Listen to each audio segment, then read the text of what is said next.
Good morning, distinguished participants. Ladies and gentlemen, part 1 of the Local Governance and Partnerships Forum will start in 5 minutes. May I kindly ask you to enter the hall and take your seats. Thank you.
Good morning, distinguished participants.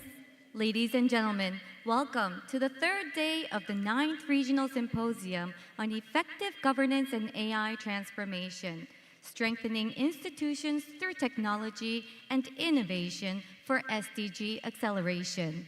My name is Haegyong Shilly Choi.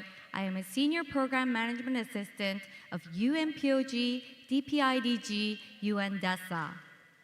We'd like to thank all participants for your active participation and engagement in the discussions for the past 2 intensive days. Please be informed that the symposium booklet, which includes the biographies of speakers, PowerPoint presentations, photos, and videos are available on the symposium webpage, which can be accessed through the QR codes available on your tables. Without delay, let us commence part 1 of the Local Governance and Partnerships Forum. I would like to invite the moderator of the session, Mr. Alex Brillantes. He is the Secretary General of Eastern Regional Organization for Public Administration, EROPA. Please welcome Mr. Brillantes with a warm round of applause. Thank you very much, Shelley. It's great to be here, and my gratitude, of course, to Dr. Han and Unpog and my good friend, Dr. Prabin, and all, for the privilege of being part of this presentation. Pardon me for using this podium, but I have some notes, but I'll go back there in a while. The past 3 days have really been exciting, if you recall. We drilled down on 3 major themes. One is, of course, the importance of restoring trust. Trust is very, very important. When you talk about trust in AI, and equally important, since we are in public administration, we all know that trust in government has been declining over the past so many years. But trust is really one important aspect that we discussed earlier, the past 2 days, including, of course, the discussion on AI. The second major point that we talked about the past few days, including yesterday, was the imperative for behavioral change, the need to change our mindsets. AI is here, and how do we change our mindsets? If you recall, I've been here about, my first participation in UNPOG was about a few years back, and I remember Adriana Alberti, who talked about the importance of changing mindsets. And when we talk about changing mindsets, that is one aspect of bringing about reform. When we bring about reform, we change structures, we change institutions, but we change our mindsets. Sometimes I know that there's a movement in the UN, in UNPOG, they even publish a very good book. You can download this, Changing the Mindsets for the Attainment of Sustainable Development Goals. Now we're talking about changing the mindsets on our perspectives on AI. The third major point that I took over the past 3 days was fundamental principles. And today we'll have Dr. Acosta talk about those principles on effective management. But if you look at it, we've been talking about principles for management, economy, effectiveness, and efficiency. But at the same time, we have to bring in the principle of equity, a principle we discussed yesterday. For whom? For whom is AI? And yesterday, we talked about the fact that AI should also address the needs of the vulnerable, very, very SDG, and also the needs of those who have been left behind, including the disabled. So that's the third part. We talk about principles. And finally, we talk about the importance of the role of government. What is the role of government in all of this? Yesterday, we talked about government should regulate it. Yesterday, if you recall the presentation of our speaker, the soft regulation and the hard regulation. Should government come in to regulate? And many of us here are in public administration. And what is the role of government? Just leave it? Or should we regulate the role of government? And finally, we talk about partnerships, our theme for today. When we talk about partnerships, it's the role of central government in relation to the subnational local governments, and also civil society. Because we all know, dear friends, that governance is not government alone. It includes civil society, it includes government. So it's really partnerships, a major theme that we have talked about in our symposium on strengthening institutions through technology and innovations. We're very fortunate today that we have such great speakers. Our first speaker is none other than Dr. Jin Kwan. I've known of him because he's the founder former president of the Korea Saemul Undong Center. I'm sure many of you have heard of Saemul Undong, but when I was a young boy back home in the Philippines, I'm from the Philippines, a professor there. I remember my father talking about Saemul Undong as a model for community engagement. And I've known Saemul Undong for, I'm very privileged to be with you today. Our other speaker, Dr. Acosta, I think she'll join us online. Cristina Acosta is of the DPIG UNDESA, and she's the Inter-Regional Advisor in Innovation and Digital Government for Public Service Delivery at the UN, where she works on advancing digital governance and public sector participation. She'll talk about the principles, including, as I mentioned earlier, economy, efficiency, effectiveness, but more important, the principle of equity and the principle of ethics and accountability. And finally, our third speaker is none other than Dr. Myung Park. She's a researcher at the Center of Intelligent Society and Policy of the Seoul National University of the Republic of Korea. She's a researcher focusing on technology and policy studies and has done lots of research at the Korea Institute of Finance, specializing in fintech, blockchain, insurtech, and regtech, and has contributed to projects at the Korea Women's Development Institute. So with that, dear friends, let's start today. It's a great session. Let's give yourselves a round of applause, everybody. Louder, okay? And let's now welcome our first distinguished speaker, none other than Dr. So Jin Kwan, former president of the Korean Saemul Undong Center. Doctor, okay. Okay.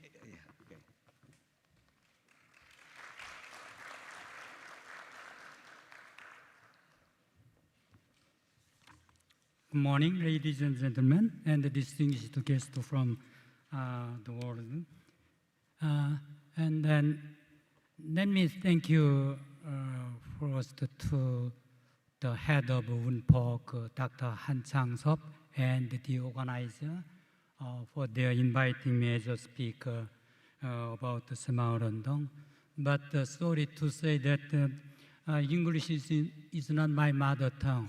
My mother didn't speak English at all, so I couldn't learn English from my mother. But after marriage, I guess both 3 children, and I sent them to the America and the United Kingdom to learn English. So after that, I could learn English. So my English is somewhat childish. Okay, so you better pay special attention to me to hear me. Okay, yeah. Anyway, today my topic is inclusive growth by community engagement, a case of Semaul Undong in Korea. Actually, I intended to talk about the outcomes of Semaul Undong, focusing on the community governance and accumulating social capital like this. But when I met several VIPs at the luncheon time on Wednesday, and some people present there told me that, what is the Semaul Undong? Asked me. So this morning, it will be better for you to understand Semaul Undong. Let me talk about the background and the mechanism of Semaul Undong in brief. As you know, our country, Korea, was very poor in 1950s, in 1960s. Even the government had not efficient finance, so couldn't support rural development fully. And then we had no natural resources, so we had to import some natural resources from other countries and process them into semi-products or final products to export them to make money. Like this, Korean government had to implement some kind of industrialization policy. But as you know, industrialization policy usually worked better around urban areas, resulting in large gap between urban and rural areas. But in democratic system, political leaders couldn't get support from rural societies in the situation. The gap between urban and rural areas was increasing. So political leaders in our country began to seize their hands how to close or how to mitigate the gap between urban and rural areas. So in 1970, at that time, the President Mr. Park Chung-hee launched the Semaul-Rundong national policy to reduce the gap between urban and rural area. And then at that time, Korean government also was very poor, not to support rural development. So the central government designed the outline and the framework of the Semaul-Rundong, and then village people, residents, had to fill the blank and the contents. So Korean government just provided some construction materials to every rural village, but no guideline, no directions from the central government. Just only one guide, not to divide those construction materials supported by the government to household, just to be used for the common project at village level. In this situation, all the village people had to meet together to discuss about that, what to do and how to do. And then at that time, village people were also very ignorant about that. So sometimes they needed to hear or to get some technical advices or administrative support from local government. And then village people met together several times, and finally they began to organize some task force team for the new project named Semaul-Rundong project, and then they began to organize some task force and elected their leaders and like this. You see, this process resulted in building community governance in Korea.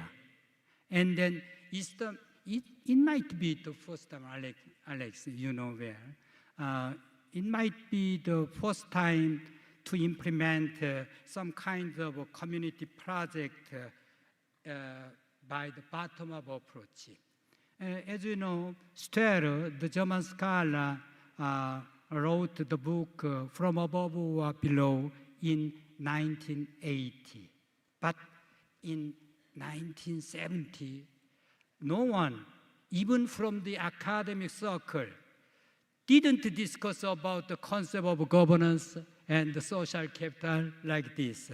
But Semaul-Rundong approach was designed to be implemented based on the concept of governance and by the bottom-up approach and by accumulating social capital like this. Anyway, meantime, of course, before launching the Semaul-Rundong, each ministry had each program. Okay. Is it? Okay.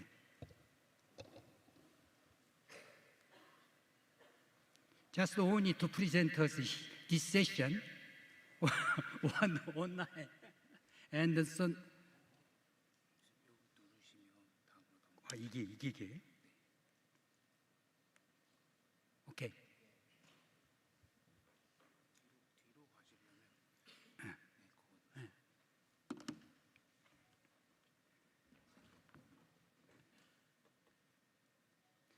Okay. Anyway, the outcomes of 새마을 운동, the 새마을 운동, actually used to be said that the best practice in the world in the field of community development, UNESCOP in 2000, and then followed by UNDP and OECD declared the experiences of 새마을 운동 should be best practice in the world in the field of community development. And then in 2013, UNESCO registered those documents about 새마을 운동, 22,084 documents registered its memory of the world register. And then why they declared the experiences of 새마을 운동 as best practice, and why UNESCO did register those documents about the 새마을 운동 as its memory of the world register. Let me explain about that now in this session. And then, anyway,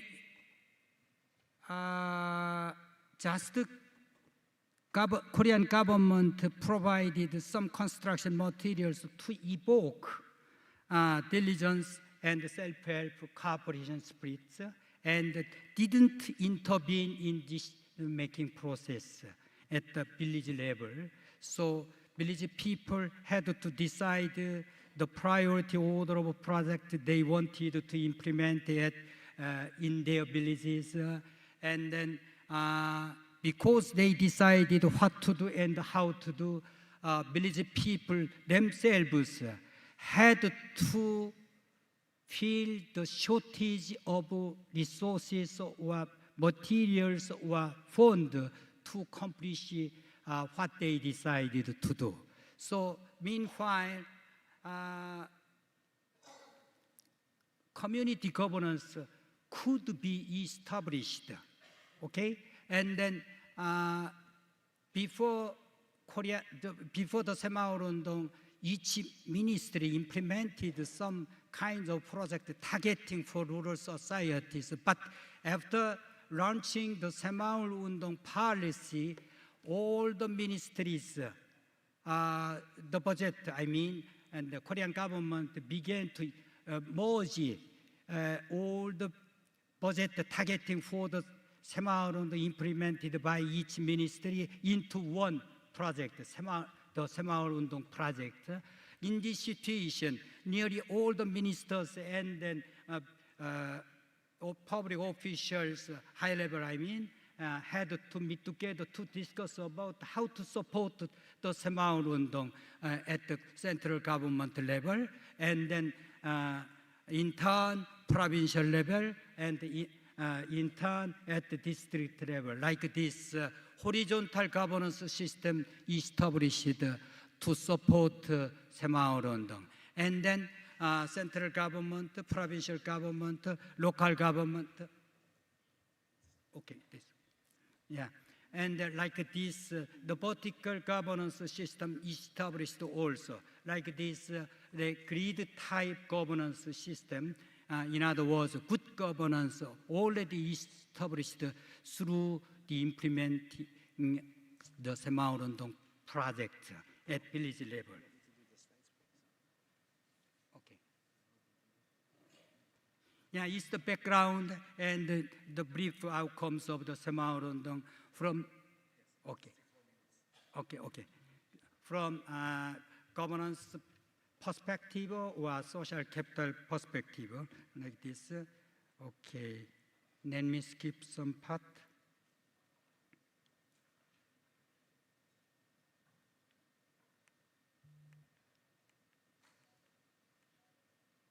you see here, this figure shows us how community matters when we are talking about the development in the community. Actually, in academic circle, there should be some differences between the terminology, the community and the community. The community can be approached as the geographical unit, but the community should be approached by social and cultural and economic ties like this, free from the geographic unit. Anyway, any communities can be made up of three groups, the outskirts, edge group, and the mainstream core group, and the middle class maybe fringe group. I don't know which terminology will be better to express this group, but anyway, and then in general, a community can work better by the centripetal force. For example, edge group and the fringe group always they are trying to move to the core group. In that case, the central force will bring the community healthier, and then but unfair distribution of additional benefits by the community project, in that case, centrifugal forces will appear and begin to destroy our community. Anyway, community is very, very important for inclusive growth. Okay, let me skip this part. Because we want the 3 more minutes, Professor. Oh, okay, thank you. Thank you, Professor. Yeah, I used this framework whenever I evaluate the COICA project or United Nations project in Asia as well in Africa. And this table shows us the difference between governance system and the governmental system. And then it's the social capital indicators and the functions. You see social capital, the main elements of social capital can be said as trust, participation, network, institution, capacity, altruism, and like this. Trust can build commonality in a community, and the participation can set up common goals in the community, and the network can maintain and manage the neighborhood in good shape like this. Anyway, the outcomes of Seoul can be explained from the governance perspective and then social capital perspective like this. Anyway, to realize or to attain the MDG or SDGs, it's very, very important, I think, that the people's initiative and ownership. Without people's initiative and ownership, SDGs cannot be realized and practiced. So, people's initiative can be approached by the governance system, and the people's ownership can be measured by social capital. Here you see building up commonality in a community, setting up common goals, maintaining neighborhood in good shape. What is it? It's the concept of community development. It means that if we can accumulate social capital through any project, we can realize community development. Okay? And then, okay, you see here the evidence how the Seoul project succeeded in building community governance. You can see here the participants and the villages participated in Seoul. And then you can see here the participants. Okay. Sorry. Yeah, you see. Because village people, they decided themselves, by themselves, of themselves, what to do and how to do. Village people had to feel the shortage of fund or resources. In result, you see here, the village peoples share more than 70% to implement the Semaurundong project at their village. And just the Korean government assistance lower than 30%. Can you believe it? It means that Semaurundong approach was implemented based on governance system. Otherwise, it cannot be. Okay? And then... Can we wrap up, Professor?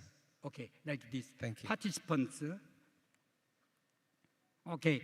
Still, the Korea Semaurundong Center has more than 2 million members and leaders in, for the, to support the Semaurundong.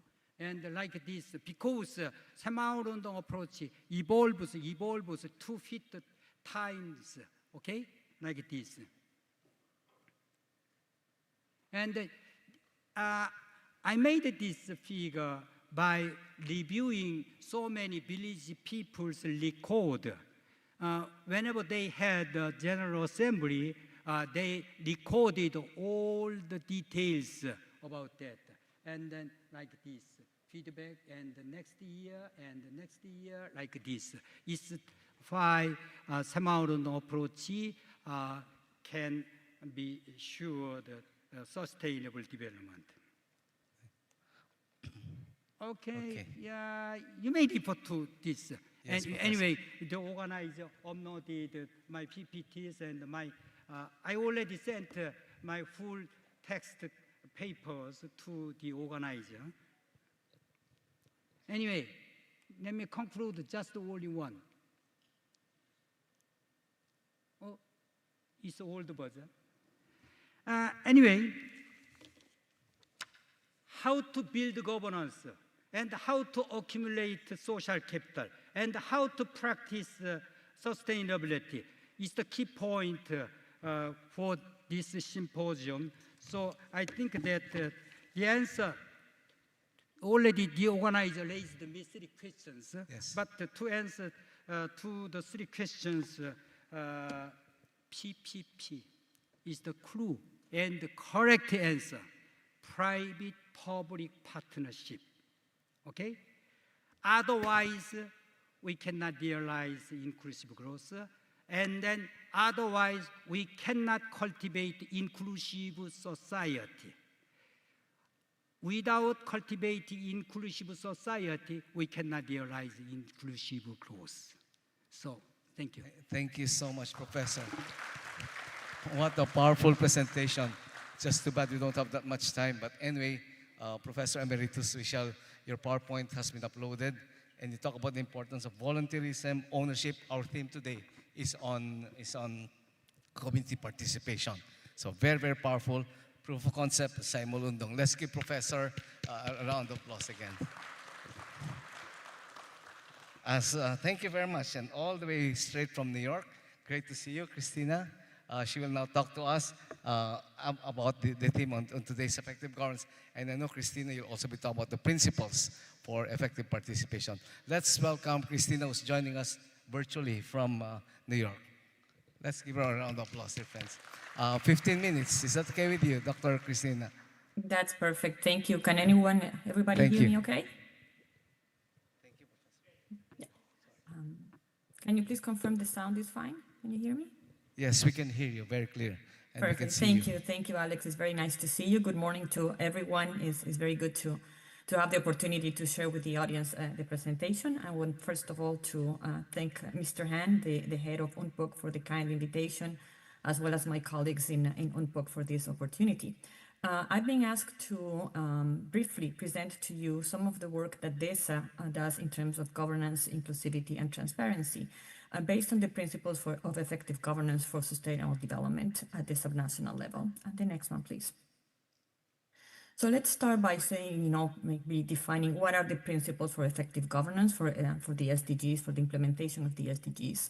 And we come from the realization and there's an understanding that institutions play a critical role in the achievement of the SDGs. This SDG 16 deals with institution, peace and security, and strengthening institutions is key to governance. I really enjoyed the presentation by Dr. Wang and this concept of common purpose. We need to have a common purpose when we're talking about governance. So I want to highlight that because I think it's kind of the thread that goes through everything when we talk about good governance. But we also know that the public sector needs reform and that in many countries the public sector struggles when it comes to implementing the SDGs, to principles of effective governance, because of constraints that have to do with capacity at the local level, at the national level as well, resources, or the ability to implement policies because legal frameworks are not clear. So the principles of effective governance were developed by the Committee of Experts in Public Administration, CEPA, were endorsed by ECOSOC, the Economic and Social Commission, in 2018. And what I want to highlight is these are voluntary principles that should guide the work of the public sector at all levels, from the local to the national level. The next one, please. And the idea is that these principles are going to help governments implement the SDGs through the three main concepts or three main dimensions that encompass the 11 principles of effective governance. The first dimension has to do with effectiveness, the second dimension with accountability, and the third dimension with inclusiveness. And if you're paying attention from the beginning of this session, we've been talking about the importance of these three dimensions. And what are some of the principles that are related to effectiveness? Well, we talk about competence, and I'm not going to go through all of the details because, again, this material is also available to you, but it's essential for the public sector to be competent, as well as sound policy making. We should have coherent policies when it comes to implementation of policies that would allow us to implement the SDGs, and the importance of collaboration. The three principles that are part of the accountability dimension have to do with integrity, transparency, and independent oversight. It's essential for local governments and for national governments, for all levels of government, to be independently oversight. We need to know what the government is doing, and that's why transparency and accountability becomes very important. There are 5 principles under inclusiveness that were also mentioned by Dr. Kwang and by Dr. Brillantes, and the most important one when it comes to the Agenda 2030 is leaving no one behind. As Dr. Kwang was saying, everybody has to be part, and we should take everybody into account when we're talking about inclusiveness and the delivery of public services. Participation, the principle of subsidiarity, which is also the importance of decentralization, is key when we're talking about the inclusiveness, as well as intergenerational equity and adaptability. Next one, please. All of these principles have been, from DESA, we've been working on strategic guidance notes that can help governments implement and understand how these principles can be applied to their context. So I invite you to explore our webpage where you can find this information. I was giving 3 guideline questions for the presentation to try to kind of narrow down the topic of the principles. And one of the questions was, how can the public institutions integrate the SEPA principles in their daily activities? Because otherwise they might sound, like very up here, and it's sometimes hard to understand how can we put this in the context of governments and their daily activities. So how can we make these principles part of the everyday work? One simple thing to do, simple quote unquote, is to make the SEPA principles an integral part of governance, kind of like the rule of the game. So when we're designing policies, are we thinking about effectiveness? Are we thinking about transparency? Are we thinking about inclusiveness? And if we don't have check marks where we can think together as policymakers, are we doing all of these steps to make sure that our personnel is competent? Are we making sure that we're transparent? Are we making sure that we're responsive? If not, then put in place measures or policies that can help governments implement these principles. And that's what refers there about mandating the application across the policy cycle. All over the policy cycle, we should be keeping in mind the principles. We should also make sure that we're institutionalizing policy coherence, that we are making sense from the bottom up and from the top down. And why does this matter? Because it has to do with the dimensions of coherence, collaboration, integrity, transparency that I mentioned before. The next one, please. Another way of making sure that we're integrating the UN SEPA principles had to do with codifying some of these principles. For example, transparency and participation should be part of the policy process from the beginning to the end.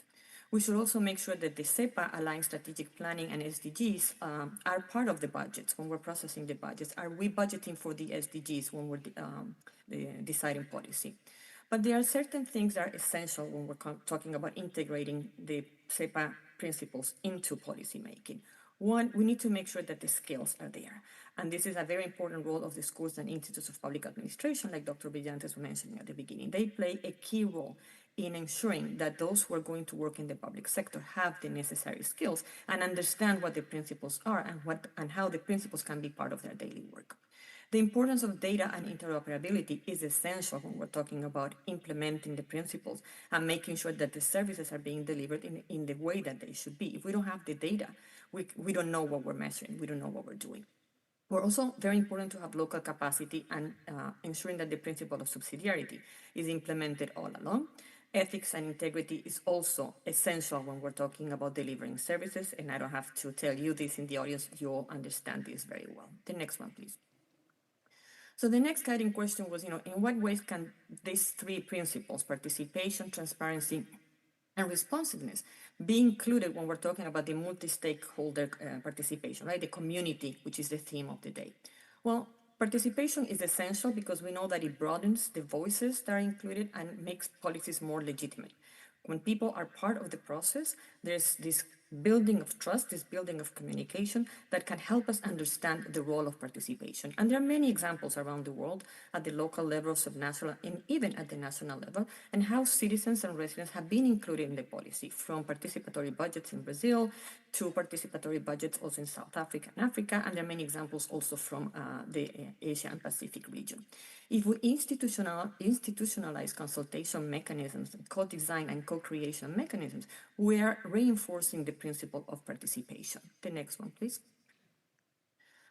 Transparency, of course, opening information flows and strengthening trust is essential for the delivery and to make communities more inclusive. So local and regional government, as well as the national government, should make sure that they have transparent decision-making processes, that people have access to information, the role of media and the independent media in making sure that there is communication about policies, about how they're being done. There are many policies being implemented around the world on open government portals and open data, which allow citizens to co-create and to be part of the communication. And this, of course, helps us in building trust. The next one, please. When we're talking about responsiveness, of course, responsiveness helps us to close the feedback loop, right? We are being responded as policymakers to the needs of citizens. And I think here is very important to highlight what Dr. Kwan was saying about the role of everybody being part of the conversation and everybody being understanding of the conversation. And there is a true co-creation and empowerment of the citizens in the process of policy making and implementing the policy making. This responsiveness, of course, translates into tangible outcomes where people feel like they are being heard and they're being part of the process. And there are different processes that can be done, and there are many local governments around the world who have established redress systems, and the technology can help us with this, right? We all have phones, we all have ways of communicating, of making sure that governments are listening to us, and at the same time that governments are able to respond to citizens. Next one, please. So the third question that I was posed, is what kind of institutional capacities are needed and what kind of environments, enabling environments are there that can help us make sure that the principles for effective governance are part of the daily process of these rules of the game when it comes to implementing policies and making sure that we're effective, accountable, and inclusive. So the capacities that are essential at the local level have to do with participatory mechanisms. And when we talk about that, we talk that local government officials should have the skills and the resources that can allow for these participatory mechanisms to be implemented. They also need to be data literate, need to understand data. They need to understand how it works, how to collect, how to interpret data. Also for service delivery innovation, we're talking about using digital technologies like AI, and this is the big topic of the moment, right? But there will be new ones. There will be, computational, neurological advances. We need to understand, and it's always very hard to balance, the urgent with the important. But there should be a commitment to building these skills at the local level to make sure that local participants are able to participate.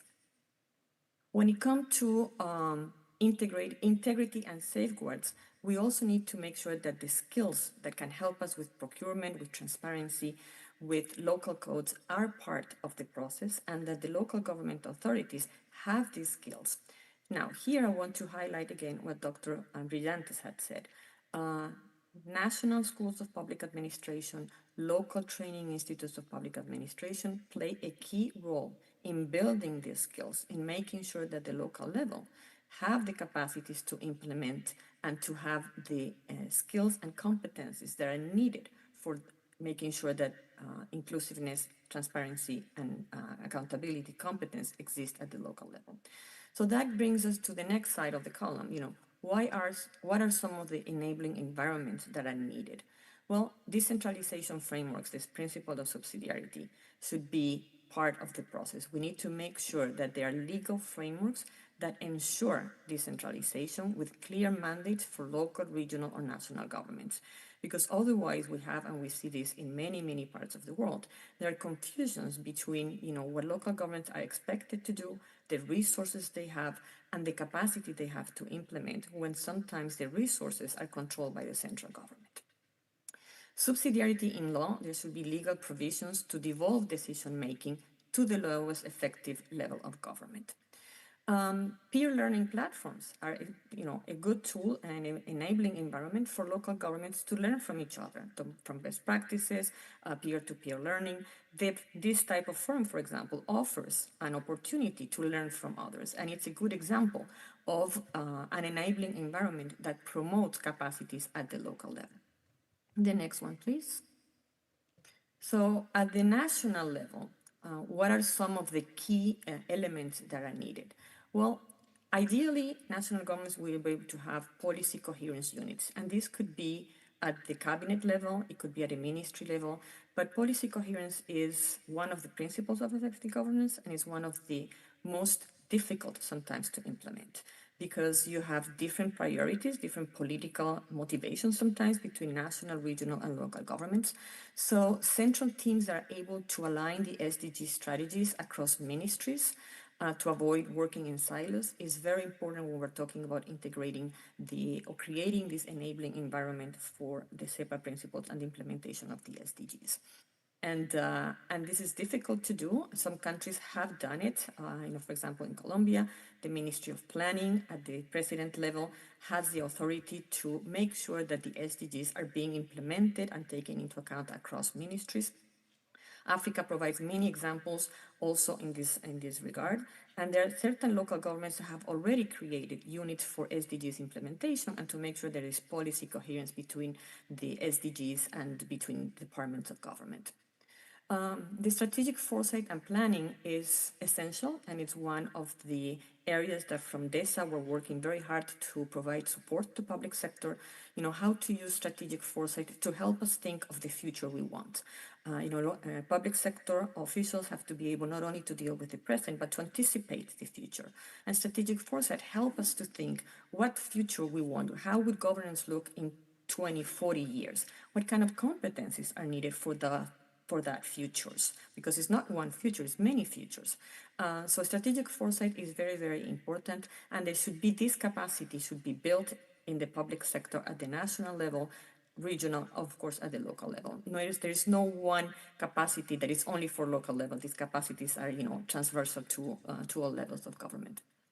The whole of government coordination is another area in which the national authorities should have strong skills, strong competencies, because they also allow us to break those silos and to not work, each ministry on their topic and not seeing the transversality of all of the topics. Evidence-informed policy making is another area that is very important to build capacities for the national level, because that helps to approach a whole of government and a whole of society approach. What are then some of the enabling environments for these competencies, for these capacities to be realized? Well, legal mandates that have to do with transparency and participation are very, very important. Independent oversight institutions should also be in place. SDG integrating planning and budgeting is very important. It was mentioned before as one of the examples. Bangladesh, for example, has very strong policies when it comes to making sure that national budgets and the national planning of the National Development Plan reflects that for each SDG there is budget allocated to it. And this is a very important exercise that should be done and is an enabling environment for the competencies and capacities that I have mentioned. And of course, developing a system in which continuous outreach and building of the capacities happen. The next one, please. So finally, I have 2 slides left. Thank you. The last slide has to do with what can be done at the regional level to support these capacities. This forum, as I mentioned, is a regional peer-to-peer review mechanism that can help build capacities, that can help understand how to implement and to learn from others on the principles of good governance, or effective governance, and how they can be implemented. Knowledge hubs is another very important tool that exists, multi-level governance coordination. So regional training academies and centers of excellence do play a role in this and are key for creating this enabling environment. And of course, the involvement of multi-stakeholders is also very important when we're talking about creating capacities and competencies in the regional level. And the next one, please. So in concluding, I just want to summarize what the principles are intended to do. They are intended to help the countries or governments in a voluntary basis to build more effective, accountable, and inclusive levels of government, to support and operationalize the SDGs, to mainstream these SDGs into policy making. Again, the role of the strategic guidance notes is very important if you are interested. It can help us bring together standards and ways and guidelines to work, can be a baseline for policy making, and their commonly used strategies are available for you. On the last slide, please. So the principles, if they are to be applied locally, regional, and nationally, will require skills, system, and tools. So capabilities and competencies are essential to be built, and this requires a vision and a commitment from our political leadership to do it. And there are several enabling environments that have to do with laws, mandates, resources, networks, commitments to do them. All of these will help us create more adaptive, resilient, and inclusive SDGs implementation, and it would help us to be more empowering with our communities, to co-create and to build together. So with that, I want to thank you, and I just wanted to add, like Dr. Kwang, that English is not my first language, it's Spanish. So I apologize if I went a bit too fast, but I will remain online if there are any questions. Thank you very much to everybody for your attention. Thank you very much, Dr. Christina. An equally powerful presentation flowing from a proof of concept. Yeah, the Saimol Undong. Perhaps even when the principals weren't around, they were already doing that. And it's great that you did this, but of course, bring it to the present. We're now talking about the role of schools. For instance, IPAC is here with us, and they'll talk about the role of schools. And I know that's one of the advocacies of the UNTESA. Thank you very much. Let's give Dr. Christina a round of applause. Very, very powerful, and really more questions to be asked later. Thank you very much. Our third speaker today, dear friends, as I mentioned, is none other than Dr. Mi-Young Park. She's a researcher of the Center of Intelligent Society and Policy of Seoul National University. Let's welcome Dr. Park, dear colleagues.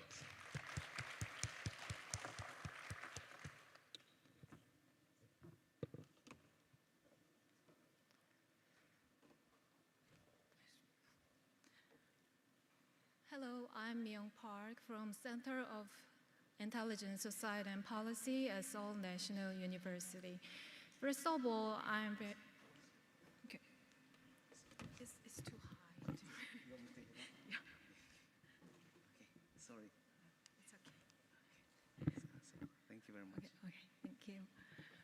First of all, thank you for having me this symposium. Today, I will talk about insight on participation and inclusion that we can gain by applying the local online service index introduced by UNTESA to Korean context.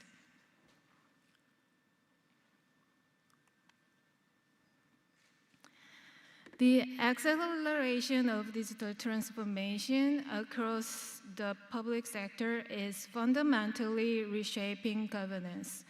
For example, in Korea, the Digital Twin project, which is building a real-time 3D digital model of Sejong City, is used for urban planning, traffic management, and disaster response, showing how data-driven governance can transform public decision-making.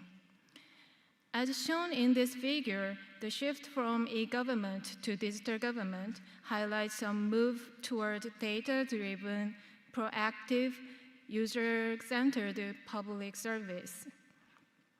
In the context, GovTech also emphasizes simple, efficient, transparent, and citizen-centered services as key features.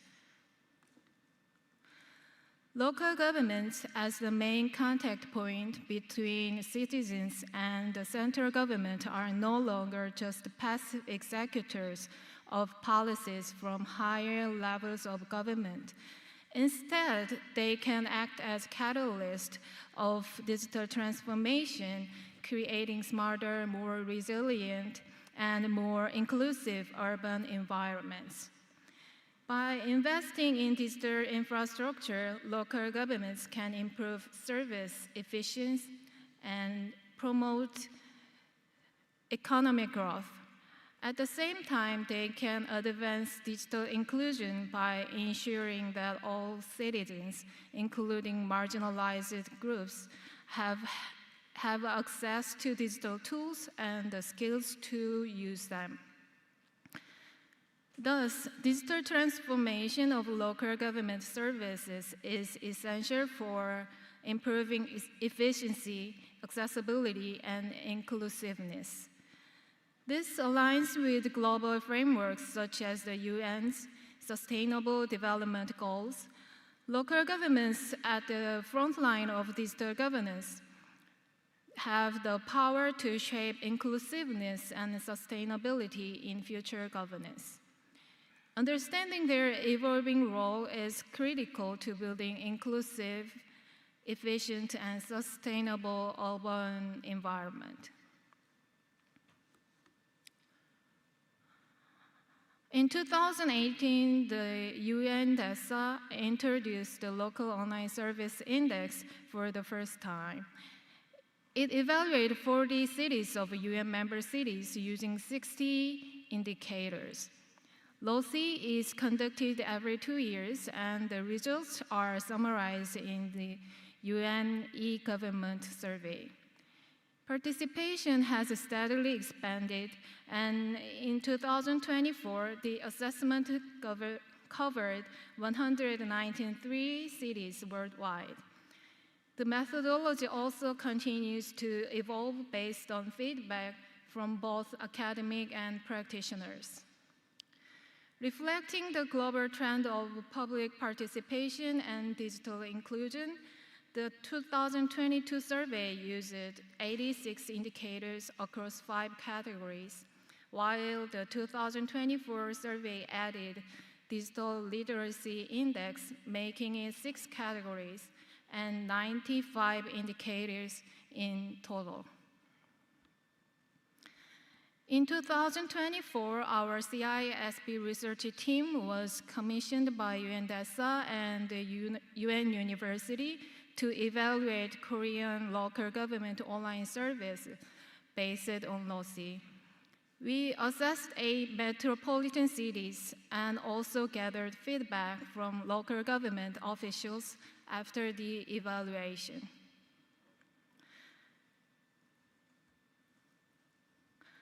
As a result, LOCI scores for the 8 cities ranged from 0.895 to 0.979, as shown in the left table.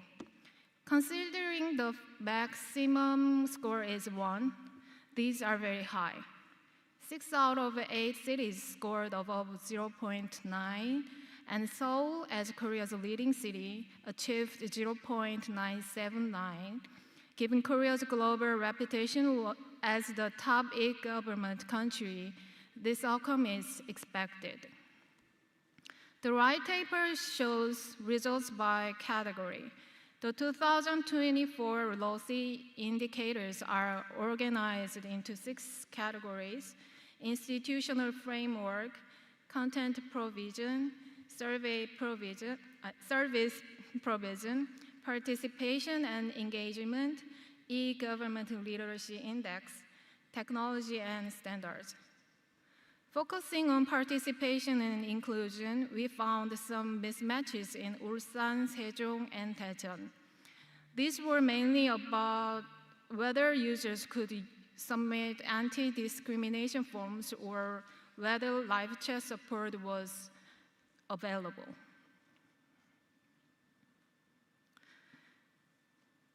This table highlights missing services in metropolitan websites. Marked in red are services not provided by these local governments, such as police services, driver's license, building permits, vehicle registration, traffic fines, utility bills, and public housing. Our team found that these are, in fact, provided by other national agencies or public enterprises, not by local governments themselves. For example, police services are handled by the National Police Agency and utility services by public corporations. In Korea, centralized and integrated systems are already well developed, and citizens are also aware of which agencies provided which services. Therefore, local government websites often do not all the functions suggested by LOCI indicators directly. For this reason, even if some functions are marked as absent in LOCI, it does not exactly mean that the services do not exist. This shows that LOCI focuses on service provision, but some items may not fully reflect the regional realities of local services within the global framework. After completing the evaluation, our team held a LOCI workshop to hear feedback directly from local officials. They valued LOCI as a guide that shows future directions for developing local online services. At the same time, they agreed that indicators need to be recognized to reflect global gaps. In practice, services may be directly provided, guided, and linked to central government platforms. Officials emphasizes the need to use LOCI not only for benchmarking, but also to enhance e-government functions in ways that improve citizen convenience. Through LOCI, we believe local governments worldwide can identify future pathways for online service development. Countries should recognize local governments as a key agent for achieving SDGs through digital transformation and strengthen institutional support. Local government, as reflected in recent LOCI updates, should explicitly integrate values like citizen participation and inclusion in their online service design. In Korea, for example, online participation budgeting systems enable citizens to directly take part in the allocation of local government budget, ensuring that public resources reflect citizens' priorities and community needs. In addition, citizen participation portals provide an accessible space where people can submit policy proposals, track ongoing initiatives, and engage in discussion with local officials. These platforms not only increase transparency, but also strengthen trust between citizens and government. Furthermore, digital literacy education programs, often targeted at elders, rural residents, and marginalized groups, help expand digital inclusion. Making sure that all segments of society are able to benefit from and contribute to digital governance. These efforts likely contribute to the high losses score of Korea cities. Finally, please note that our Korean losses study focuses on metropolitan cities. Smaller or rural cities face unique challenges in digital governance and service delivery. Future evaluations and recommendations should account for these differences. And because local online services vary depending on national and regional context, LOCI should serve as a tool for balancing global standards and local realities. By doing so, local governments can design digital strategies that help build smarter and more resilient cities. Thank you for listening. Thank you very much, Dr. Park. Presentation on the local as online service index. So, dear friends, we have about, if I'm not mistaken, about 30 minutes for online discussions. But even before I do so, I'd like to just have some questions from the floor. But maybe this session today was all about local governance, all about community. When we talk about local governments, we're talking about frontline. They are the face. So, and in the presentation, Dr. Parks said, yes, we're here. It's in Seoul, but you mentioned the importance of the rural areas and how the LOSI might have been penetrating there. Of course, Dr. Juan, President Juan, talked about how the Seoul Undong has somehow operationalized this even in the 50s. So even when it wasn't fashionable to be talking about people participation, engagement, ownership, volunteerism, they were already talking about that. And the proof of concept, the Seoul Undong, that continues up to today. And of course, Dr. Acosta in New York right now talked about the principles that were developed by the UN SEPA. We have two SEPA experts here. And of course, they're the ones who developed these principles. So the whole idea here is in the 50s, it was existing. Today, it's there. But of course, one fundamental change is, of course, the advent of digital technology when you talk about e-governance, etc., etc. So maybe if there are any questions from the floor, but if there's no question at this point in time, may I ask just the first question from our panelists while Dr. Praveen is collecting the questions? Okay, because, please, sir, please identify yourself, where you're from, sir, and if you would like to address the question to any of the panelists. But I think one point that we shall look at here really is the LONB, leaving no one behind. And in this age of information technology, it's really a paradox that as we're bridging the gap, others are being left behind. And I'm glad you pointed out the aspect of the rural areas. Okay, please, sir. Please identify yourself, sir. All right, thank you very much. Good morning. First and foremost, I would like to thank the speakers who actually spoke not long ago. My full name is Shegun From where, Michael. sir? Is that? Could you repeat it, sir? I said my full name is Shegun Michael Aleshloe. So I'm from the University of Seoul. Oh, University of Seoul, okay. Yeah, exactly. So my first question, I have two questions actually.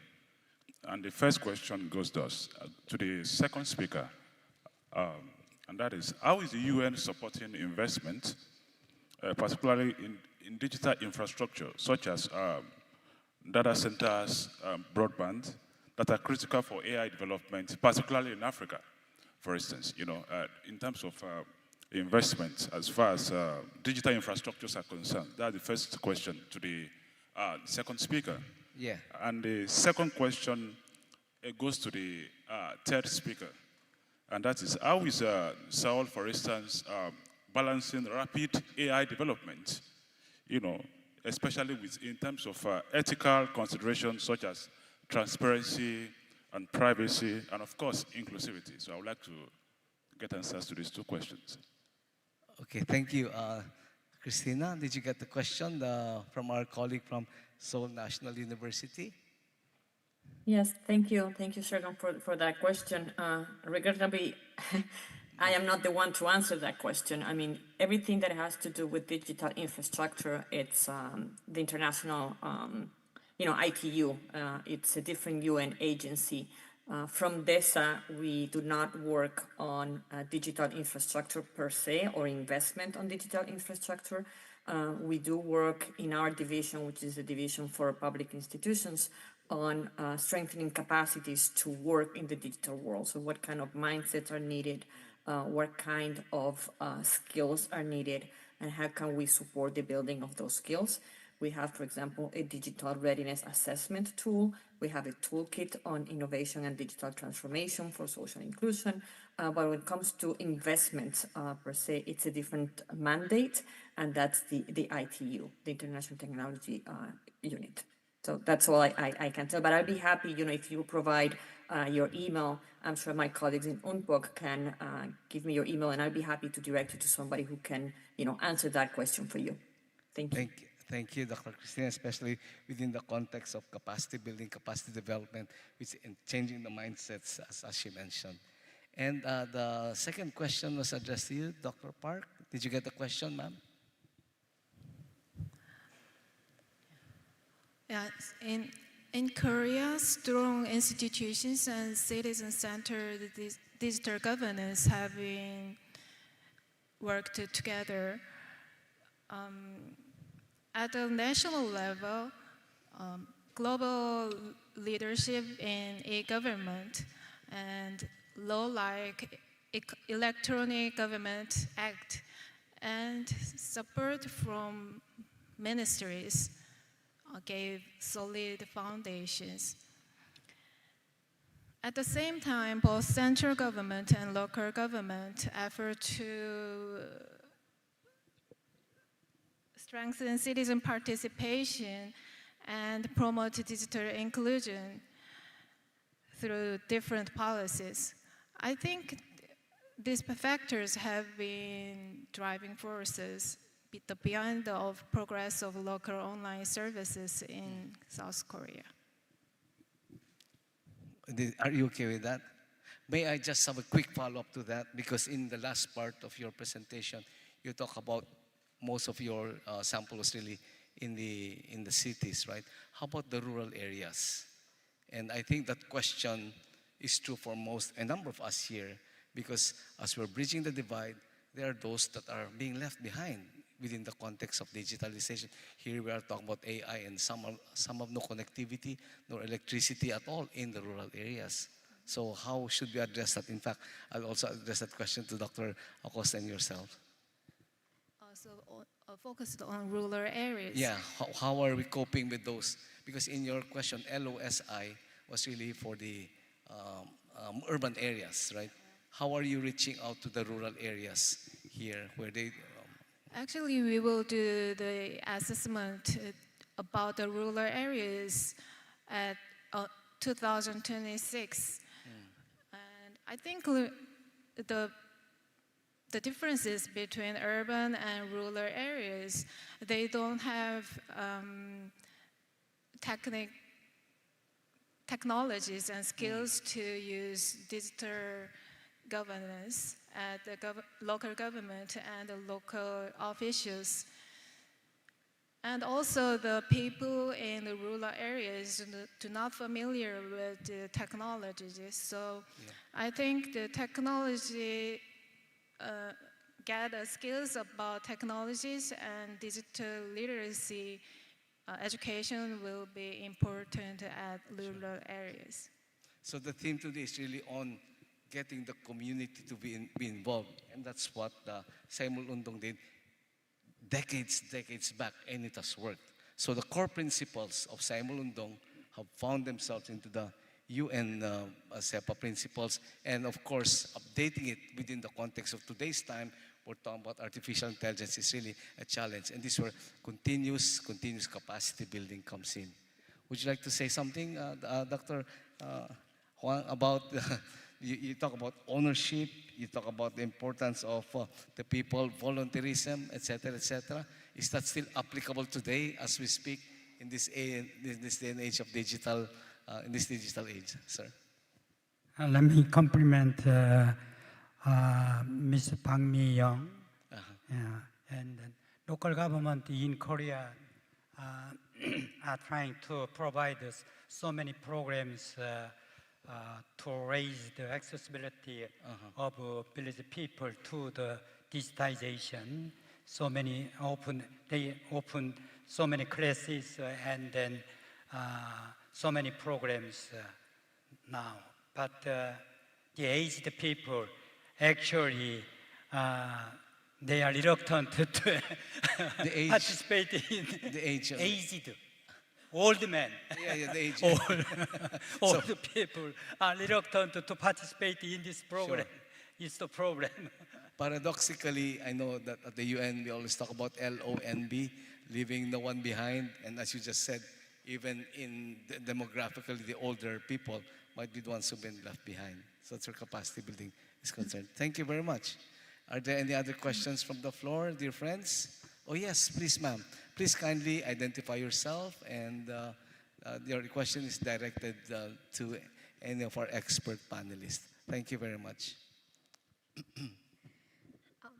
Thank you. I would like to ask question to first speaker, Mr. Sojin Kong.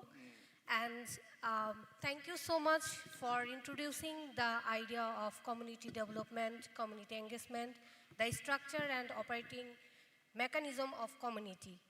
But yes, it's very important for good governance to community development and community engagement. So my first question is, how to create village people's awareness to ensure community development and community engagement? Because only village leaders cannot ensure it without active participation of village people. So how to create awareness among them, firstly. Secondly, I would like to ask question about trust. If we trust government and governance blindly, so isn't there any opportunity, any possibilities to be oppressed? So how you want to address this? How you want to say about this? Thank you. Sorry, I didn't get your second question, but the first question was on the village people. Maybe you can repeat your second question Second later. question is about trust. Oh, trust. Okay, the theme Trust. that we're talking about since the first day. Thank you for your question. Thank you. Professor, was about trust. Trust, yeah. How to gain the trust. I think that's related to your first question because you're talking about the village leaders, but hey, how about those who feel powerless? How do we get them to be part of that? In your paradigm, I think what are the core values, etc. Thank you very much for your good questions. And actually, because of the short time, I didn't explain about that in more detail. And then I thank you for your giving me more time to explain about that. Actually, as I told you, the Korean government just designed the frame and outline, no guideline for the SEMAR project at the initial stage. So in this situation, village people had to meet together to be benefited from the central government, okay? So without no guide or no directions from the government, village people, they themselves had to decide the priority order of project they wanted to do at village level. So they had so many meetings at the first fiscal year. I mean that from the fall of 1970 to the spring of 1971. So many meetings held at village level. I remember that one village had more than 70 times, 70. Yeah. Average around 10 times. Meanwhile, they could express their opinions and then proposed some project. We need this project first, and then we need this project also like this.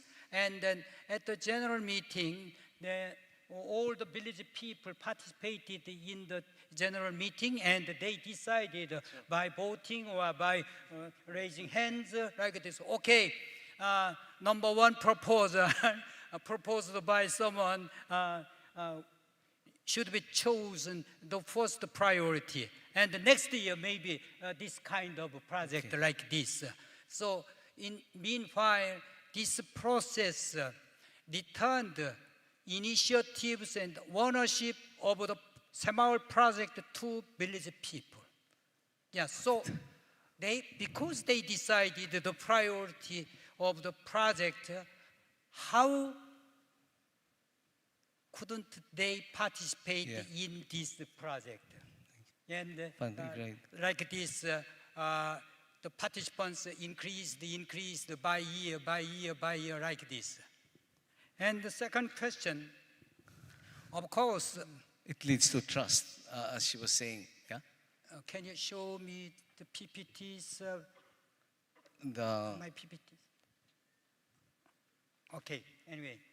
I think there was a very nice paradigm that he drew. Yeah. The Whenever figure. I went to foreign developing countries to evaluate the KOICA project and the United Nations project, I used the frame, the governance system comparing with the government system like this.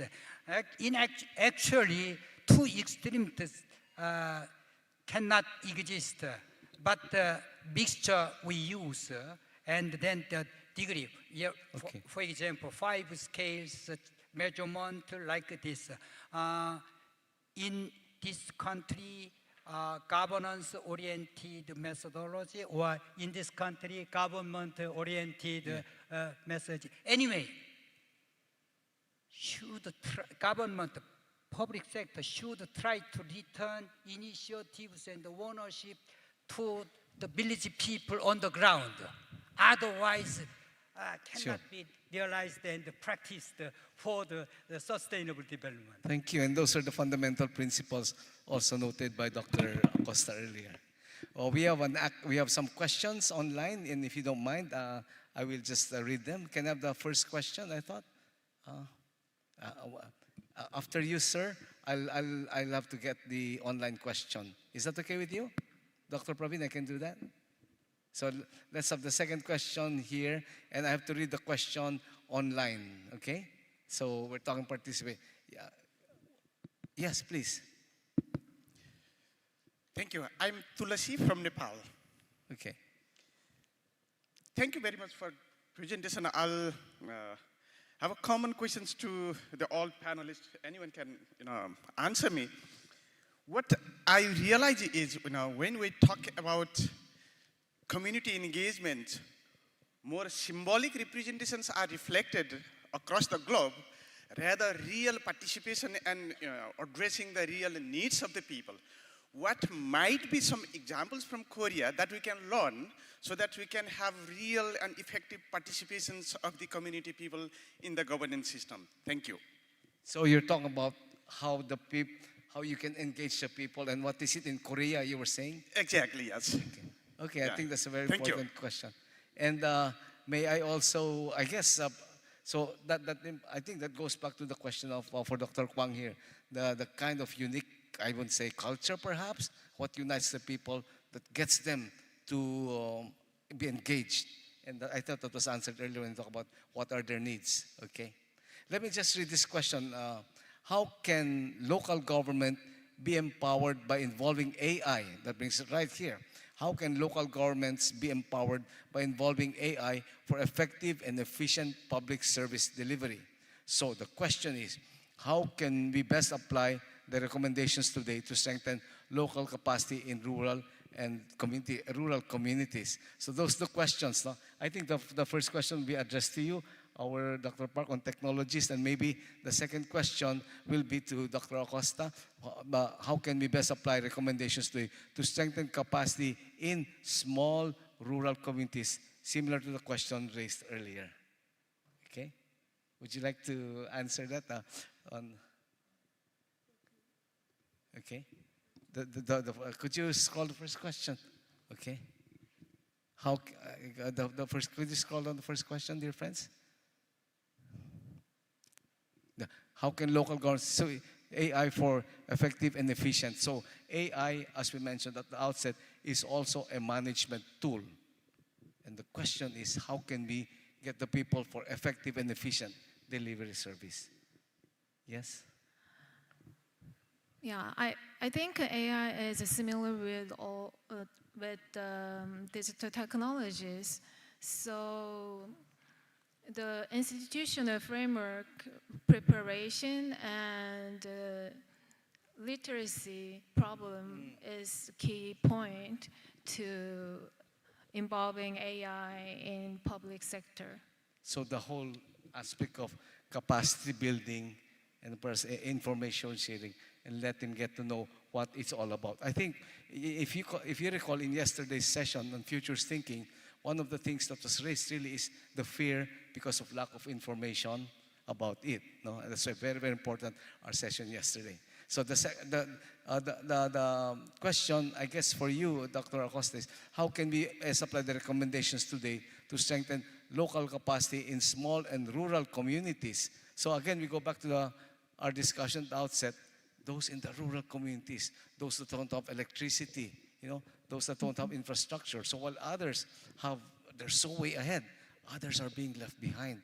So how can we reach out to them? And one fundamental principle, as pointed out by Dr. Acosta earlier, is the importance of inclusiveness. But as we're talking about inclusiveness, people are indeed being left behind because of, I think that's also a question of our friend from Nepal, the lack of infrastructure. Would you like to address that, Dr. Acosta? Sure. Sure. There you are. Yeah, I think thank you. All of the questions are very pertinent, and there are several questions in the chat that has to do with, the digital divide and making sure that no one is left behind, and how do we deal with small towns. And there's a question from a colleague there on, should we do first the investment in infrastructure and what happens in the rural communities or small villages in the meantime. And I think that we should not frame this conversation in either or. I think we need to look at all of these issues in a in a whole of government and a whole of society approach, and that's why in the presentation I was talking about the importance of policy coherence and system thinking. So for the principals and the smaller villages, there are different strategies and ways in which rural communities can try to incorporate some of these principles. I mean, the principles of transparency, accountability, and responsiveness do not require a lot of money. It requires a political commitment to make sure that the policy making process is inclusive, is transparent, and that you're, providing accountability to your citizens.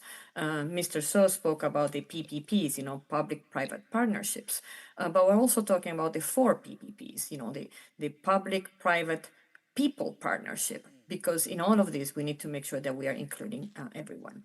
At the same time, I think local government or small communities can do strategies like pooling their resources and supporting each other in maybe making sure that some schools have teachers that can start working on teaching the literacy skills on digital transformation that Ms. Park was talking about. It's always important, I believe, to make sure that you are working through your networks, municipal associations, networks of local governments. They can talk to one voice to the national government to make sure that those principles of subsidiarity and the resources needed do arrive to the local government, so this, can be institutionalized. So I think leadership is important when we're talking about making sure the small communities are included. Education is important to make sure that they have a voice, as well as it is, the political commitment, the leadership, this transformational leadership of making sure that we're building trust with the society. Wow. I'm glad you pointed out the importance of leadership. I think that also came out in today's discussion, no? The importance of leadership to build trust. So it's not only the village leaders, but the people who felt excluded. Thank you very much for that, Porsche. I think the third question here is the same question you raised earlier. No? Is it that government should invest first and more in infrastructure like digital connection, especially in the rural areas, and make it accessible to all. And then, Christina, you mentioned that it's not really either or. These are things that work together. The component on should the government invest first in infrastructure? Of course, they should do that, like digital connection, especially in the rural areas that we've talked about. Yeah, the And I think enabling framework. I'm sorry, just, Please. the question on the AI, I think is important to also, countries should have and should be working on an AI framework and an AI that is, ethical and accessible to all. So there are certain things that national governments must do and continue to do because not all local governments would have the capacity to create their own AI frameworks. That's kind of unrealistic.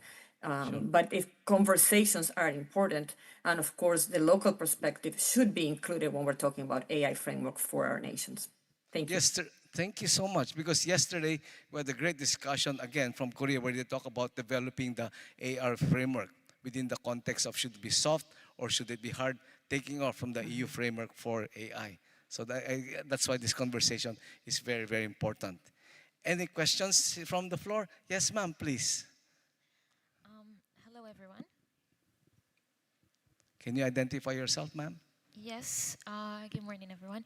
My name is Salma Al-Maktam. I'm from Morocco, and I'm from Azure University. So my question is to the first speaker, Mr. Sa-Ju Kwang. Thank you so much for your valuable insights on the paper, which was about inclusive growth by community engagement. It's a really successful case study for Samuel Undang. And I think in the initiation state, there was some government support, right? It was not full, but there was some government support. I'm just wondering if, what about other cases where there's no government support actually? I'm just wondering if that would actually work and we would have a successful kind of case. And if yes, is there like a structure or a model that we have to follow? Because where I came from, I think there's a lot of support that's given to some cities, maybe central cities, but other cities don't get the full support. But I see a lot of potential in youth and also in NGOs and local work in general. Yeah, so I'm hopeful, but I also was wondering if that would work if there's no government support. And if yes, please, Thank you. Is there a structure? That was again a theme that emerged over the past few days, the role of government. And has there been government support, say, to Samuel Undong? And you did say in other areas there's no such government. Where there is no support, what should we do? So our theme is on community participation. So, sir, would you like to address that, sir? Okay. PPP is very important when we are talking about the outcomes of Samuel Undong. And then at the initial stages, Korean government just provided some construction materials to evoke diligence, self-help, and cooperation spirit, because industrialization, as pointed out already by Fukuyama and then Moore and then Jesse Bernard already, industrialization tended to destroy social capital and community, a sense of community, I mean, belonging to the same village, for example, like this. Once Korean government provided some construction materials to the village people, and that just only one guide I told already, not divide them into household, just to be used for the common project at village level. Yeah, so in this case, in this situation, village people all together had to participate in decision-making process and the meeting like this. And then the Korean government just provided so many programs and training courses to empower village people. But most important is that learning by doing. Yeah, learning by doing. Learning by doing. On the ground. Yeah. At village level. Yeah. Yeah. Okay. Great. Yeah. So I guess the analogy there would be before the Korean government provided in the construction materials, decades earlier today, government today should provide the digital infrastructure. I think that would be analogous. But as he pointed out, in the Seoul Undong, it was for all, but not really for specific sectors. If you recall in our discussion yesterday on futures thinking, it's possible that there could be some kind of elite capture. Let me add one point. Yes, sir, absolutely. Anyway, Professor Alex is my king in this session. Anyway, you know where. But let me add some comments on your question. At that time, the project unit is one village. The average size of one village was 53 households. About 300 and 500 people. So it was very easy for village people to meet together to discuss about that. Sure. Yeah, as pointed out, Jesse Bernard, you know, where in 1973 pointed out that exceeding 100 household, it couldn't be built some kind of governance like this. So it was very easy for Korean village people to meet together to discuss about that, resulting in building community governance system. I mean that by the terminology, community engagement is different from just citizens' participation. When we are talking about the community engagement, we should organize village people all together into some kind of task force team or Semaul-Undong Council like this. Yeah. So there might be some minor let's difference. build a Seoul-Undong digital community that we are all today, okay? No digitization. Yes, and yes, yes. No AI we had. Okay. I was told by Dr. Praveen that this is the end of the session, unless there are any final remarks, Dr. Acosta, Dr. Park, and Dr. Juan. So, no more final If remarks? I may, I just wanted to say that to the question of community empowerment, it's hard work and it requires commitment, mindsets, and as I said, the leadership to do it. And there are many examples of community participation that can build trust, in which the role of government is clear and they're champions for change. So it takes all of us to make the change. And just thank you again for the opportunity to be here. And Thank you for staying up for us. And thank you for our incredible panel. Dr. Kwan, Professor Emeritus. Okay, now we are facing with new problems, digital divide, especially when digitization is increasing and then AI began to be introduced in our lives. So it's the problem how to solve this kind of problems, digital divide with digital devices and AI. And then in that case, I think that a sense of community will be very, very important, maybe more important than ever. Well, we are a virtual community. Dr. Park, any final remarks before Praveen tells me now to end the session? Yeah. As I mentioned in my presentation, local governments act as a bridge between central government and citizens. So at the digital era, even AI era, local government roles will be important. Thank you very much. So, dear friends, I'm sure you agree with me. This has been such a powerful session on community, but still the role of government, the role of infrastructure, whether Seoul-Undong before or the role of digital infrastructure today. So, dear friends, let's give our panelists, including Dr. Acosta, who have stayed up for us, let's give them all a round of applause. Thank you very much. Thank you. This concludes part 1 of the Local Governance Partnerships Forum. Why don't we give another big round of applause to Mr. Alex Berlentes for his wonderful moderation, and also to the speakers, Mr. So Jin-kwang, Ms. Mi-young Park, and Ms. Christina Acosta.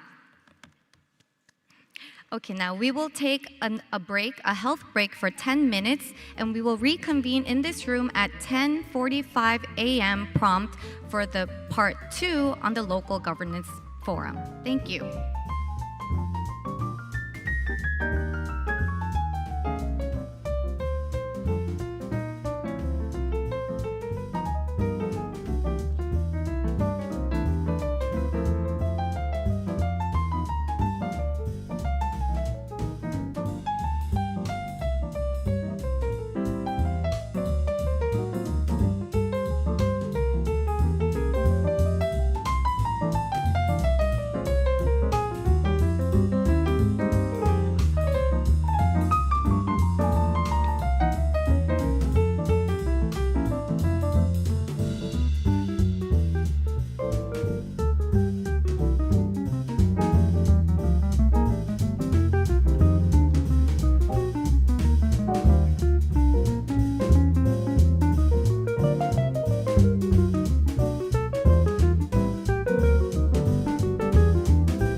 ladies and gentlemen, part 2 of the Local Governance and Partnerships Forum will start in 2 minutes. May I respectfully ask you to take your seats.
Welcome back, everyone, to part 2 of the Local Governance and Partnerships Forum. Now, I would like to invite the moderator for this session. Mr. Sanjaya Bhatia is the head of office for Northeast Asia and Global Education and Training Institute with the United Nations Office for Disaster Risk Reduction, UNDRR. Please welcome Mr. Bhatia with a big round of applause. Thank you so much. And it's really an honor to be here today to moderate this panel, which is focusing on a very important gap area in the implementation of not only the SDGs, of course, we are talking today about the SDGs, but it is also an identified important and critical gap area for the implementation of other global frameworks, including the Paris Agreement and the Sendai framework, because national capacities are there. There are some good national capacities, but once we go down to the local level, it becomes more difficult and challenging to implement the SDGs, their Sendai framework, and the Paris Agreement. So today, this session, just over an hour, we are going to talk about localizing the SDGs, and we have a very interesting panel covering the experiences from South Africa, Rwanda, and Nepal. And then also some, I think, global experiences also will be shared. So let me start by giving the floor to the first speaker, where we are going to talk about operationalizing the principles of effective governance for SDG at the local level in Africa. And the first speaker is Mr. Sarah Tawfiq Hamouda, who is the Agenda 2063 and SDGs expert from the African Peer Review Mechanism from South Africa, and will be joining us online. So, Sarah, the floor is yours. Thank you very much. Can you hear me? It says Mr. Yeah, go ahead. Can you hear me? Yes, very clear. Please go ahead. Thank you, Mr. Moderator, and it's a great pleasure to join you today, actually from New York. So I would like to say good evening from New York. We are attending the United Nations General Assembly, and it's such a bad luck that we couldn't be in South Korea. I personally had very nice memories in South Korea as I got my first master's degree from there, and I was very much looking forward to be back, but maybe at another time. I'm sharing my presentation. Can you see the slides? Not yet. Okay. Hopefully it will be coming Now, shortly. yes, it's there. Please go ahead. So my presentation will be very focused, as Your Excellency highlighted, on the local governance and also the implementation of principles for effective governance of SDGs from an African perspective.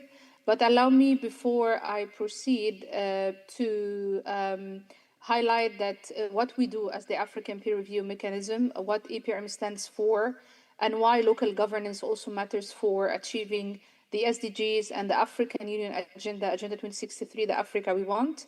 And also to give a bit of highlight on the collaboration we have with the UNDESA over the past 5 years to domesticate, advocate, and enhance tracking these principles. And lastly but not least, what are the stories from Africa telling us about principles of effectiveness, principles of inclusiveness, and leaving no one behind. So I was very lucky to follow the previous presentation to some extent, or the previous session.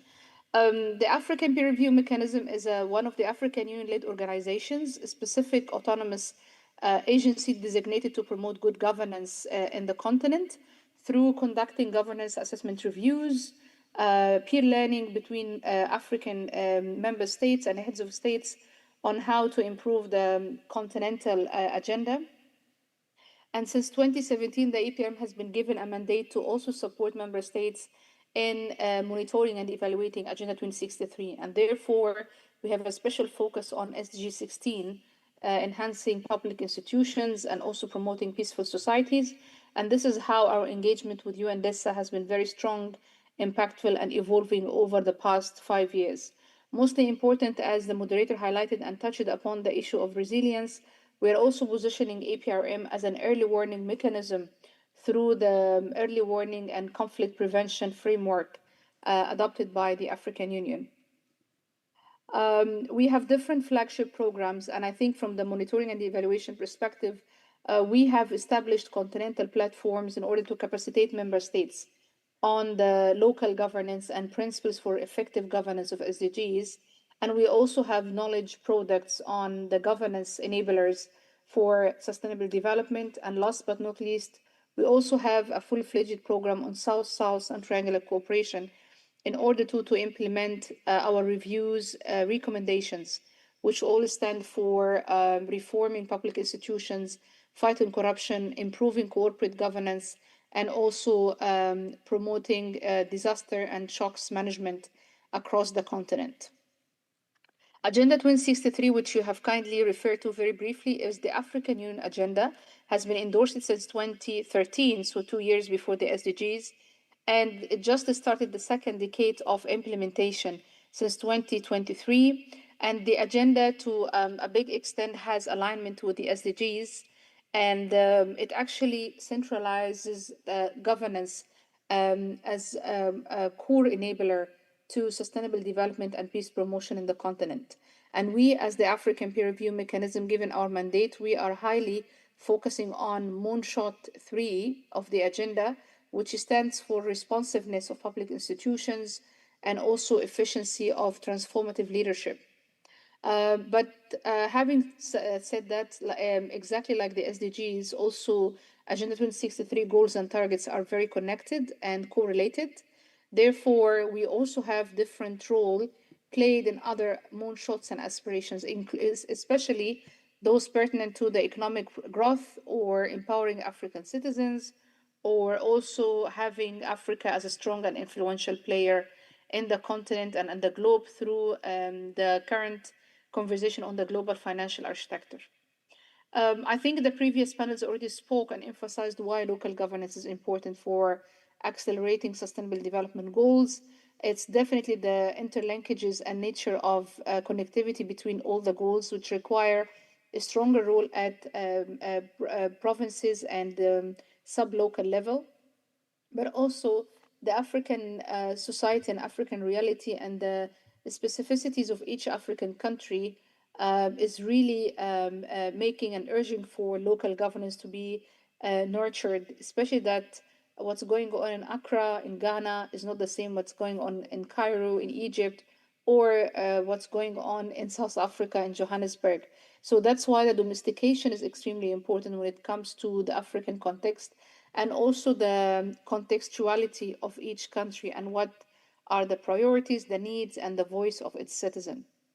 Within the second decade of Agenda 2063, we have catalytic interventions that can help to achieve our aspirations and our continental goals. And if you look at the democratic element or the Moonshot 3 on responsiveness of institutions, you will see that very key element is the transformative leadership and also the democratic institutions, how the responsiveness of these institutions and also to what extent they are respecting the rule of law, given the cross-cutting challenge in the continent regarding corruption.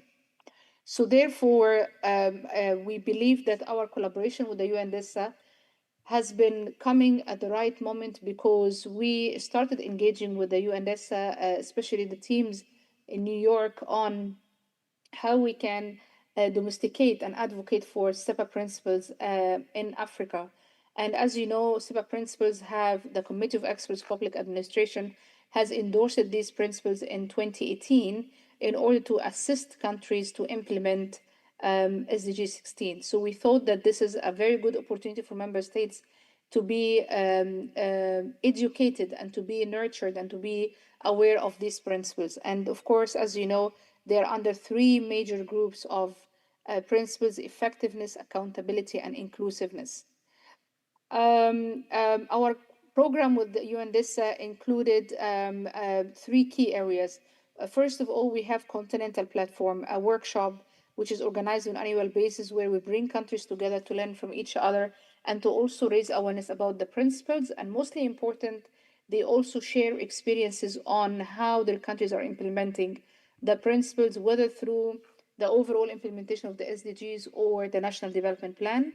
Then also we have a task force which has been established since 2021 up to today in order to deliberate on the key areas of priority for member states to leverage from these principles. And number three, we have the peer learning model and toolkits, which we have been developing in collaboration with different experts in Africa to assess or to assist member states in the implementation of key strategies related to these principles. So, for instance, in inclusiveness, we have leaving no one behind. And under leaving no one behind, we have certain strategies like social equity, for instance, which member states have been raising concern about it in the continent, that we need to do more about it. So this has been our program with the UNDESA.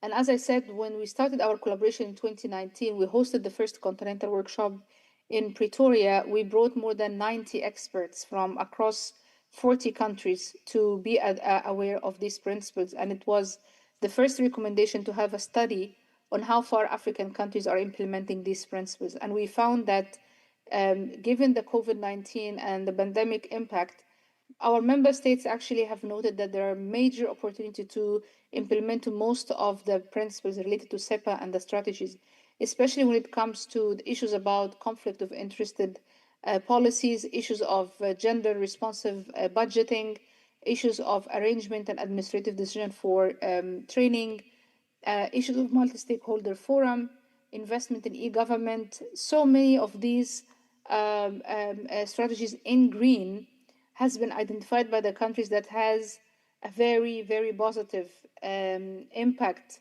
to assist local institutions, especially in the time of COVID-19 or any future crisis. And of course, a measure of these issues also was the fiscal and monetary policies and performance management. After that, when we asked member states what are the key areas, the most challenging principles and strategies you think they make sense, of course, they spoke about competencies and training for civil servants in Africa. They highlighted the issue of sound policy making, how countries can be prepared with a strategic planning and foresight capacities, issues of policy coherence, issues of M&E, then also the issues of integrity and anti-corruption policies, and last but not least, inclusiveness. So I would say there has been 4 key or 5 key principles that our member states identified as an urgent priorities to be addressed and to be empowered. If we look at the application of SEPA principles in the continent, and especially when it comes to the institutional frameworks, which has been most effective to build local capacities, I would say that member states, they have been strongly committed to the implementation of both agendas. However, each country developed its own institutional framework based on the needs, based on the political leadership vision, and also the planning model. So I'm here giving the example from Ghana because Ghana has been one of the forerunners to achieve the SDGs. And we can see that in the Ghanaian model, you have different committees at the highest level, at the presidential level, to supervise the implementation and also the overall strategic framework for Agenda 2030. Then you also have a coordination role, extremely important, played by the Implementing Coordination Committee. And also you have implementation role by the ministries and departments.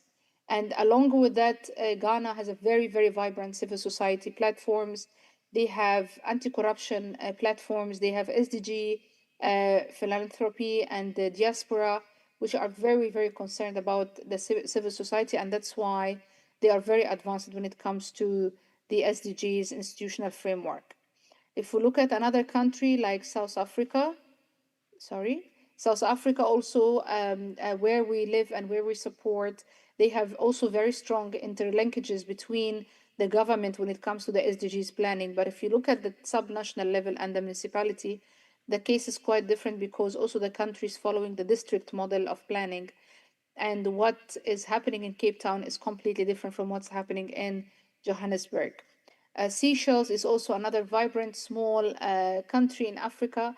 However, they have been progressing very well when it comes to sustainability and SDGs, and that's why they also have a very solid and cascaded system of working groups in order to address key issues of inclusivity, as you can see, governance, human capital, and national resources, especially with the marine resources vision they have. If we look at how the principles also are integrated into national plans, especially I've chosen some principles that I believe they are fitting with the African context, the inclusiveness and leaving no one behind. If we look at Zambia, for instance, Zambia is also another vibrant model where there are different policies adopted by the government to implement the principles for effective governance of SDGs, those related to women empowerment, social protection, development for local community, food security, and also the educational for all, or education and equal learning opportunities for all, which has been endorsed by the president. Another principle that we have been also investing in recently, and we are proud that we launched it at the High Level Political Forum in New York in July 2025, the findings of our toolkit on strategic planning and foresight. It's a toolkit came out of the work we did with UNDESA through a dedicated group of experts from the continent, where they promoted a toolkit, a very simple toolkit to assess the institutional, political, and legislative aspects of national planning and strategic foresight. I left for you here the QR code of the policy brief. It's data we collected from, I think, 12 African countries who attended the workshop last year of APRM and UNDESA, and you can see that there is still a huge demand from the findings we have of this toolkit, that our member states is still seeing the strategic planning and foresight as a new concept, and therefore it needs further capacity building. But also we have some example from the continent, like the city of Cape Town, where you can see that the national planning and preparedness of the city to be a resilient city is also taking place, and it has been heavily cascaded at the national and provincial level. Another principle, I think this is the last two slides I have, Mr. Chair, is also the principle of integrity and how member states are fighting corruption. We have noticed that in the last 10 years, African member states have steadily and consistently tried to work on the issue of corruption, not only from numbers and indicators, but also creating the enabling institutions and environment for that. So we can see that some examples like Ethiopia, Morocco, and Senegal, they have strengthened their human rights commissions, the Institute of Ombudsman, and also they try to empower the councils of superior councils for judiciary to empower the judiciary system, and to also establish their own national commissions on anti-corruption. Another initiative we also developed recently with the OECD, and I think DESA is part of it, was the policy coherence for good governance in the continent. And this is an exercise we have conducted with the OECD to support 4 African countries, namely Kenya, South Africa, Namibia, and Ghana, to see how policy coherence is taking place at national level. And this is also part of a bigger program on Africa Governance Platform with the OECD. I will leave just the slides for your attention later, but this is where we heavily focus on elements of SIPA principles. And you can see that from the assessment we did with member states, like the case of Ghana, we can identify what are the strengths and what are the weaknesses of each country when it comes to policy coherence, guided by the principles for policy coherence. Last but not least, Mr. Chair, I think this was the last guiding question on the multi-stakeholder approach in Africa and the community engagement for local governance. It's absolutely and undoubtedly an imperative aspect of Africa's story for sustainable development. African citizens and African youth are costing more than 40% of the society in the continent, and women are also composing almost 50% of as a segment of the society. So that's why the African Union, in collaboration with EPRM, in collaboration with other organizations like the Socioeconomic Council, they have a lot of fully fledged programs to support local communities and local governance for achieving the SDGs. And I think these platforms are extremely important to raise awareness on Agenda 2063, but mostly important to also ensure that youth are fully fledged and fully involved in local community. So without any overdue, allow me to stop here. I thank you very much for listening. Merci beaucoup. Shukran jazilan. Thank you. Thank you. Thank you, Ms. Sarah. And I think very interesting long-term approach taken by the region 2063. I think that's something other regions could pick up on. Also, thank you for sharing all these cases and very good examples of localization of the implementation of the SDGs in Africa. And also sharing the toolkits which can help local governments and other national governments pick this up. So thank you for that. Now let me move on and hand over to Prabeen Mahajan from UNPOG for a brief intervention on this topic. Prabeen, the floor is yours. Good morning all. So I'll be very brief. My colleagues from UNDESA and my colleague from APRM, Sarah, has already mentioned about the principle of effective governance. That is, the full realization of SDGs will depend on the common understanding of this principle of governance for sustainable development.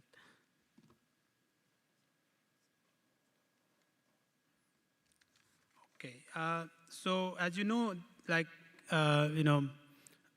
for the SDG implementation at the local level, at national level, there are linkages. So especially for the SDG localization, there is a linkages between we need the linkages between national and subnational level. And I think we have 3 broader categories. The first one is the top-down approach. The second one is the bottom-up approach. And the third one we need for SDG implementation at the local level is the coordination. It's coordination between national and local level. And this one also our colleagues has already mentioned about the multi-level governance for SDG implementation. And I think this, the foundation of SDG localization rests on three pillars. The first one is the top-down, that is, the horizontal. Another one is vertical integration, and another one, the stakeholder engagement. So these are not, academic concepts. These are, they are different from, like you can, for example, it's a SDG theater and SDG transformation. But however, there are various gaps, and OECD has identified 7, this percentage gaps that, that can sabotage even well-intentioned efforts. So, and these 7 gaps are, not abstract policy challenges. They are the, daily frustration of the mayors, local government officials, governors, community leaders, trying to translate the global goals into local changes. And the question is then what do we do about them? So I think we have the hope. We have this is the hope meets strategy. So we have the national and local governments should have this coordination mechanism. And another one is building capacity building, like Sarah mentioned about the peer-to-peer learning and the workshops in different parts of the world. And another is institutional innovation.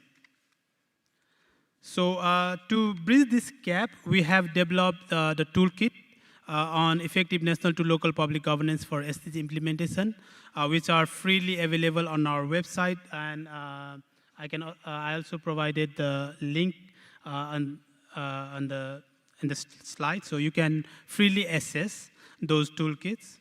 And these toolkits we have developed various practical tools, not only having the academic concepts, but we have developed these practical tools on governance self-assessment, readiness assessment on institutional arrangement, cross-cutting analysis on vertical integration, how to set up the stakeholder engagement plan, how to have governance and coordination for SDG financing at the local level, monitoring, evaluation, and reporting, such as the guidelines for voluntary local review. And we have conducted many workshops focusing on this topic and based on this toolkit. So we have so far conducted workshop in Cambodia, Maldives, Mongolia, Nepal, and we are also conducting the next workshop in Indonesia in November. And my colleagues, my other two presenters, Mr. Tulsi and Theonesti, will provide you more detail on how we conducted this workshop and how they are going to follow up on this workshop. Thank you. Thank you, Praveen, for sharing these very interesting toolkits. And I think some of you might be aware from UNDRR, we organize or facilitate a network of cities and local governments called the Making Cities Resilient 2030, which today includes about 1,910 cities from around the world. And this toolkit would be very useful to them. So let's share it with this network also, so that they can better understand their role and responsibilities in implementing the SDGs. So we have space for questions near the end of this program. So we'll keep the questions till then. I hope, Ms. Sarah, you are also there. I have a question for you, but which we'll pick up later, which is any tips you can give to governments which are thinking of decentralizing, what works, what doesn't work, but that's for later. Now, let's move on to the next presentation, which is on effective national to local governance in Nepal. And I hand over the floor to Mr. Tulasi Sharan Sigdil, who is the Senior Director of Studies, Governance and Development Management Learning Group at the Nepal Administrative Staff College. The floor is yours. Good morning, all. Thank you, Chair. And I extend my heartfelt thanks for inviting me here, and I feel well privileged to be in front of you all.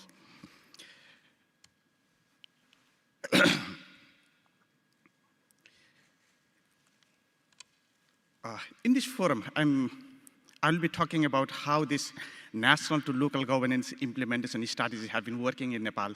So it's like a very small case, but I'll be brief within 15 minutes. So if there are any questions, I'll deal in the question and answer sessions.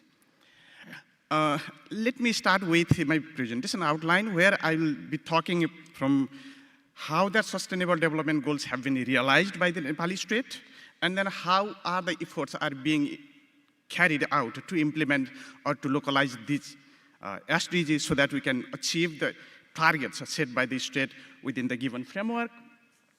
And what are the effective mechanisms that we have designed and how we have aligned these SDGs goal for the governance system within Nepal, and how effective are these governance systems, and some actions what we have done. As I am from training institution, capacity building agency, then I'll briefly be talking about what we have been doing and how these things are working at local scale, and what are the lessons learned that we have from localizing SDGs in Nepal. Let me briefly see it. When we realized the SDGs in 2016, which gives us the Sustainable Development Goals status paper and a roadmap from 2016 to 2030. And at the very moment, we were planning our 15th five-year plan from 2019 to 2023, which well aligned this SDGs goal in our national planning framework. And it has been carried out to the 16th five-year plan, which is recently in execution from 2024 to 2029. So this is the perspectives and the theoretical frame that we have adopted. And what we have done right now is we designed the status paper in 2016, then we have implemented a strategy paper in 2017, and then we have now first level national review in 2024. So 2017 one, it was the design phase. 2018 is the strategy building, basically financial strategies. And 2024, within this 6 years, what we have done and what are the gaps and what we have to do next. These are the strategies, these are the papers which have been published by National Planning Commission, the apex planning body in the country. And when we had this national planning framework, then to implement these national targets and objectives to achieve this, now we have to implement this at the local scales. So in that sense, we can see at the right front, there is a local government plan. We have like 751 local government units right now with the 2015 constitutional framework as the country is heading towards the federalism implementation roadmaps from unitary form of governance. So each local municipalities, rural or urban municipalities, they have been preparing their 5-year plans and they have been incorporating these SDGs goals within their planning framework. And to the left side, we can see this, the provincial level planning document, 5 years plan documents, which have also aligned these SDGs, Sustainable Development Goals, in their own framework. So that's, we can say that national, provincial, and local governments have consolidated and integrated strategies for SDG implementation in Nepal. So what these plans have done is that they have aligned this SDGs goal and integrated them in the provincial and local plans in line with the national SDGs targets and objectives. Then we have adopted, because local governments' plans are often built through the bottom-up approach. As Praveen said, that's top-down and bottom-up appropriate coordination. National governments set the targets, local governments adopted in, they implemented their, developed their plans for implementation. In that sense, we can say this is a proper coordination. Though there are some lapses I will talk about. So I would say there is a bottom-up and transparent planning where people have been engaged. And let me tell one thing, when planning the local plannings, there are two approaches. One is experts-driven knowledge supply approach that we have seen in the past 2 days. But this time, what we have done is that knowledge supply or expert-driven approach to engagement of a community and creating knowledge from the grassroots. That's the strategical shift to engage local communities to achieve these SDGs in Nepalese context. So the mechanism that we have, the larger governance framework we have under this Federal Democratic Republic is, we have 3 government units, federal, provincial, and local. They have their own autonomous areas of state authority, and also they have shared areas of state authorities where we can say that the Constitution says that the basic principle is, because they are self-rule and shared rules, then there should be a very close coordination, cooperation, and coexistence. It's like very effective kind of things. I just remember the World Bank's report 2017, which also says that drivers of effectiveness and drivers of change, which also says commitment, coordination, and cooperation. These are the basic 3 strategies and driving instrument for change and implementation. I think our constitution has also similar kind of frame, which was designed in, drafted in 2015. So we need to make how these mechanisms are coordinating to achieve these shared goals of SDGs. So to adopt these SDGs, what we have is that provincial, federal, and local governments have their functional division. Federal governments basically is assigned or entrusted with policy and macro scales and regulatory frameworks. Provincial levels, at provincial level planning and developmental works, and local governments, they are in the frontline service and they are providing basic public services to the citizens. In that sense, the SDGs, as we have 17 goals, these 17 goals have been aligned with their specific development plans and yearly annual execution plans. So federal government has like a macro scales planning process and targets. Provincial have their own context and they have set their own targets, and local government have their own targets. So it's like they started from the national framework, now they have been implementing all through the local strategies and local implementation framework. So to implement this, what we have done then as a training institution, which is a premier institution in our country, we designed a 15 days training of trainers program in 2020 so that we mobilize those experts in the local government. As I said, that's from expert-driven knowledge exercising framework to community engagement framework. we created a pool of experts at the national level, then we assign them in the local government so that they will be making a plan in line with the SDGs, staying with the people. They were stationed for 6 months in the local government, and they were visiting each small units of communities to collect information, to plan and build strategies along with the community. So that's, I would say that it's expert-driven idea to community engagement idea with experts' knowledge. So it's an appropriate balance so that these SDGs will be aligned and have been aligned. This is what the planning stage, and as Provinji has said, I think 3 or 4 months back, we also organized the effective local governance workshop where we brought together the planners, local government executive bodies, and experts together to evaluate and to also share this knowledge and apply this knowledge at the local scales. So this included right from the planning to the local volunteer approach which have been doing now. I'll just share some ideas on this one. So this two, above one is the planning phase, and the next one is now we are reviewing and also changing our strategies which went well and which went still require some correction.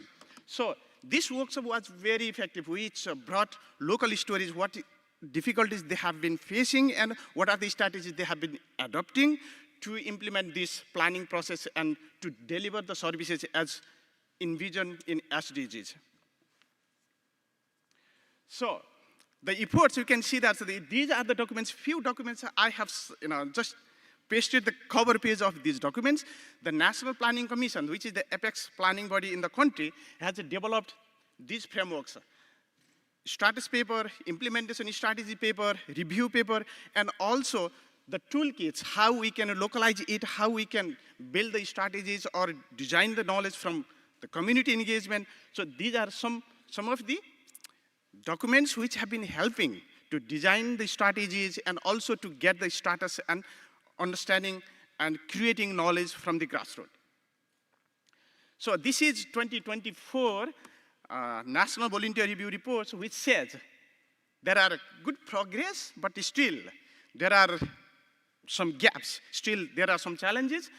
And provincial level and local government have also been initiating their own volunteer review so that we can compare what are the gaps at the national scales and what are the gaps in particular local government and in particular provincial government, so we can compare with local government and the national framework. So the first municipal plan, that's Palungtari municipality. I'll just take one example from Gorkha district, which has aligned the SDGs goals in their own plan, and now they have been reviewing the volunteer local review. They are conducting volunteer local review and what are the achievements they have been getting and what are the gaps they have been filling. So these are the local governments which have already conducted this volunteer local review, the status and progress of the local, sustainable development goals which have been implemented in their own municipalities.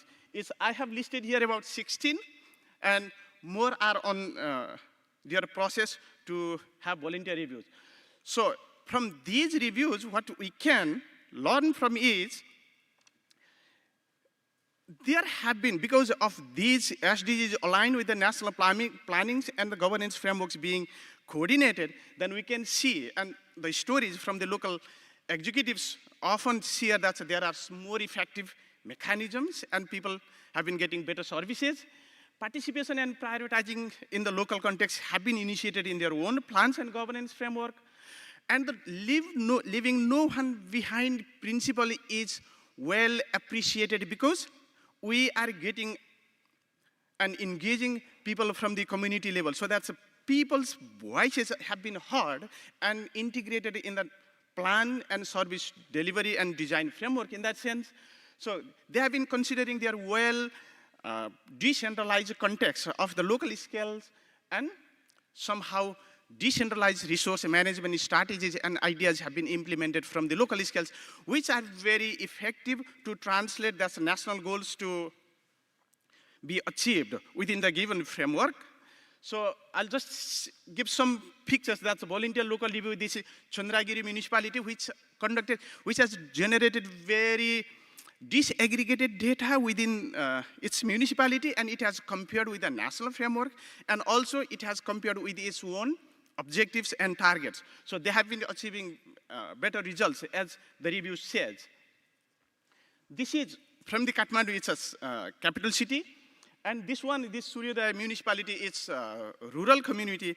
It's in the eastern part of hill regions. So it has also conducted that kind of review, and which have similar kind of, they have been contextualized and they have been redesigning and reframing their strategies to achieve the goals. So the lesson learned from all these things is what they have realized and what we have perceived is effective coordination among the 3 tiers of government is a key part, because it's a coordinated effort. It's not implemented in isolation, so it's a coordinated effort. So we need to bring all these 3 governments together to implement the things as specified in the division of works by the National Planning Commission documents. And disaggregated data management in local scale is still a key challenge.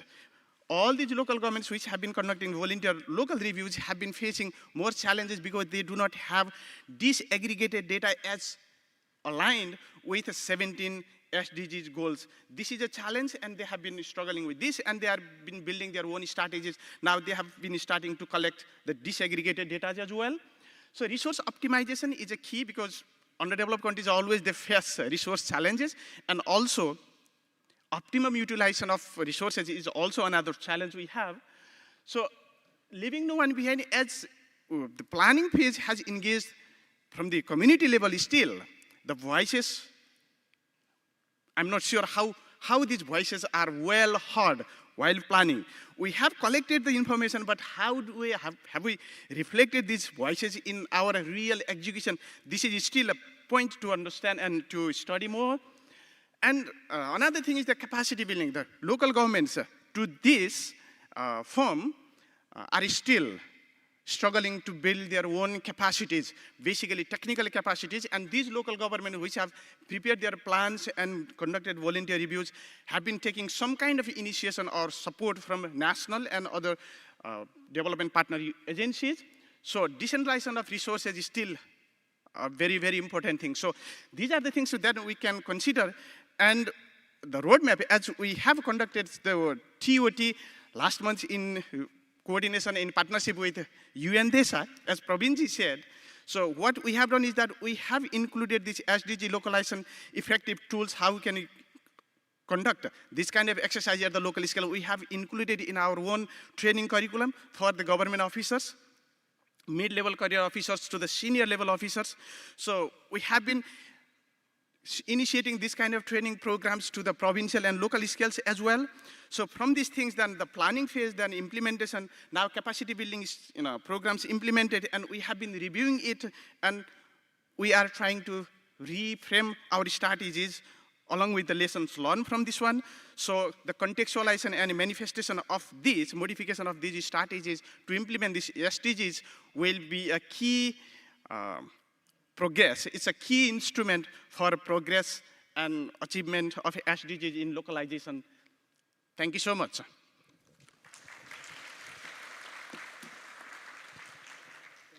Thank you, Mr. Tulasi, and very interesting to see the actual decentralization in process. I think we'll have a question session later, as I mentioned, but my question to you would be, any tips on the decentralization of resources, because that is a big constraint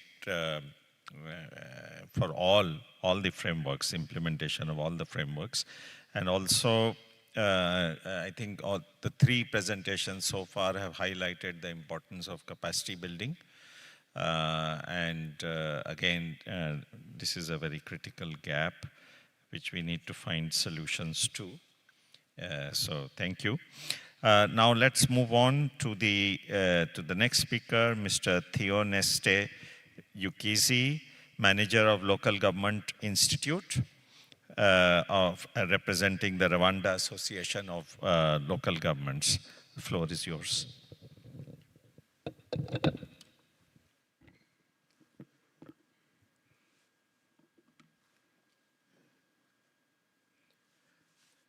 Thank you so much for giving me this floor to speak the experience of Rwanda.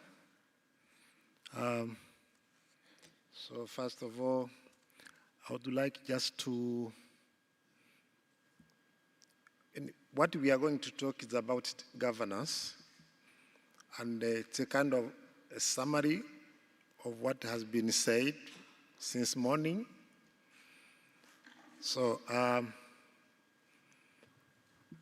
I'm going to start to what I call the lesson learned from the previous session. I took just one after the session provided by David Fulford. So he said that to apply the AI, it's required to start rather than not doing anything. So I think that principles guided me to orient just my presentation. So the slide that I'm showing, it involves the mechanism put in place to lead the governance and leading what we are talking about when we are talking about the SDGs implementation. I picked just some where the country should be committed to implement the governance, to make governance as a principle, and to make sure that there is no corruption in what you are doing. Setting those guidance, those principles should lead us to well achieve SDGs goals and indicators. So the slide itself shows that for those who don't know where Rwanda is located, so you may just see on the slide. So then I'm working for Larga. It's not a public institution, but it's a Congo. We are an association of local government authority. We are acting on their behalf. We are providing their capacity. We are representing them, and we are advocating for them. So now, what has been done to localize SDGs in Rwanda? They have been said, if you remember well, the presentation made by Salah, the first presenter, he referred to AU commitment to localize the SDGs in African countries. So let me go to what the government have been done. In 2015, the cabinet approved the roadmap. 2016, gap have been analyzed, and then 17, there was a holistic quality check, and then 18, it was the time of developing the national strategy, one, and then at the same time, it was the time of mainstreaming the SDGs indicators in national strategies. And then in 2024, we reviewed the national strategy 1, and then to have the national strategy 2. And then we are, in this year, just in the beginning of this month of September, our local government adapt their strategy to the reviewed national strategy. During this exercise, we are making sure that all those indicators of SDGs are mainstreamed. So this is always what I've been saying, the mechanism of domestication, monitoring and reporting. The structure itself demonstrates just how the national framework is built and how it complements each other from the national level to up to local level. So we are copying the AU program, as Sarah said. We make sure that all strategies are embedded just in a national short national strategy, 5-year strategy, and then we make sure that our ministries, our policies are also copying the SDGs, and also at the same time, at the local level, we have now the district development strategies. And then we make just the short-term one, where we are considering the MTF, annual action plan, budget, and the word called the Mihigo is very important in Rwanda.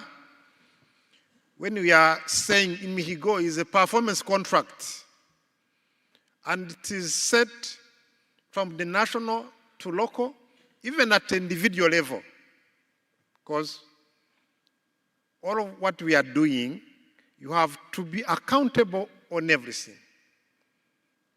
Did you plan to achieve A, B, C, D in X period, in 1 year? Have you been able or no? If not, you are accountable to explain to the citizen why.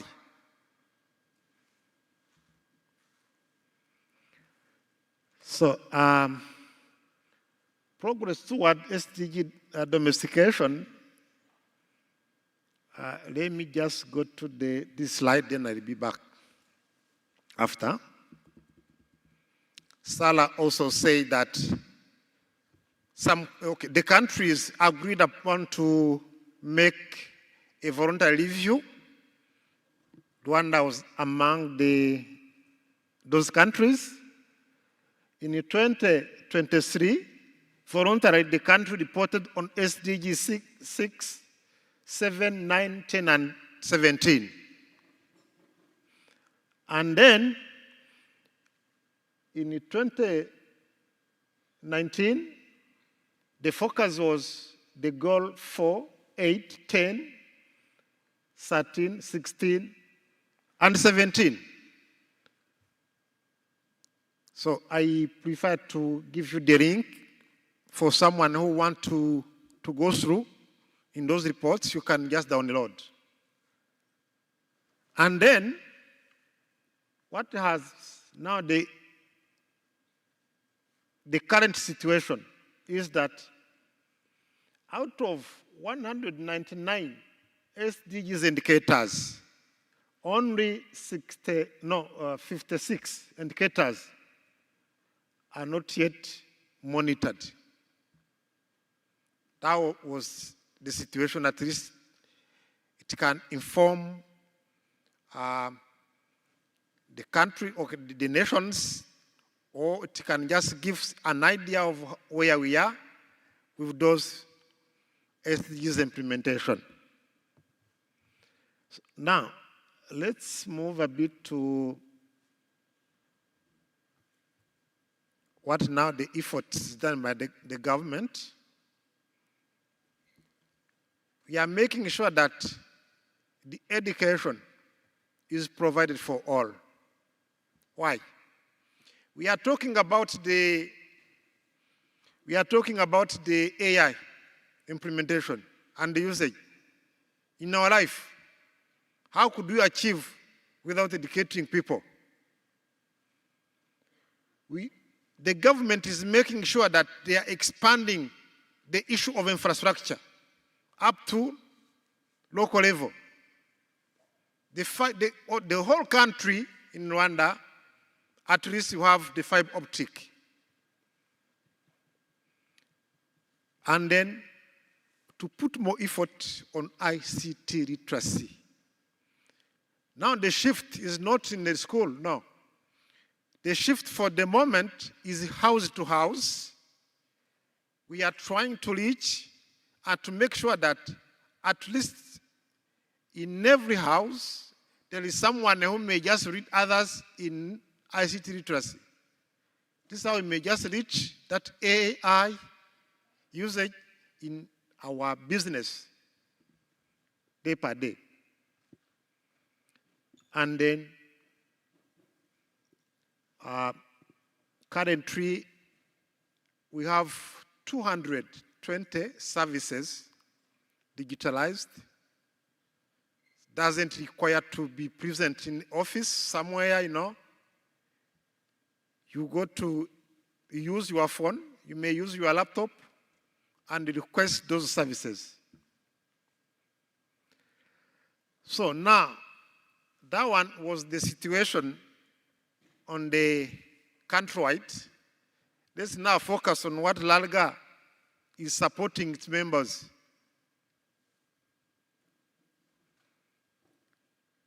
So recently, we collaborated well with UNDESA.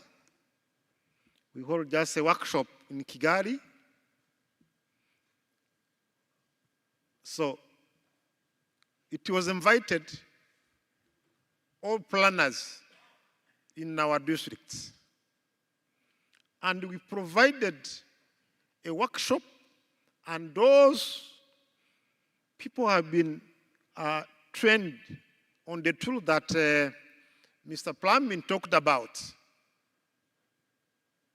Because finally we have to move forward and using the international standard. And we appreciate the support, Plumbin. So,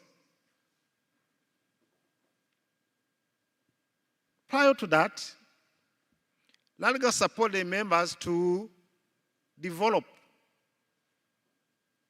the electronic tool which shall help the local government to report, to domesticate. Actually, we have different institutions and reports who can provide information. For instance, we have the Citizen Report Card produced by Rwanda Governance Board. There are so many indicators. We have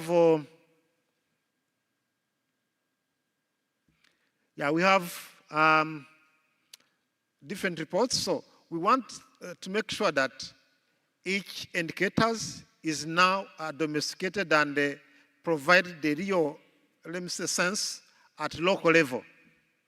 So let's go to the next. Just we shall go through in this presentation, and then so I want to focus a bit on this roadmap that we agreed upon during the workshop that I'm talking about. We've organized in close collaboration with UNDESA.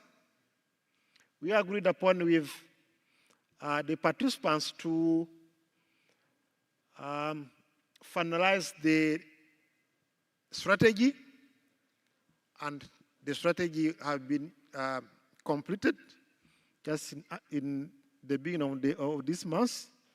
And then the focus is now to continue or to revamp that electronic tool so that the domestication or the adaptation of the new changes in the document are meets or are reflect the SDG indicators. And for the next time, we also have to continue the capacity development of our local staff and make sure that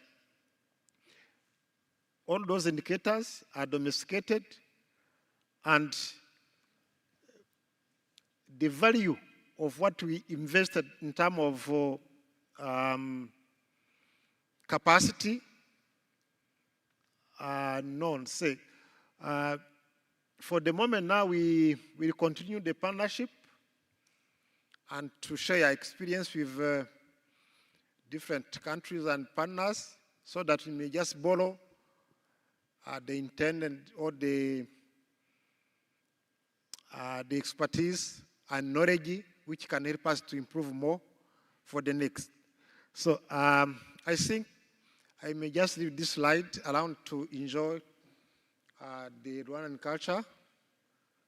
So, and if just you'll enjoy again, you are invited also to come to Rwanda, because if you are belonging to African country, there is no visa fee. If you are belonging to francophonie, vous serez les bienvenus for free.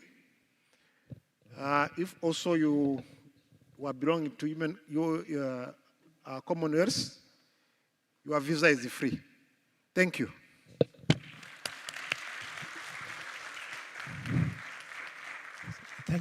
Thank you so much. And it's a very interesting example of a network of local governments supporting the objectives of the government in building up the capacity of the local governments and the voice and the advocacy so that they can implement SDGs. So RALGA is part of a bigger global network called the UCLG, which represents 250,000 local governments around the world, and gives them a voice in all big in the international fora.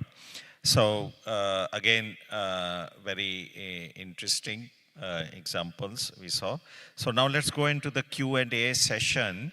And Ms. Sarah, I did have one question for you already, which was about tips for those governments based on your experiences in Africa on looking at more decentralization. So anything that you would like to offer on that, please? Camera, because of just the unstable connectivity on my side.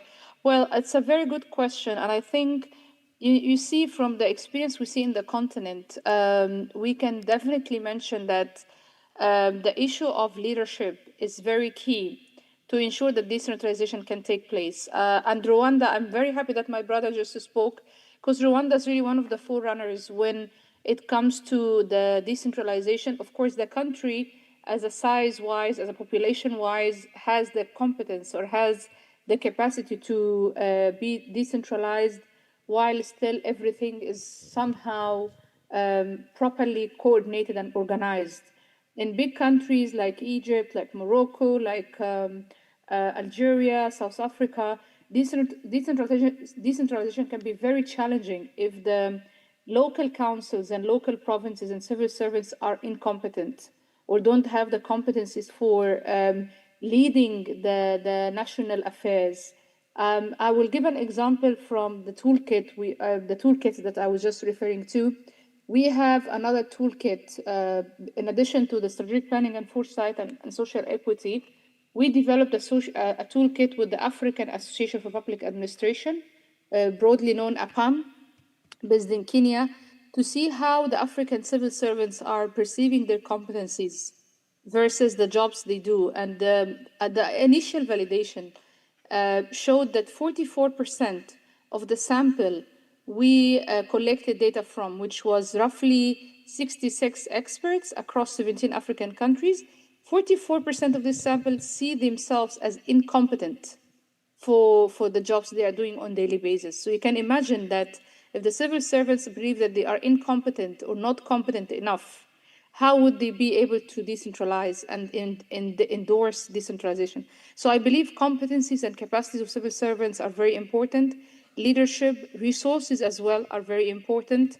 We have seen that in India and other countries, also examples from Asia, decentralization has been very successful. So I think these are the three tips: the capacities, the leadership, the financial capacity, the financial capabilities, which can empower decentralization to succeed. And of course, the mindset itself of citizen and leadership, that decentralization works for good, not for deviation of the society. Thank you. Thank you, Ms. Sarah. I'd like to ask one question to Mr. Theo Neste about the presentation that you showed. So you spoke about the digitization of the services. And in that you talked about digital literacy, which is a big challenge all over the world, because when governments do digitization, often a large chunk of the people are left behind because they don't have access or they don't know how to use. So any insights on how the digital literacy has been reinforced in Rwanda? Just briefly, please.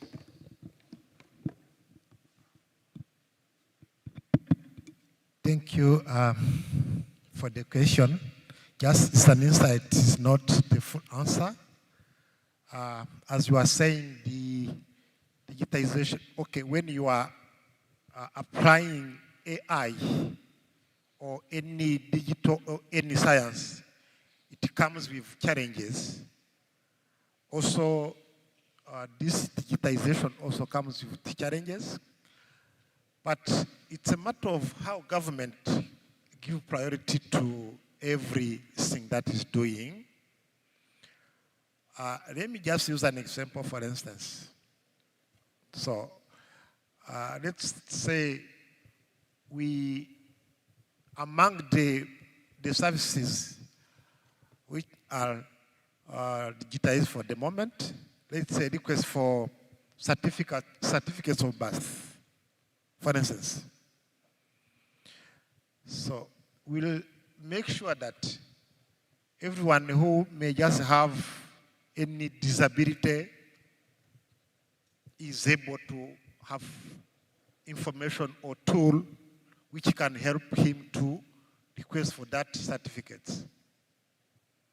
So that one is one of the examples that we may use. Otherwise, on every, let me say, service that you are publishing online, make sure that there is a tool, there is surrounding environment who may just help all people to have access on it.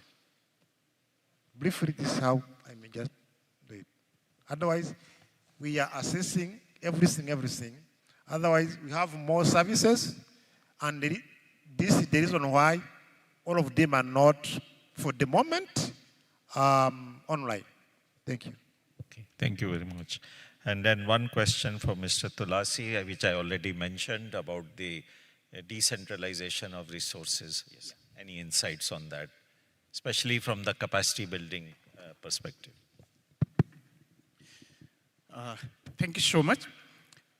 Basically, when we talk about the decentralization of resources, then the constitutions of the country has delineated the rights. Where are the local governments are interested with the constitutional rights to generate resources, and where they get fiscal transfer from the federal government. The government has also prepared this intergovernmental fiscal management kind of act, according to which there are different mechanisms and provisions where the federal government is obliged to transfer funds to the local government, and also there are areas specifically categorized as local and natural resources, and the resources collected from these natural resources is also exclusively provided to the local government. So another thing is that there is a fiscal commission. It's a constitutional body which recommends that on the basis of the Human Development Index, population size, and the geographical indicators, considering all these three indicators, the fiscal commission recommends the federal government, Ministry of Finance, to allocate the budget to the different local governments in a different amount. So which basically, the equalization grant they call it, and there are conditional grants, something like this.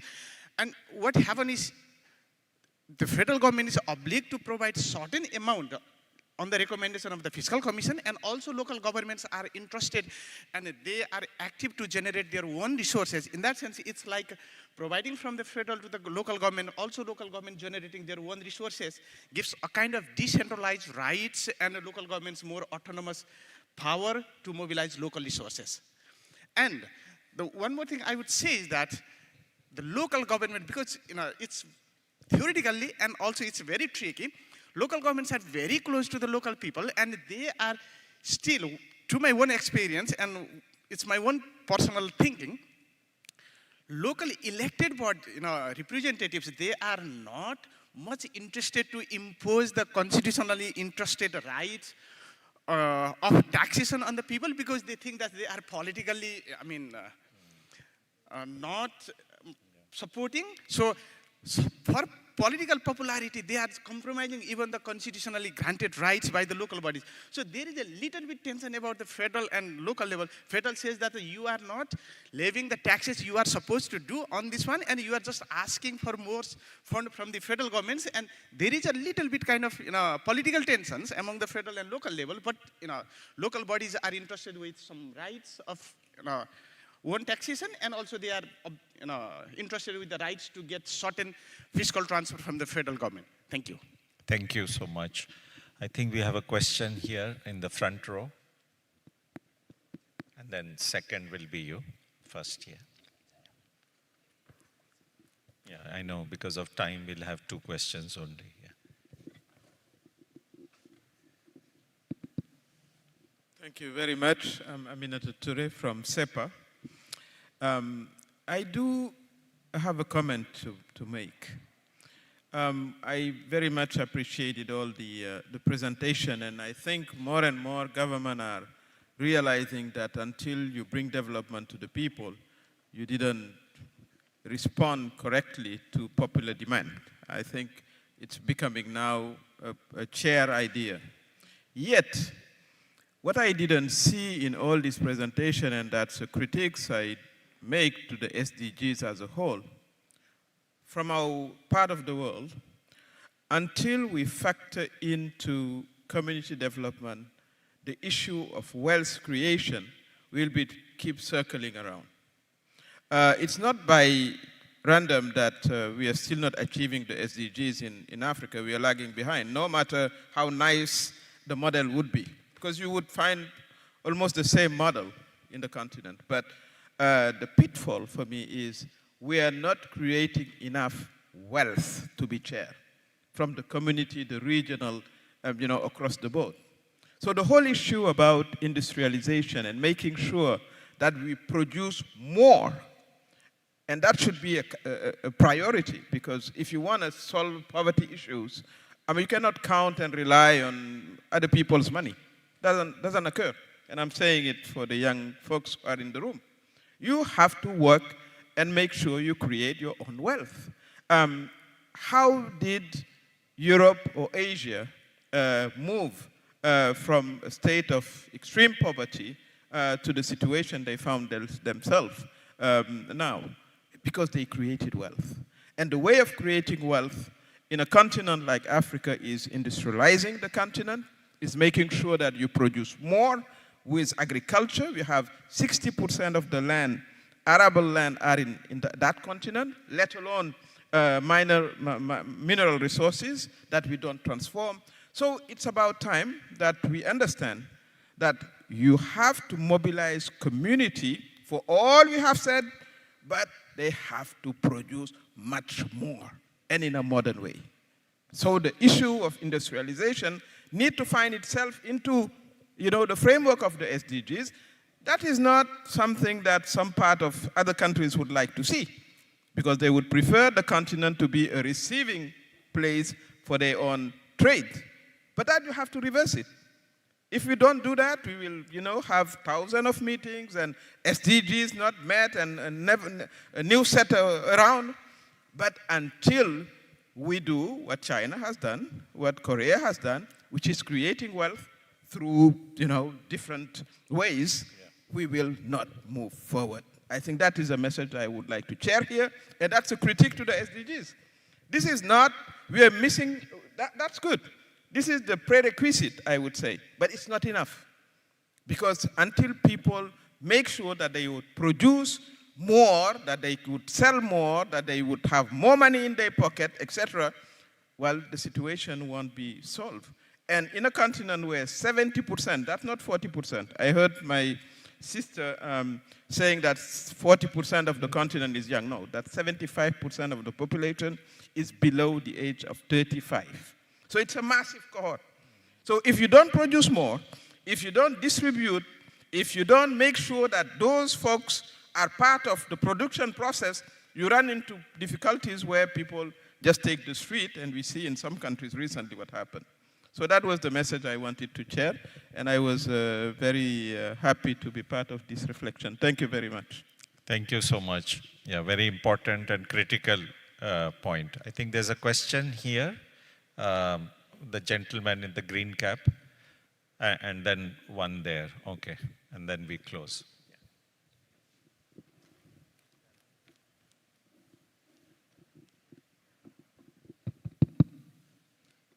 Good afternoon, everyone. Shegu Michael, once again. First and foremost, I would like to thank the presenters and the speakers for their wonderful presentation.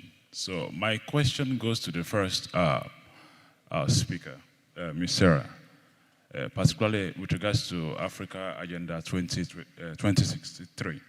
So my question is that, what are the mechanisms that are currently being put in place, particularly by the African peer review, to strengthen anti-corruption institutions in African countries in order to be able to achieve the Agenda 2063? Because you agree with me that a lot of donors, World Bank, the MasterCard Foundation, the Bill and Melinda Gates Foundation, and etc., are pouring tons and tons of millions of dollars trying to bring about the implementation of the Sustainable Development Goals. So my question is just very simple. So what are the mechanisms being put in place by the African peer review mechanisms to make sure that it strengthens anti-corruption institutions in the African countries? Thank you very much. Okay, thank you. This question directed to Ms. Sarah.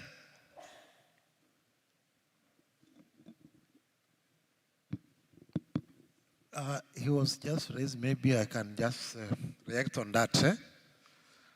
So, concerning the issue of corruption and the related mechanism to be put in place, yesterday we had just a presentation about regulatory framework. Maybe you were not there, but it shall be a responsibility of each government to set up, to make sure that all resources that we have are equally shared. Is your people, is your citizen satisfied with what you are doing?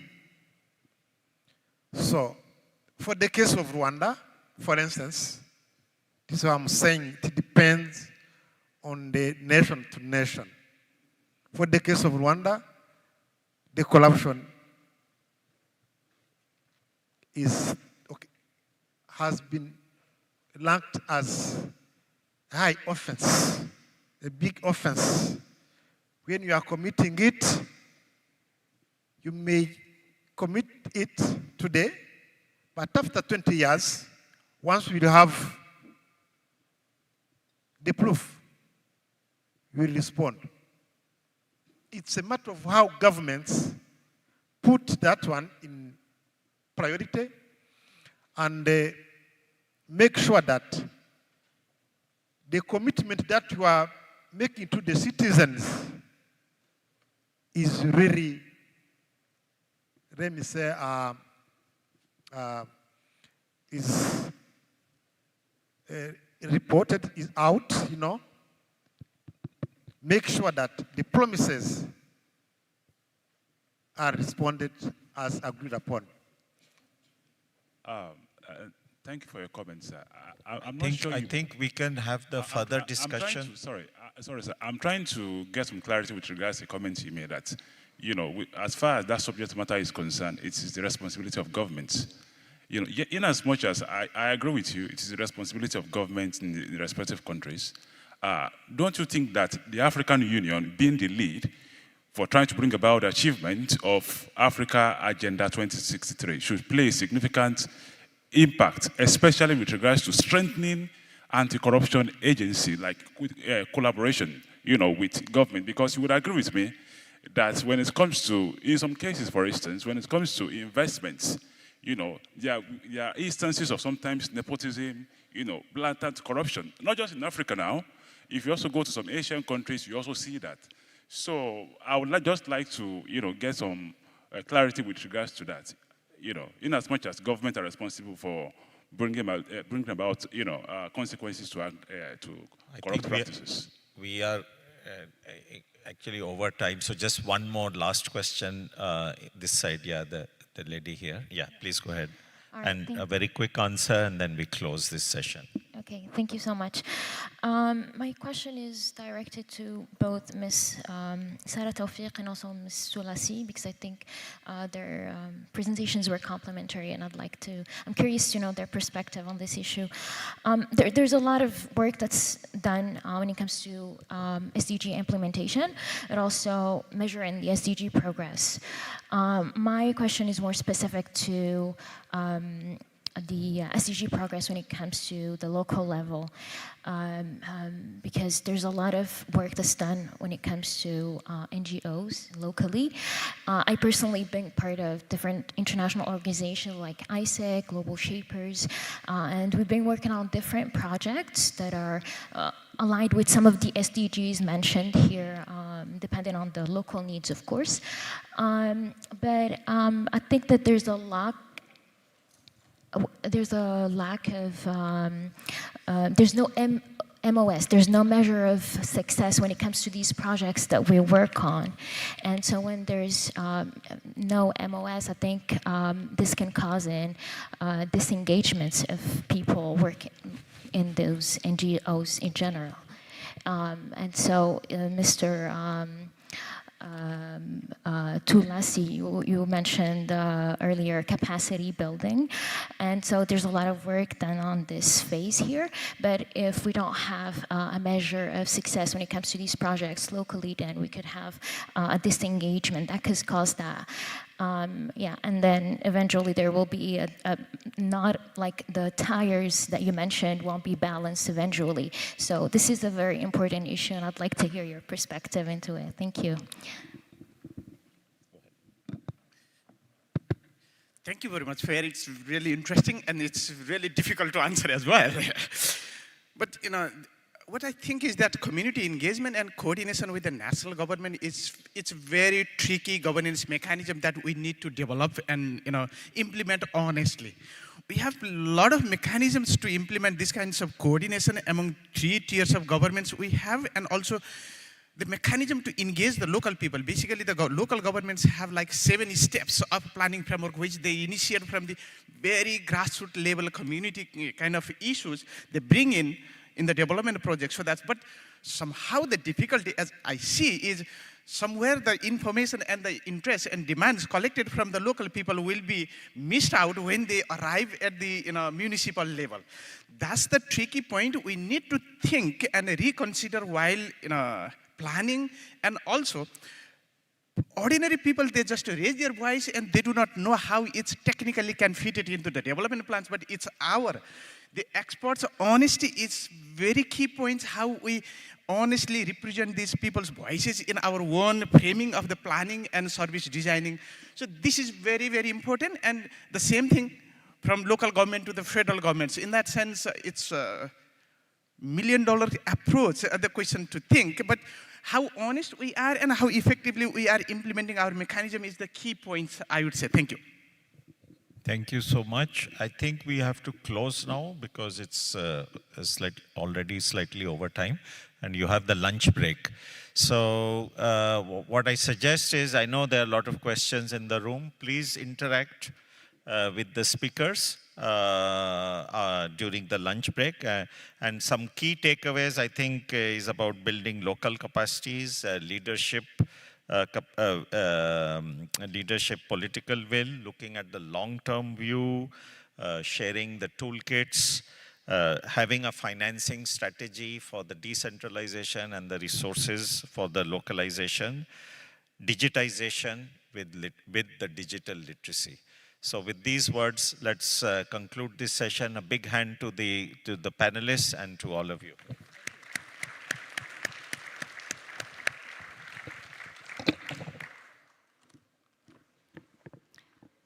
Thank you, Mr. Sanjay Bhatia, for your excellent moderation, and also to Prabin, Tulasi, Sarah, and Theoneste for your insights on partnerships, on effective partnerships. Now, I would like to invite my colleague, Ms. Anna Thorlin, governance and public administration expert, to the stage.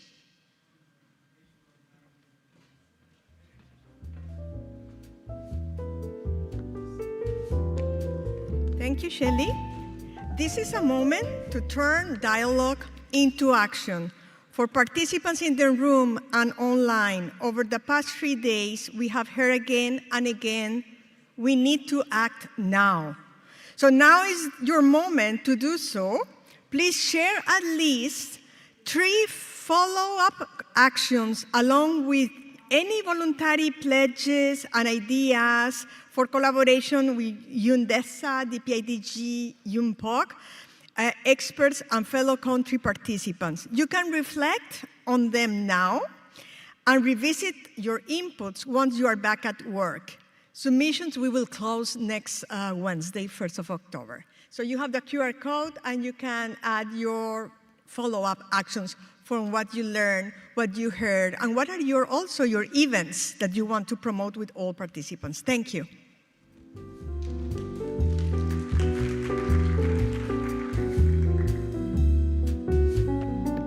Thank you, Anna. We will now take a lunch break for 45 minutes. You may opt for the lunch boxes available in the foyer, or you can also venture out to the restaurants available on the first floor of Convencia. We will meet again back in this room at 1 p.m. prompt for the youth session. Please enjoy your lunch.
Ladies and gentlemen, the youth session will start in 5 minutes.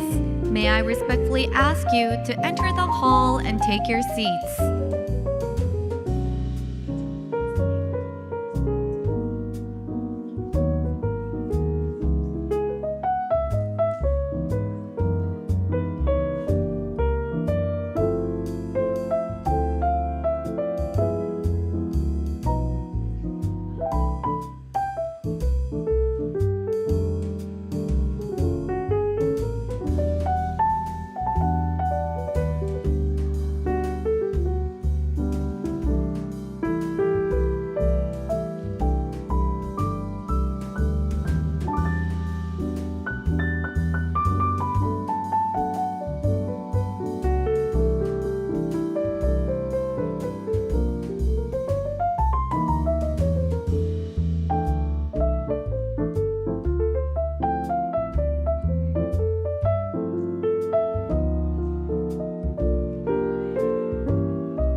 Welcome back, everyone, for the youth session on empowering young innovators to transform public services.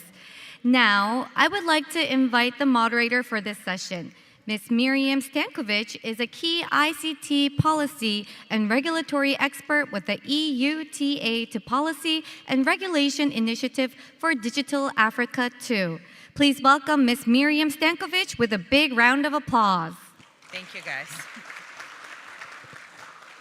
Well, good afternoon, everyone. I'm delighted to be moderating this conversation, which puts the spotlight on young leaders who are shaping the future of digital governance and service delivery. Around the world, young innovators are not only imagining new solutions, but also implementing them in areas such as digital rights, inclusive technology, and civic innovation. Today's session is about celebrating these contributions, understanding the challenges youth face, and exploring how institutions can work hand in hand with the next generation of change makers. Here is how we will run this session. First, we will hear from our speakers, youth leaders and innovators from Brazil, Korea, and the winners of the Youth Forum. After that, we'll open the floor for an interactive discussion. Finally, we'll close with the Youth Forum Awards ceremony and a few reflections. Our first speaker is Ms. Machado, UN Young Leader for the Sustainable Development Goals. She's a digital rights activist and a published researcher on data justice. She's also a founder and the executive director of Equi Labs. Ms. Machado, the floor is yours. Thank you.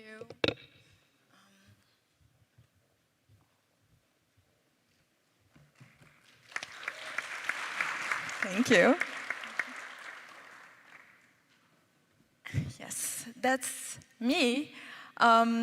Breaking a little bit the silence here and maybe a little bit of protocol. My PowerPoint is pretty colorful and not boring at all. Let's try to make this conversation more interactive. If you have questions, save them to the end. But I would just ask everyone to keep an open mind and maybe revisit some of your own prejudices and preconceptions of what it means to be young, of what it means to be a leader, especially in the digital age. Okay, I might have to ask you to go to the next slide. Oh, this is gonna be something.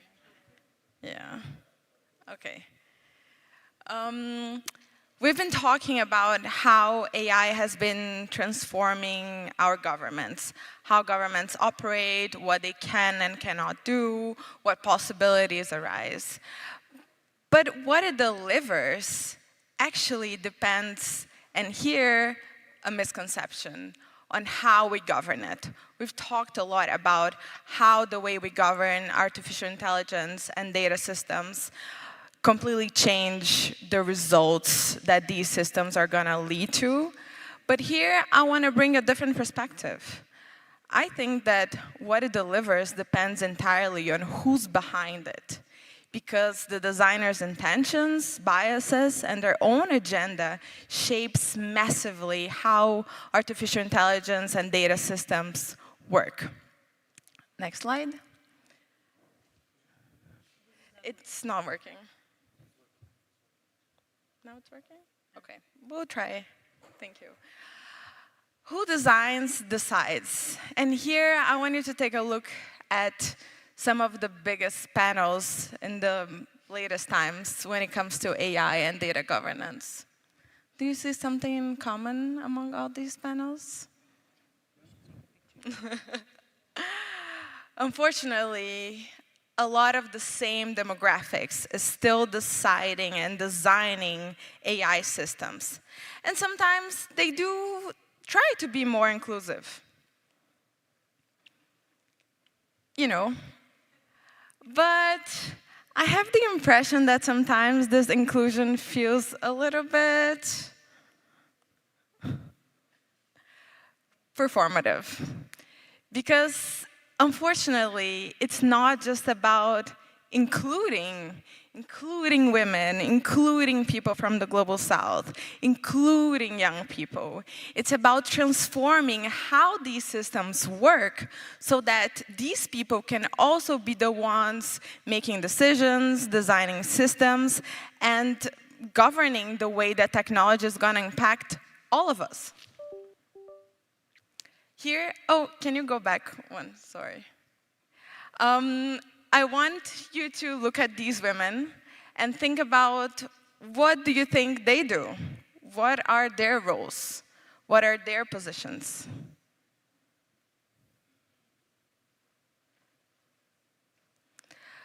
Well, first we have Nea, who's a founder of Innovation for Everyone, a huge NGO that is leading AI and data governance.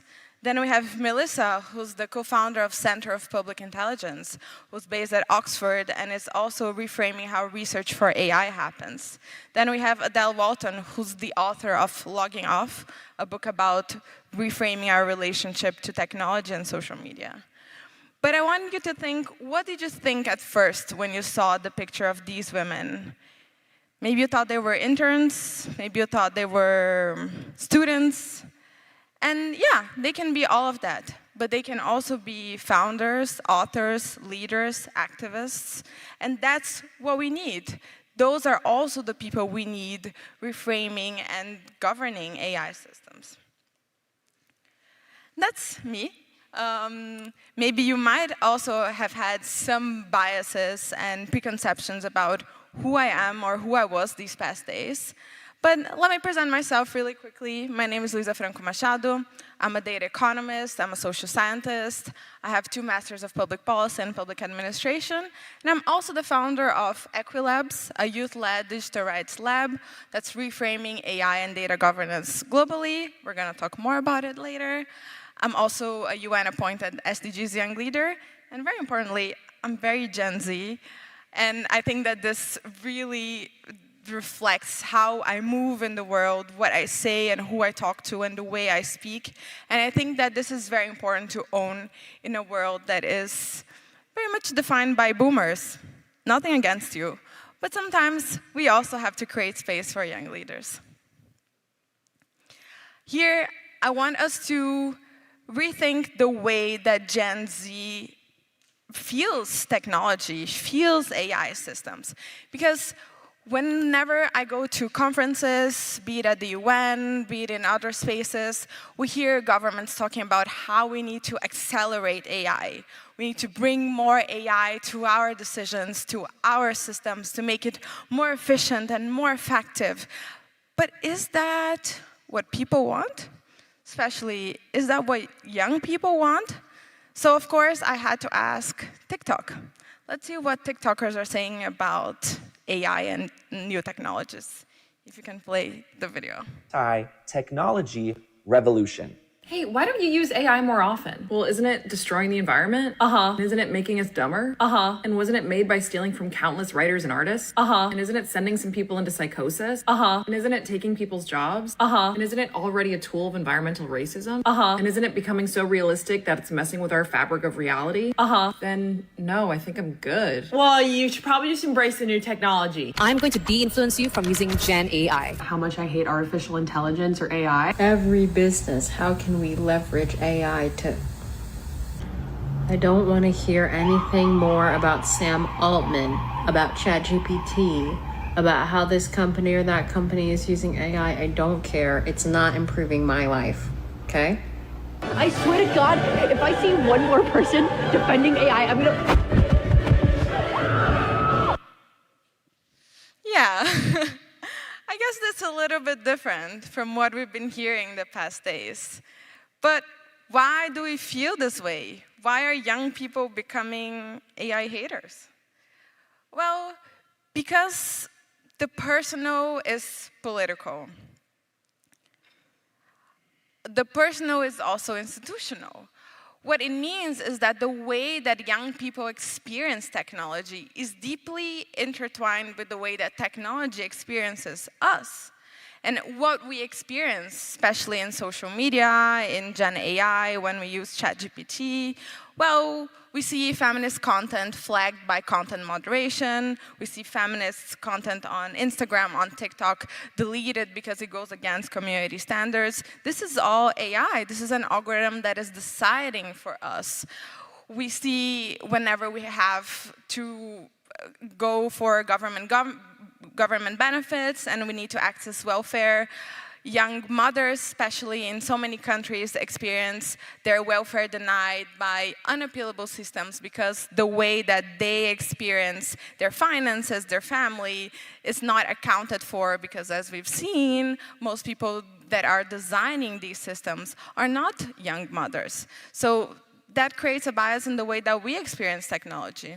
And of course, when a lot of the way that AI is deciding about our lives is impacted by what data is being fed into these systems. And these systems are usually biased, and the data behind these systems are biased. But then you might think, okay, then what can young people bring to the table? And here I wanted to bring a little bit of what I have learned being a young policymaker. I have advised AI policy to some of the biggest donors in the world. And I do think that because I'm young and because I'm a young woman, I'm a young person from the Global South, this deeply impacts the way that these donors will then have their projects impacted. And I know a lot of people here are donors or work with donors, and I think that there are a lot of lessons to learn. I think first, the priorities were rethought. I do feel like being a Gen Z definitely makes me more aware of social issues, issues like gender inequality, LGBTQIA struggles, racial inequality. All of this I bring to the table, and I feel like this is very important because millions are being poured into systems and projects that are going to be impacting these people as well. I definitely think that Global South-led initiatives were prioritized, and not just in a top-bottom way, but in a bottom-up way. I feel like evidence-based policy got more space because I love learning and I love doing research. And I do feel like whenever we are designing systems that are going to be impacted and impact millions of people, we should use some evidence to basically design them. And I feel like sometimes policymakers feel like there is a separation, almost like a silos between research and policy.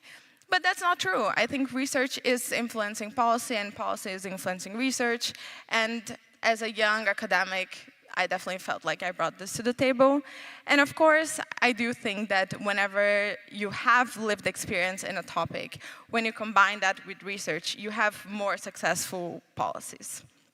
So going a little bit quicker here, so I don't waste too much of your time, but I do want you to meet an initiative that I'm very fond of because I founded it. It's called Equilabs. We are a youth-led digital rights lab. Whenever I presented myself to people over the past days, I said, yeah, we're a youth-led digital rights lab. People were like, okay, so what do you do? And basically, we understand that the digital age, the way it is now, wasn't built for everyone. And we want to change that. So we want to be in the decision-making spaces. We want young people of color, LGBT young people from the Global South, to also be in the same tables as older folks, as folks from the Global North, perhaps older men, who are deciding our own future. And that's what Equilabs has been doing, and we've had such a success, and we notice that young people, they want to participate, they want to feel empowered, and they want to feel empowered by other young people because we have the same lived experiences. So that's me with the Vice President of Brazil, that's me presenting to the delegation of the European Union. We sent our recommendations to the Beijing Plus 30 at CSW, and we had a very interesting manifesto campaign at Davos this year, where we are reclaiming the artificial intelligence age. This is a little bit of our manifesto, which I invite everyone to access and read because it shares a lot of how young people feel about the artificial intelligence age. Obviously, it's very long, so I'm not going to read it, but feel free to take a photo or a screenshot and look it up, because I do feel like whenever we are defining and designing these systems, we have to take that into consideration. And here I wanted to finish a little bit with what I think all of this brings. How can we actually provoke change through young leaders? And I think that the way that our lived experiences exist in the digital age, they allow us to see harm in a different way, to design accountability and resist system defaults.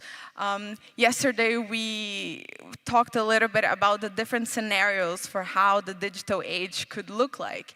And I feel like if we want to avoid the implosion scenario, we do have to resist system defaults, the way that technology has been working and has been governed recently. But of course, consultation doesn't mean having power, because I see a lot about consulting people before designing policies, and of course that is very important, but what about letting these people also make the policies in a more active way? I definitely think that the policies would be more successful and perhaps more inclusive. I want also us to refuse the capacity building mechanism. I'm not saying that capacity building is not important.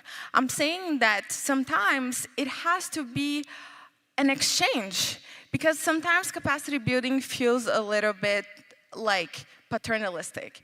It's an older person that is teaching young people how to do things. But I think we can also teach you guys one or two things. And here, I want us to also just rethink and reframe epistemic justice. Who defines fairness, consent, and safety in the digital age? So I wanted to finish by saying that young people are not the future of AI governance. Just like Equilabs, there are so many other young people that are leading organizations doing this kind of work. But also, it's not an utopia. We need to also confront the hardships of it. The hardships in terms of funding, in terms of trust, in terms of gatekeeping. A lot of us are also in burnout, so we also want to feel like we're not tokens, but we're actually actors. And I'm gonna end with that, a little bit of how we can do this. Some aspects that I think are very important for youth-led public sector AI governance, and just put the invitation for us to do this together. None of us have to go through this alone, but it does have to be an intergenerational work, and everyone in this room, online, and everywhere is invited to do this with us. So thank you very much, and have a great day.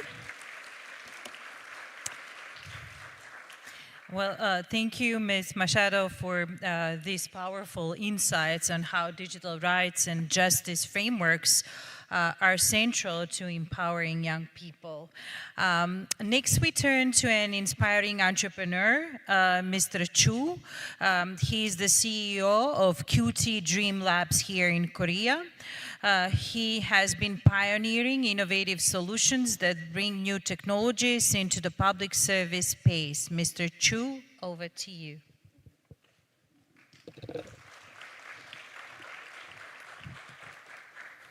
Good afternoon, ladies and gentlemen. I'm so honored to be here, to stand here together to share our journey with you. I arrived in Songdo 2 days ago, and I spent a really good time with the fellow participants. First of all, I want to express my sincere gratitude to the organizer for hosting this wonderful event. About 10 years ago, right after completing my graduate level study from Korean Institute of Science Technology, I decided to become a social entrepreneur. At that time, I started my own company and then named it as Quata Dream Lab. Whenever I introduce my company to other people ask me the meaning of my company. What does it mean? Dream Lab reflects our philosophy that Like in laboratory, repeated trials and failure are necessary for success. We do not see failure as end, but as process. How about quanta? You pronounce it QT. The quanta is short for quiet time. Whenever I meet the young people in the field, they are too busy. So we wanted to give them the time for reflecting, pausing, and thinking deeply about the direction. Over the last 8 years, we have been doing a lot of projects with young people around the country. These photos are shown, and some of them are memorable to us. I will introduce some projects to you today. On the special day of It's OK Day, we do not share glorified or successful stories with other people. Instead of that, we share failure stories. We strongly believe the power of failure because insight from failure becomes strong asset to the next challenge. And with the help of SK Group in Daegu, we could make a coaching program called Time Bank Project.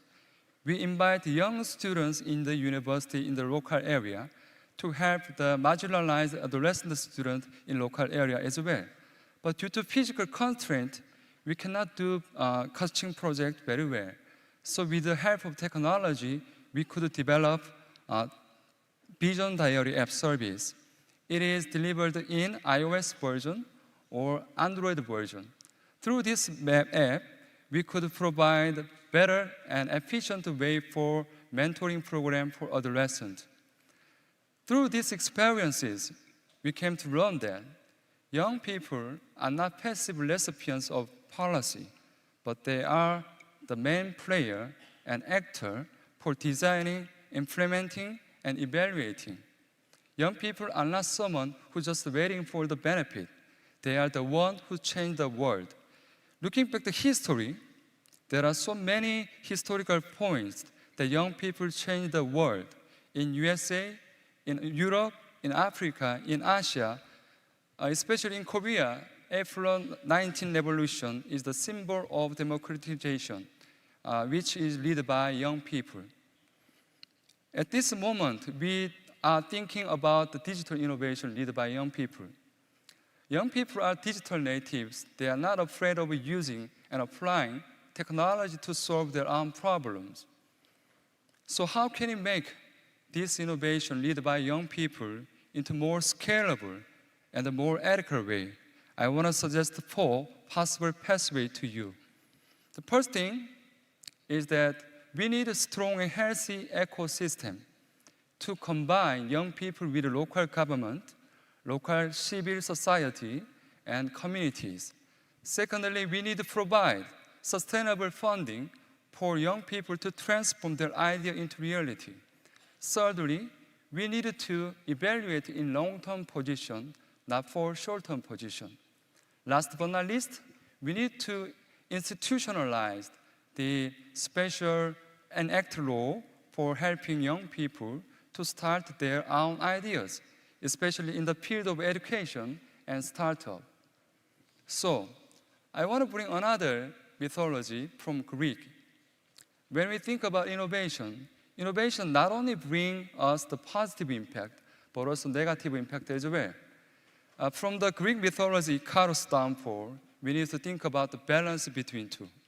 Icarus, the father, Daedalus, crafted wings for his son, Icarus, made of wax. And he said to his son that you do not need to fly to the sun because the sunlight will melt your wing down. But he didn't apply his advice to his application, and his wing melted down and he downfall. Looking back this Greek mythology, we need to think about balance between innovation. Innovation without guidance, innovation without direction could harm us. So, at this point, how can we help young people navigate ethical and inclusive and more balanced ways? I want to suggest another 4 priorities. Firstly, we need an education system that combined with AI ethics and digital guidance. Secondly, we need this kind of youth community panels, youth community, to share our insight, and then we can learn from each other. And thirdly, we can give another enough hands-on experiment to be able to young people prepared for a hands-on dilemma. And last but not least, policy support is very important. Without legal protection, the AI usage become very dangerous. So we need policy support as well. So for the last slide, I want to add this one. If you keep going further and further without direction, maybe you can lose your direction. So we need to understand, and we need not to lose the sight of human when we think about development of technology. The core of technology resides in humanity. I want to add another point. With technology, our life can be better, but without direction, the young people's life can be dangerous. So AI ethics and the guidelines, not only for domestic standard, but also for international standard, that is a very important part we need to discuss. I look forward listening to your discussion question, and this is my end of slide. Thank you for listening.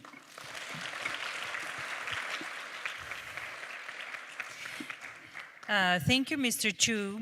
It's exciting to see how entrepreneurial energy can support ethical and inclusive youth-led digital innovation.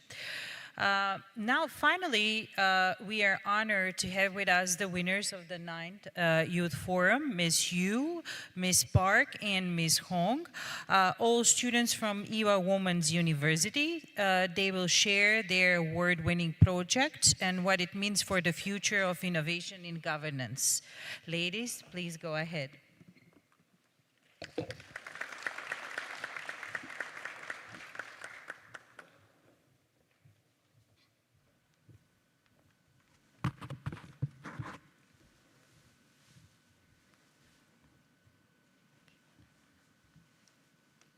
Thank you very much. Good afternoon, everybody.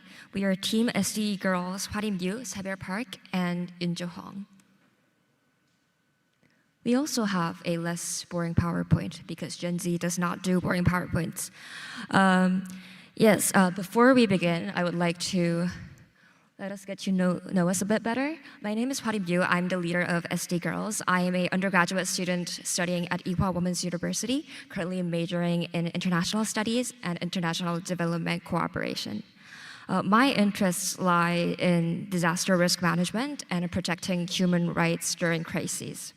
For this project, I focused on setting up the target region, identifying the problem at hand, and coming up with a potential solution. Next is Yunjo. She is our tech girl. She is also studying as an undergraduate student at Ewha Women's University, and she majors in artificial intelligence. She is particularly interested in leveraging large LLMs. And for this project, she made our blueprint come true by coding and developing the program. Lastly, Seber is also an undergrad at Ewha Women's University, and she is studying international studies and international development cooperation. And her interests lie in sustainability, global citizenship, and she focused on developing sustainability measures and an effective exit plan for this project.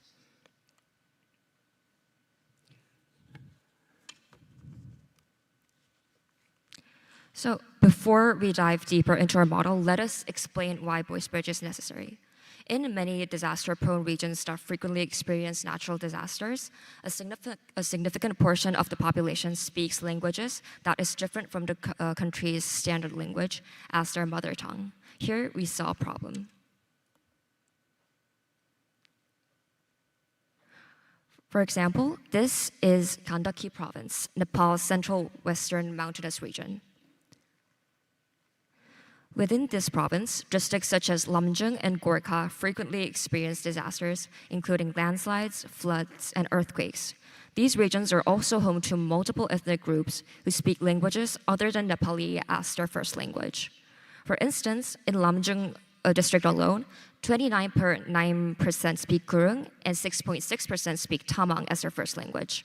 However, the official SMS alerts are only issued in Nepali.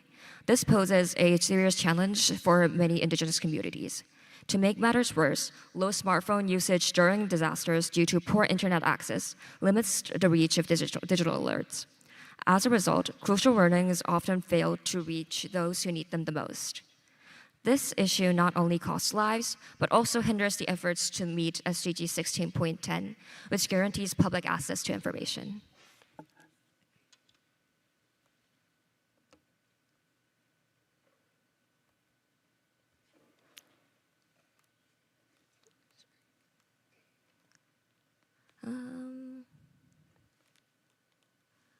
Can I turn back one side, please?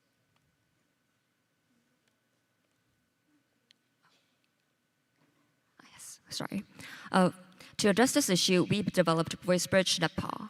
VoiceBridge is an AI-powered multilingual voice translation tool that converts official disaster alerts into indigenous languages like Tamang, Gurung, and Magar. It also delivers these alerts in real time using both voice-to-voice and voice-to-text formats.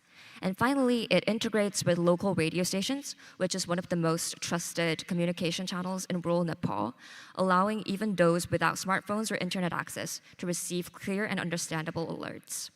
Our goal is not only to save lives, but also to empower indigenous communities by preserving and using their languages.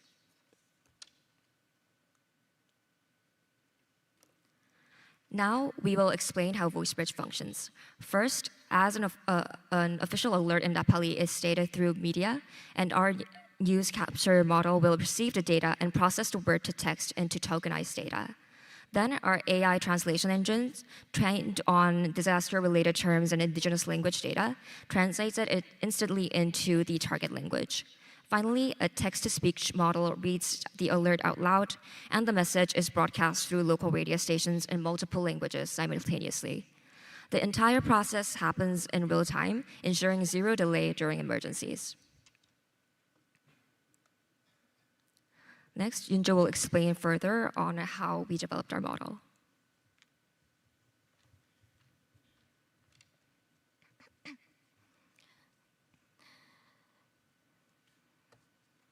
Our model will be based on transformer models like Embarked, Marian, or MT5.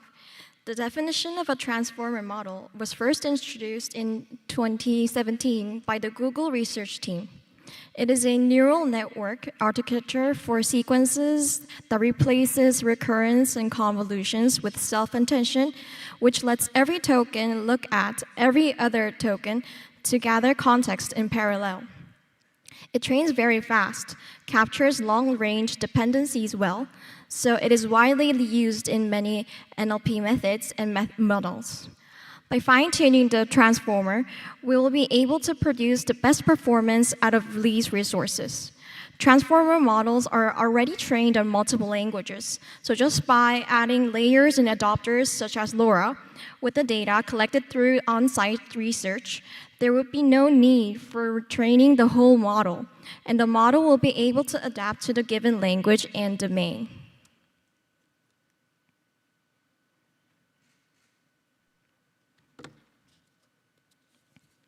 This is a pipeline of our model. As the alerts are captured in real time, the text will be split into a couple of words, which we call tokens. The tokens will be processed into vectors in order for the computer to read. After that, with the encoder examining every resource token and gathering context, the decoder will determine what the encoder provided and produce the translator result. As our model puts out the results, it will be sent out in text and speech at the same time, so the alerts can be sent out as far away as possible. To give a sneak peek about how our model works, we made a prototype of our translator model. Our prototype will capture audio from a new speech and tokenize it into text. The tokenized text data will then be translated into whatever desired language one selects. Finally, the translator results will be shown on screen so that the user can follow up while listening to the news. Additionally, for those who are in a condition where one cannot read the text, just by pressing a button, our model will read aloud the translator results for the user.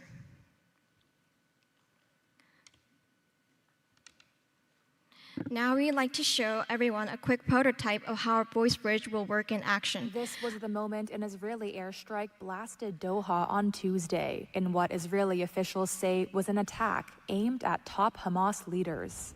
The Palestinian Islamist group has long had its political base in the Qatari capital. Khalil al-Hayya, Hamas's exiled Gaza chief and top negotiator, was among the targets, Israeli officials say. Hamas said 5 of its members had been killed in the strike, including al-Hayya's son, but that officials in the ceasefire negotiating team survived the strike. The attack took place shortly after Hamas's armed wing claimed responsibility for a shooting that killed 6 people at a bus stop on the outskirts of Jerusalem on Monday. Prime Minister Benjamin Netanyahu said he authorized a, quote, surgical precision strike on Hamas chiefs. At the beginning of the war, I promised that Israel would reach those who perpetrated. Okay. So when we consider impact, we must first look at both the immediate needs of the communities and the long-term transformation that VoiceBridge can create. In the short term, our pilot program will directly serve more than 50,000 indigenous language speakers in Nepal's most disaster-prone regions. These are communities that until now have often received disaster alerts too late or not at all. By using VoiceBridge, we aim to reduce disaster response times by up to 40%. This kind of improvement can mean the difference between life and death during floods, landslides, and earthquakes. It also means communities can I'm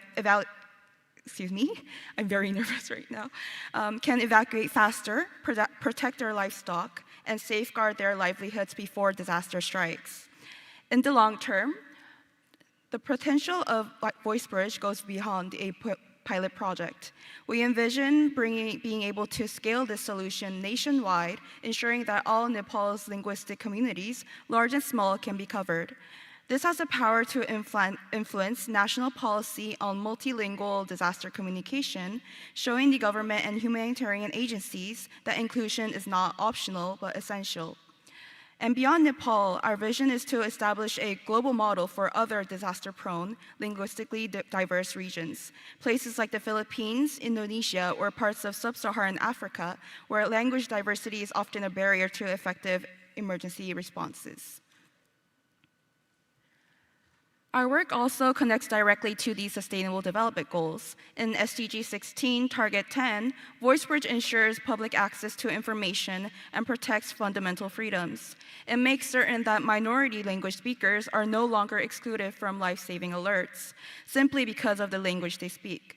In SDG 11, Target 5, we reduce the adverse effects of natural disasters on vulnerable communities, from lives lost to the economic cost of delayed evacuations. With SDG 11, Target B, we align with the Sendai framework for disaster risk reduction, expanding access to multi-hazard early warning systems and ensuring that critical disaster risk information is not just available, but understandable to everyone. In other words, VoiceBridge is more than a technology solution. It is a bridge between global commitments and local realities, making the SDGs tangible in the daily lives of people who need them most. A solution like VoiceBridge must be sustainable to create long-lasting change. That's why our strategy combines local ownership, technological resilience, and institutional partnerships. First, we will partner with local radio stations, NGOs, and community leaders during the pilot phase. This ensures that the system isn't seen as an external imposition, but rather as a trusted extension of existing communication networks. Local voices carry credibility, and by building on those, we make adoption smoother and stronger, and we will be able to prevent fragmentation. Secondly, sustainability depends on capacity building. We plan to train local youth to manage translations, monitor system functionally, and even contribute to new language modules. By empowering young people, we not only create local expertise, but also build community pride in a homegrown solution. Over time, these youth can become trainers themselves, multiplying the impact. Third, we recognize that disasters often strike when infrastructure is weakest. That's why we will deploy solar-powered, offline-capable devices in schools and community centers. Even during power outages or network disruptions, these hubs will keep VoiceBridge operational, ensuring that communication never stops when it is most needed. Finally, we look at the national and international level.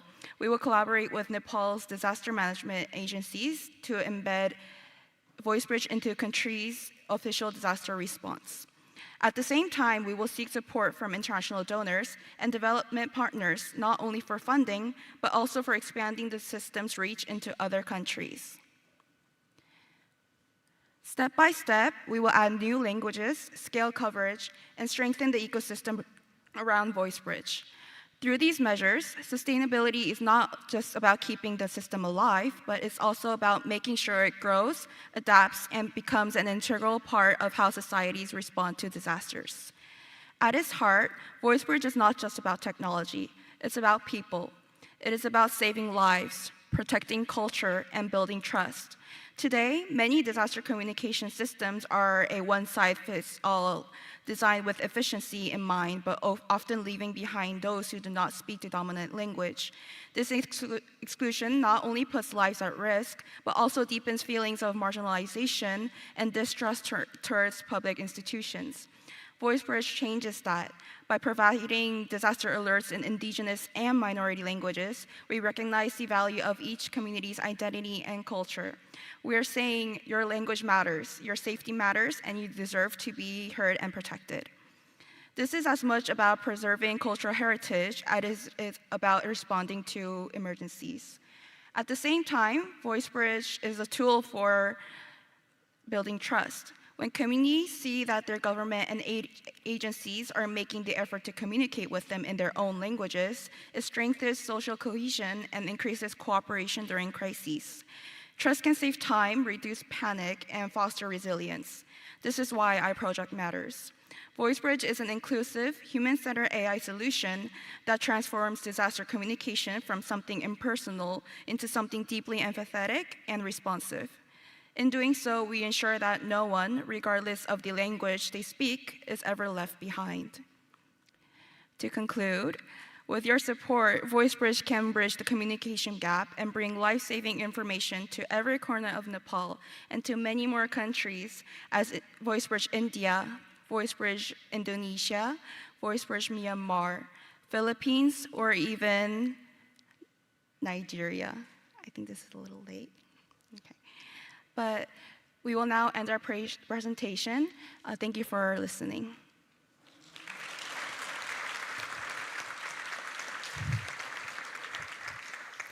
Congratulations to you all. It's clear that your creativity and teamwork demonstrate the potential of youth-led projects to transform service delivery in meaningful ways. Now, let's open the discussion. I'll start with one guiding question for our panel, and then we'll bring in questions from the audience, both here in the room and online. To all speakers, what do you see as the biggest barrier preventing young innovators from partnering effectively with government institutions and international organizations?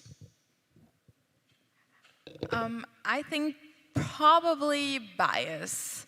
Unfortunately, I think a lot of government institutions and international organizations still see young people as only learners, when in reality we're all learners, we're all constantly learning, or we should be.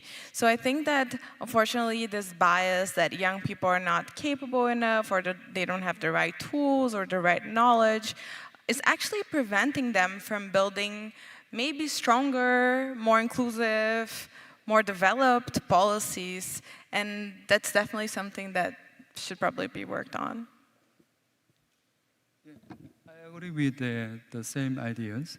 And as I said earlier in my presentation, the young people are not just a passive recipient, but the one who can design and who can implement and who can evaluate their policy.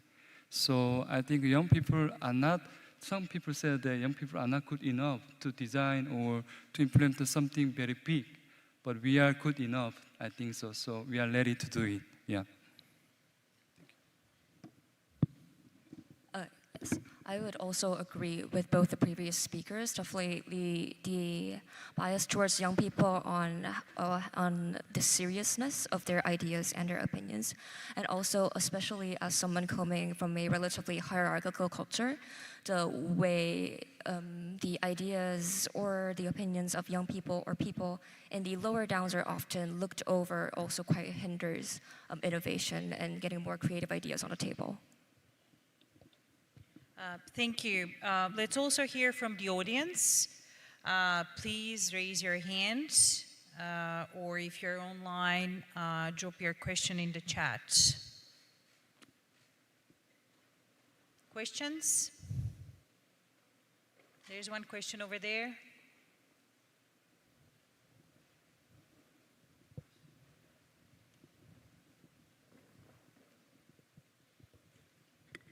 Okay, thank you, moderator. My name is Fronita Sari. I am AI senior researcher from the National Research and Innovation Agency of Indonesia. I'm truly impressed by the voice bridge innovation. My question is, voice bridge is an impressive solution to overcome language barriers during the emergencies. How do you ensure the accuracy and the trust situation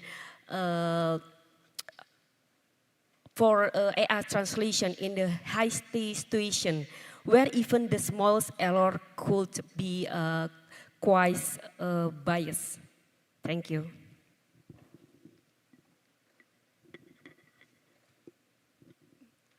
Thank you for your great question. So for accuracy, I think that's always a problem when we're dealing with such situations. But we also mentioned we didn't have enough time to present it, but we will first be training the AI engine, I believe, with the local languages so that we can accurately translate, for example, Nepali to the indigenous languages. And also, because it is a disaster program, only when disasters occur, we will be sending out alerts. So we will be able to reduce kind of misuse of this AI engine. Yes. Okay.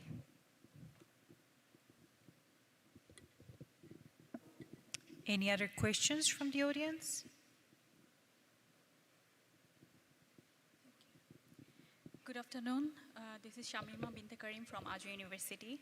My question is, what are the biggest barriers young people face when trying to enter the AI and public service ecosystem, and how to mitigate the problems? Thank you.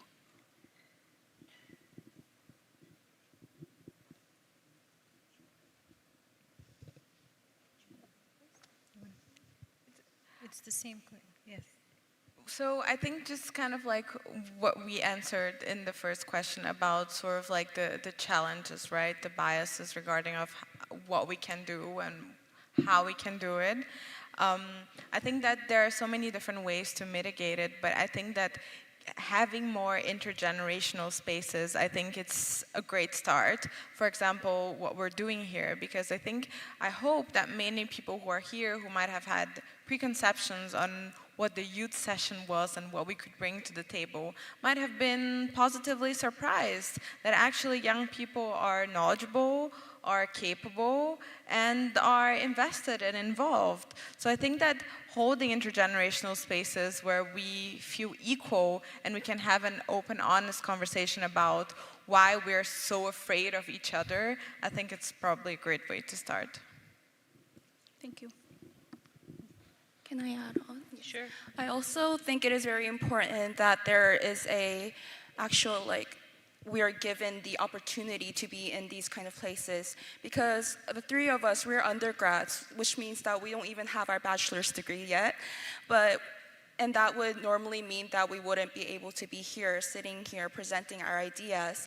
But because we were able to be given the chance to be here, we were able to voice out our opinions, and I think that's very important.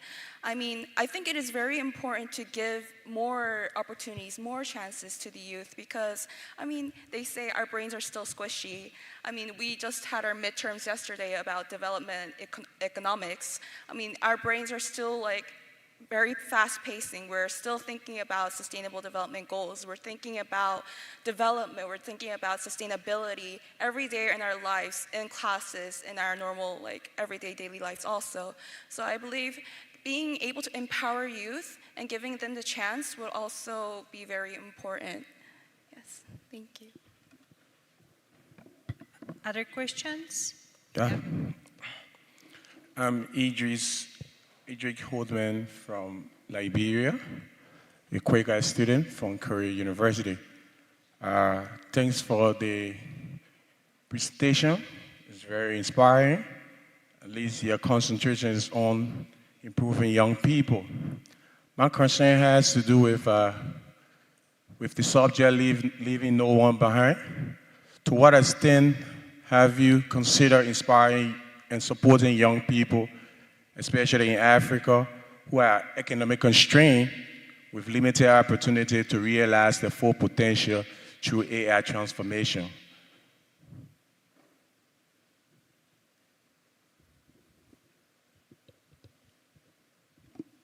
Apologies, I'm afraid I couldn't understand the question. Could you please repeat the answer? Thank you very much. I'm saying, to what extent have you considered supporting young people in Africa who are economically constrained to realize their potential through AI transformation in public service?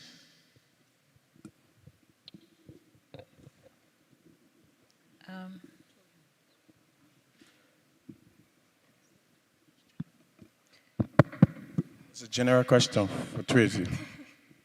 I would be happy to answer that question. I think this is one of the major problems in technology development right now, and it's related to one of the online questions as well. So the people in Africa, they might not have the opportunity to experience the AI technology. They might not even know what AI is in some regions. So the solution, I think, is to just let the people who are aware and familiar with the AI technology go and share their knowledge to the people who don't have the experience. So it's just about voluntary work, and there needs to be action for those who have knowledge and ability to deal with AI, share their knowledge and share their experience with those who don't.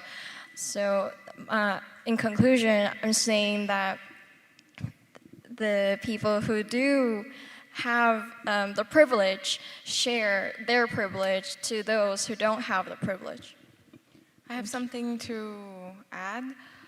Today, Africa is the youngest continent in the world. So the median age in Africa today is 19, when in many European countries is around 45. So I think, first of all, there are so many young people that are doing amazing things. And when we think about innovation here, I want us to also think beyond just digital technologies, because I think that there's so much innovation happening in Africa, in Latin America, in Asia, that are not the traditional ways of how we see innovation. It might not be a large language model, but it might be a new way to rethink a community problem that is designed by the community for the community. So as someone who has advised donors in Africa, I think that this is something that we have to sort of start maybe decolonizing our minds about and thinking what innovation means to that community, and thinking that that might be different from what I think innovation means. So decolonizing thought and decolonizing development work and the way that aid goals, I think this is so important to then support young people in Africa who are already innovating and doing amazing things the way that they need it and responding to their own community needs. Thank you, Ms. Machado. Any other questions? Here's a question from the audience. The mic. Where's the mic?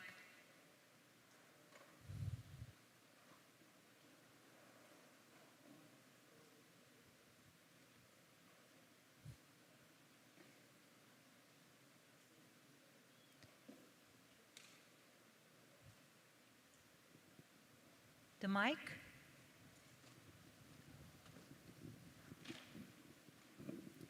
Thank you, and thank you for pointing me out. Yes, hello, I'm Kim Min-seo from Project Veritas. I also applied for the competition that the SDG Girls has applied, and thank you for your amazing presentation. And my question goes to the team SDG Girls. Since those youth competitions or conferences often end up by just proposals, our team is quite struggling to make our proposal to actually be implemented to the government or the real life. So I would like to ask Team SDGs Girls if it is okay to share how you guys are making effort to make your proposal actually be implemented into a real life. Thank you.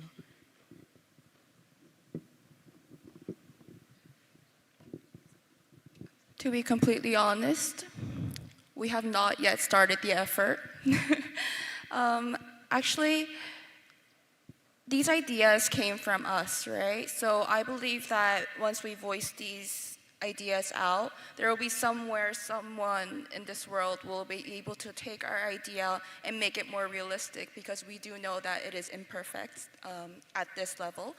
But we're hoping that because we voiced out these opinions, our ideas, we hope that somewhere someone would be able to consider it as an option instead of using the traditional methods that we have been doing for lots of ODA projects and development.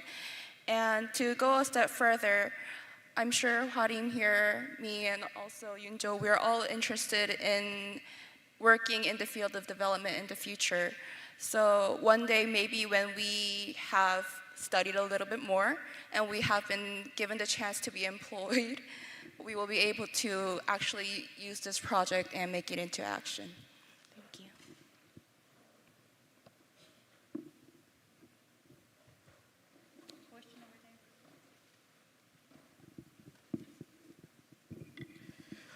Thank you very much. My name is Gottfried Bamfo. I'm with FICOS Korea. We are into augmented reality and then the metaverse in general. So my question is to all the panelists. First of all, I would say it's a very good presentation that you have done, but I would want to know, because currently you people are a representation of the millions of youth out there who are trying to push the technology and the digital transformation era. So are there any challenges that you've come across with the youth trying to push this digital transformation? Are there challenges that you are getting from the youth sector? And also, how is it going to impact the future? And also, what measures are you putting in place to resolve this issue? So they are in three folds: the challenges you are getting, the impact it's going to have on the youth, and the measures you are putting in place to resolve it. It's for all the panelists. Thank you very much. One thing that I mentioned in my presentation that I think it's something that we, as a society, as a community, might not be so aware of, is about how a lot of young people are addicted and exhausted when it comes to digital technologies, and especially AI and generative AI. A lot of young people became so addicted to ChatGPT that they couldn't write a text message without going through ChatGPT. And I know a lot of you here also feel this way. So that's not only young people, but what I have been seeing that young people have been reacting to this is rejecting completely artificial intelligence. So like the video I showed, if someone sees that AI is used on a text, on a policy, on an initiative, they're gonna be like, I'm not gonna engage with it because AI was used. So I think that when we're fostering the use of AI in public policy, in government, in the private sector as well, I think we also should be ready to people completely rejecting that project because AI was used. And I think that that might be hard for us to understand because it's like, well, we want to use AI because it's gonna make everything better. But actually, there are so many people that are completely rejecting AI.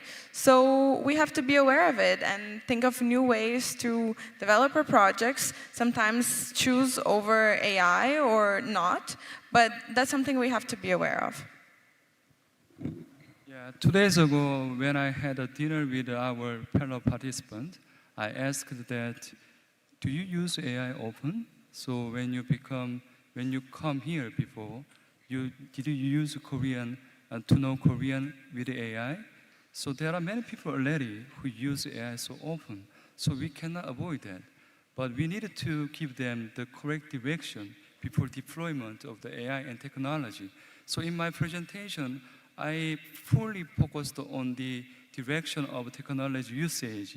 So instead of just focusing on AI is good or bad, we need to think about the direction from the beginning.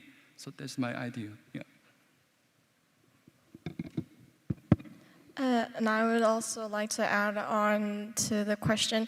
I think this is one of my personal problem that I'm facing right now. So as a person, undergraduate majoring in artificial intelligence, my friends and colleagues, they're all about developing models and starting a startup.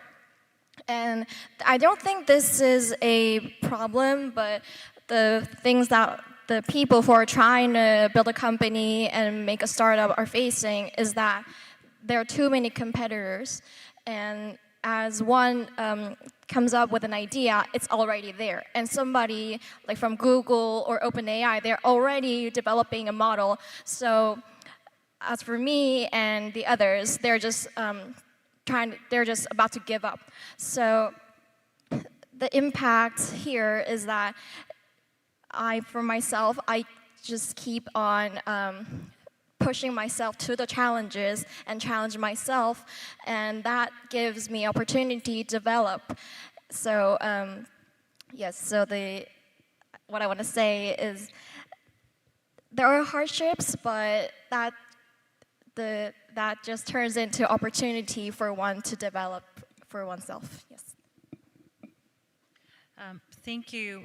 We have a very interesting question from the audience. There is a question on whether the language model during disaster shared in the presentation, is this language model replicable in other developing countries such as Pakistan?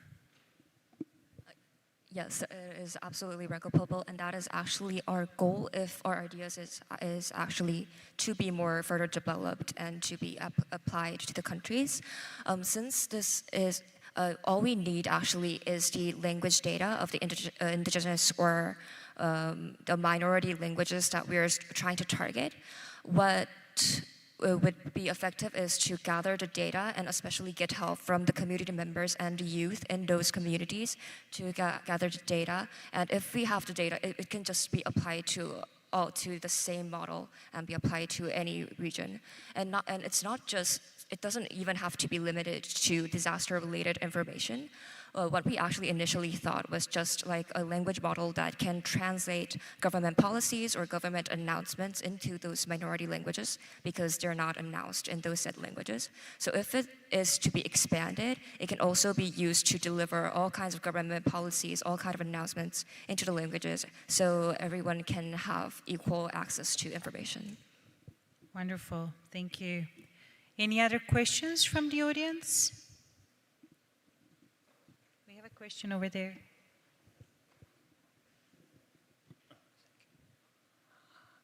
Thank you. My name is Olgabek. I am from Uzbekistan. I am a graduate student at Korea University. I'm studying Viskolka program. My question is, we know government is so careful. Public services usually rely on long-standing practices and experienced professionals. Since AI is developing without such a tradition, what challenges and opportunities do you foresee in integrating it into essential services, especially public service? Thank you. If we want to get AI to be inclusive in the public sector, we have to first take a step back and understand who has first access, connectivity, and who has literacy, who knows how to use an AI system. Because I think for many of us who are digital natives or learners, we have had access to AI systems, we know how to do it. It's like when I get my phone, I know how to access WhatsApp, but maybe my grandfather doesn't, so he needs help. And I think it's the same is being translated for AI now, and especially when it comes to access to public benefits and government services. We have to understand who knows how to use these technologies, who has access and connectivity that allows for it, and who doesn't. So I think that the challenge and then the work starts by taking a step back, understanding the environment and adapting to it. Maybe you can have both an online and offline solution, something that is AI and something that is a human. So the population is so wide and diverse, we cannot impose something on it just because we think that it's better. We actually have to understand what are the capacities and where we have to work on.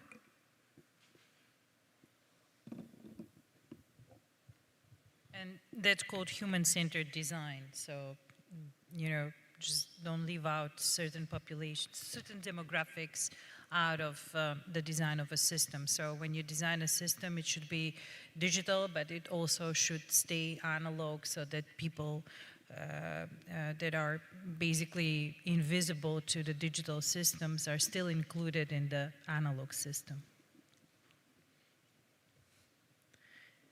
Any other questions? We do have a question over there.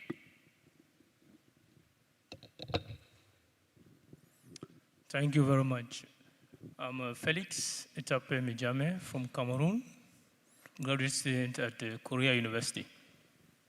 My question is directed to Mr. Chu. I was very elated at your composure and presentation. The insight was great. What I want to ask is, what is your target population? For example, is it the college students, the high school? Because knowing fully well, for example, in Africa, college attendance is about between 11 to 20%. How do you integrate this into your company? I like the name Quiet Time. And given the fact that, you know, the Gen Z population of today, I don't think they like quiet time. You see people moving around with earpieces. They always like noise. How are you able to convince them to be able to set aside some time to think in the light of your innovation? Because I see 10 years ago you were quite young and you were able to set up and think this way. How are you able to convince them to come up and join you in this innovation process? Thank you. Yeah, thank you for your question. When I said to the education program, our education program is focused on largely for adolescent students, is for about college education. But the other people who don't have enough get job chance opportunity, like university students who graduated already but didn't get a job, they need career education, job finding education. So it depends on the age and the population level. It is different. So we have planned and designed diverse education program for the people between 19 to 34-year-old with the collaboration with the local governments and local education department and local university as well. So for example, last week we did education program for making short movie clip for young people who want to become marketer in the future. So it is kind of a job planning education program. But for the young people, like between middle school, high school students, they need to find a way to keep going further. So they needed to find a way of motivating themselves and the mental well-being, the kind of things we do as our education program. Yeah. Do we have a final question from the audience? Yeah. Thank you. Good afternoon, everyone. Thank you very much for the interesting presentation. I'm from Uzbekistan. My name is Dilnoza, and I want to know how can the UN encourage collaboration between governments, private sector, and civil society in shaping AI government? So the UN is doing many initiatives right now to shape AI governance. I can cite a few, but I definitely recommend you checking further. First, last year we had the release and approval of the Global Digital Compact, which is this sort of like UN resolution on how digital technologies should be governed. What are sort of the principles that should reign digital technologies that governments should follow? And that came with the Pact of the Future. So also a pact that governments agreed on how our future should be designed. Also, there is an office for digital technologies that is based in New York, and right now they are launching an international scientific panel on AI. And actually the applications are open for whoever wants to apply, which is going to be sort of this UN governing body for artificial intelligence. And they are working with other governments and civil society, etc., to be sort of like this governing body. And of course, other UN agencies like UNESCO and the ITU, they have their own programs on AI and AI governance and AI ethics. So the UN is so huge and there are so many things going on, but I definitely recommend, if you want to get involved, look at what these panels, what these agencies are doing, participate in their open meetings, their calls, their consultations, because there are opportunities, and I think more, especially more young people, more people from the Global South should be involved. Thank you very much. And also, I might add, because I work with UNESCO and the ITU, they do have youth initiatives, they do have fellowship and internship programs, so you should take a look at those as well. Now, as we close, I want to leave us with a very practical agenda. We can act on the moment we walk out of this room. So first, institutionalize youth partnership, don't improvise it. Create standing youth advisory councils with a clear remit in policy and service design. Set up regular co-design sprints where young innovators sit alongside officials and establish safe sandboxes in which youth-built tools can be tested with real users, data safeguards, and rapid feedback loops. Second, build the enabling infrastructure that lets youth solutions scale. Third, finance the pipeline, not one-off prizes. Young innovators need a ladder. Microgrants for discovery, procurement, light pathways for pilots, and outcome-based contracts for scale. Pair every award with a mentor from government delivery teams and give a named official ownership for adoption. Fourth, measure what matters and share it. Set 3 simple key performance indicators you can publish quarterly. Number of youth-led pilots launched, time from proposal to procurement decision, and number 3, equity impact. Who benefited, who didn't, and what changed. Fifth, make collaboration easy. Standardize lightweight MOUs for government youth partnerships. Pre-approve common data sharing and security terms, and publish a problems we want to solve list so young teams can target real pain points, not hypothetical ones. Finally, a reminder of why this matters. Youth innovation is not a side project to the SDGs. It's a catalyst. When we combine lived experience, such as myself, ethical guardrails, and enabling institutions together with youth, we deliver services that are more inclusive, more accountable, and more effective. Thank you to our speakers, to everyone here in the room and online, and to the organizers for making space for youth voices. My ask is simple. Before the next symposium, let's each deliver one youth government collaboration that reaches real users. If we do that, we won't just have inspiring stories, we'll have transformed services. Thank you.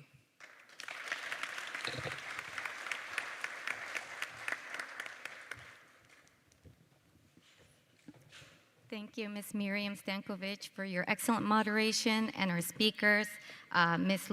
Luisa Machado, Mr. Hyunho Chu, and the SD girls for sharing your experiences.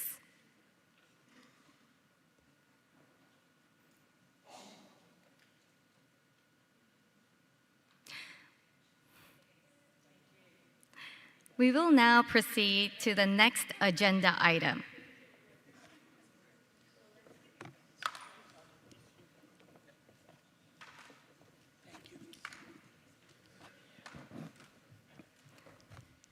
Ladies and gentlemen, welcome to the Youth Forum Award Ceremony. Each year, UNPOG, DPIDG, UNDESA hosts the Youth Forum to give young people a real voice in shaping the 2030 Agenda for Sustainable Development. A highlight of the forum is the Ideas for Change contest, where youth share innovative ideas. This August, we held the 9th Youth Forum under the theme Empowering Young People as Digital Innovators to Realize the SDGs. The contest followed the same theme, and we received inspiring AI-driven solutions from across the world. Today, we celebrate 3 innovative projects selected for their creativity, impact, and vision.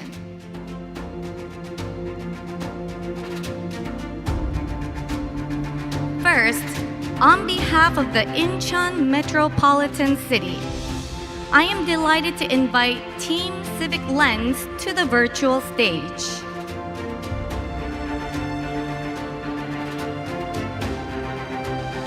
Team Civic Lens is joining us from Tunisia.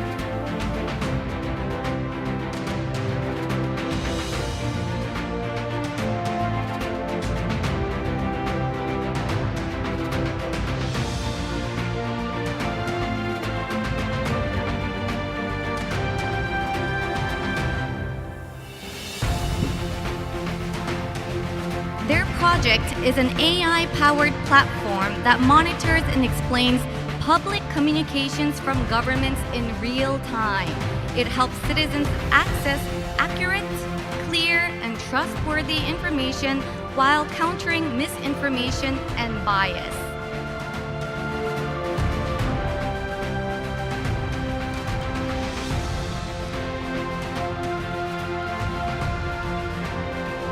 We really hope to meet Team Civic Lens on the virtual stage.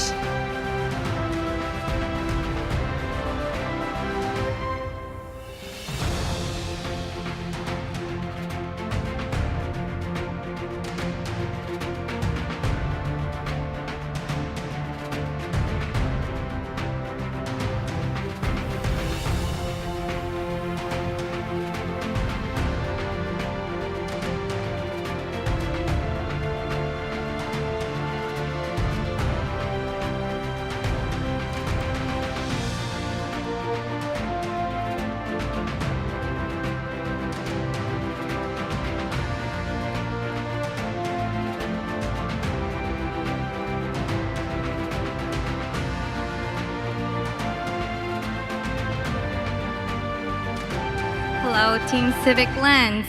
Let me now read the award, Certificate of Achievement, presented to Hamid Kriya, Ikrak Ador Miningili, and Mospa Chokshok of Team Civic Lens. For excellent achievement at the 9th Youth Forum on SDG implementation, organized by the United Nations Project Office on Governance of the United Nations Department of Economic and Social Affairs, the Ministry of the Interior and Safety, and Incheon Metropolitan City of the Republic of Korea. 13 August 2025. Yoo Jung-ho, Mayor of Incheon Metropolitan City. Congratulations, Team Civic Lens.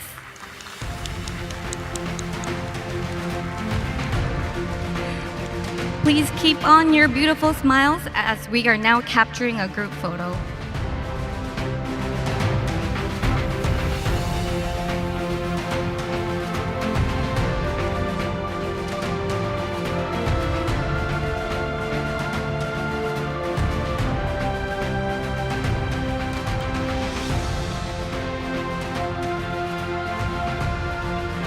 Thank you very much.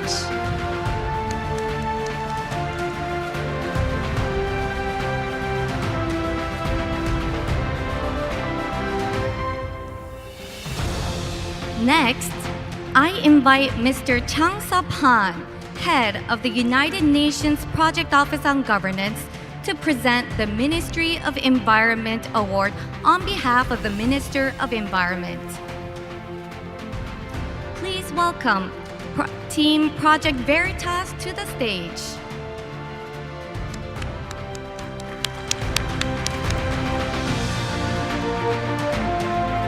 Team Project Veritas introduced innovative approach on the AI integrity system, an advanced AI-powered solution that proactively detects and mitigates corruption in public procurement, particularly subcontracting and bid rigging, to enhance governance transparency and efficiency in line with SDG 16.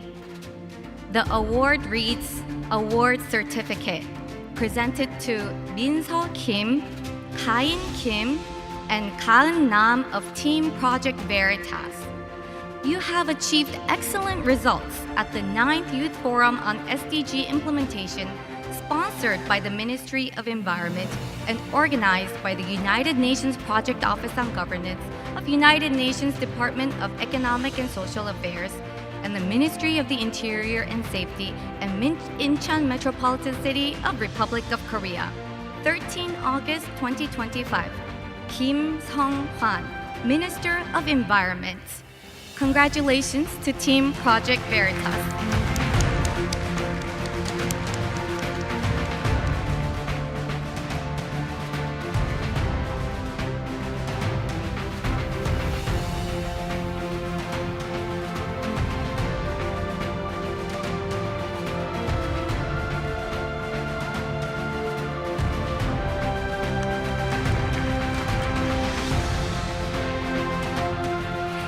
Last but not least, I would like to invite Mr. Min Jae Kim, Vice Minister of the Ministry of Interior and Safety of the Republic of Korea, to present the Ministry of Interior and Safety Award. Please welcome Mr. Min Jae Kim.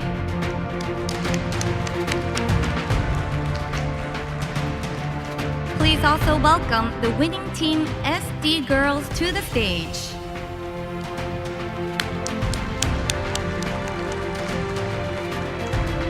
Their project, Voice Bridge Nepal, is an AI-powered disaster communication tool that uses speech recognition, neural translation, and local radio integration to deliver multilingual emergency alerts, ensuring no community is left behind in times of crisis.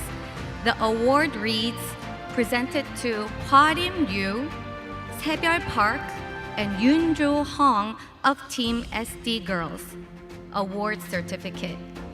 You have achieved excellent results at the 9th Youth Forum on SDG implementation, organized by the United Nations Project Office on Governance of United Nations Department of Economic and Social Affairs, the Ministry of Interior and Safety, and Incheon Metropolitan City of the Republic of Korea. 13 August 2025. Yoon Ho-jung, Minister of Interior and Safety. Congratulations.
I would also like to invite Team Civic Lens and Project Veritas and Mr. Chang Pan also onto the stage for the group photo.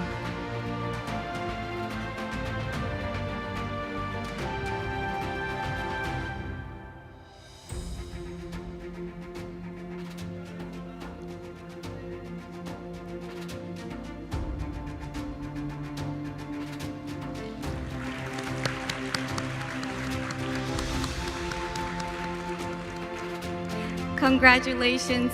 Congratulations again to all the winners of the 9th Youth Forum. We thank you so much for your energy, your ideas, and your commitment to building a better future. And we also want to thank you for being the witnesses. This concludes the Youth Awards ceremony. We will now move to the closing summary session.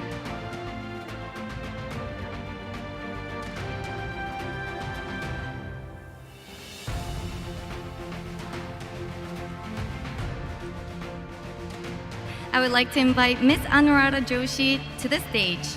Ms. Joshi is a member of UNCEPA and also the Director of Research at the Institute of Developing Studies in Sussex. Ms. Joshi will deliver a closing keynote to provide a summary of our discussions over the past 3 days with policy recommendations and the way forward.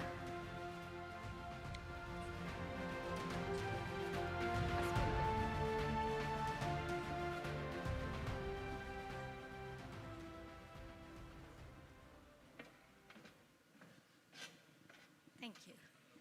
So it's my pleasure to deliver this closing summary. This 9th Regional Symposium on Effective Governance in AI Transformation, Strengthening Institutions Through Technology and Innovation for SDG Acceleration took place from 24th September to 26th September 2025, the last 3 days. The symposium was organized by the United Nations Department of Economic and Social Affairs, UNDESA, Division for Public Institutions, Digital Government, DPIDG, through its Project Office on Governance, UNPOG, in collaboration with the Ministry of Interior and Safety, MOIS, of the Government of the Republic of Korea, and Incheon Metropolitan City. This year's regional symposium generated strong engagement, drawing a total of 1,779 participants, including 452 on-site attendees, 528 virtual participants, and 799 viewers via YouTube live streaming. The event featured a high-level opening session, a setting the scene session, 3 thematic sessions, a special session, a youth session, 2 learning labs, and a local governance and partnerships forum. These sessions paid particular attention to the integration of AI technologies in government operations to improve public service delivery and foster innovation in public services. In general, the symposium explored the powerful connections between governance, artificial intelligence, digital inclusion, and sustainable development to inspire innovation and change. The core message, and there are 7 of these, conveyed during the 9th Regional Symposium include, we have it here, yeah. The first one, from dialogue to decisive action. Across all sessions, the message was clear. With only 5 years left until the 2030 agenda deadline, incremental change is no longer enough. Bold, transformative, and measurable action is urgently needed to accelerate SDG progress. AI, the second message, can be a tool for inclusive ethical transformation. It can radically improve public services, but only when it's deployed transparently, ethically, and with citizen needs at the center to prevent widening inequality and mistrust. Third, we need to put people and institutions before technology. Skilling, upskilling, and reshaping public sector culture are vital aspects as are algorithms. Governments must build in-house expertise, leadership, and accountability structures to ensure AI strengthens and not weakens governance. Local leadership and cooperation, the fourth point. As we see in Africa and other emerging nations, they hold immense potential to leapfrog traditional development paths. And yet, local talent, ownership, and sovereignty in AI must be matched with global standards, partnerships, and capacity building. The fifth message, citizen-centered and youth-driven governance is critical. As we saw today, innovation must start with communities and young innovators. Removing barriers, co-creating solutions will turn AI and digital tools into trusted public services. 6, behavioral science, strategic foresight are important and can contribute and are complements to AI transformation. Understanding real human behavior and anticipating multiple futures allow governments to design citizen-centered policies, remove hidden barriers, and build resilient institutions that adapt to rapid technological change. 7, and this is important, leaving no one behind, LNOB, must guide every aspect of AI-driven transformation to ensure innovation closes gaps rather than widens them and enables all communities, especially the most vulnerable, to share its benefits. So what I'm going to do is draw high-level points from each of the sessions that we went through. So starting with the high-level opening session, I won't read through all of the points because they're on the slide, but I'll draw out some important ones. So first of all, sovereignty in AI development is vital. We heard in the high-level opening session. External influence must not dictate priorities, and investments should support local needs, inclusive growth, and human rights protections. And action must follow dialogue. International cooperation, investment, and capacity building are required now to turn ambitious frameworks into measurable progress on sustainable development. We then had the Setting the Scene panel, which drew some of the themes that were present throughout the symposium. One of the key messages there was technology and governance shape each other. Strong institutions accelerate innovation, while weak ones accumulate technical debt and lead countries to fall behind. Governments need an inventory of AI uses coupled with impact assessments, just as infrastructure projects require environmental reviews to guard rights and values. We need leadership. budgets, and cross-sector cooperation. And without these, we will not get accountability. Execution and accountability matter more than vision statements. Human capital is decisive, as was the topic of the first thematic session. AI literacy will determine whether societies and institutions thrive or fracture under technological change. And AI should be redefined, not just artificial intelligence, as we heard, but into agile institutions, actionable implementation, and accelerated innovation. In the thematic session, there were 3 of them. In the first one, which was on skilling, upskilling, and retaining the public sector, we heard that public servants are eager to learn about AI, but don't know where to start. And without trusted and structured guidance, their curiosity risks collapsing under vendor hype. Safe and accessible entry points matter more than flashy tools. Introducing AI in government is not a technical upgrade, but a whole-scale shift in roles, workflows, and most importantly, culture. Governments that outsource all legal and policy and technical expertise risk dependency and blind spots. This is important because private sector is one of the leading developers of AI, so it's important to guide against that.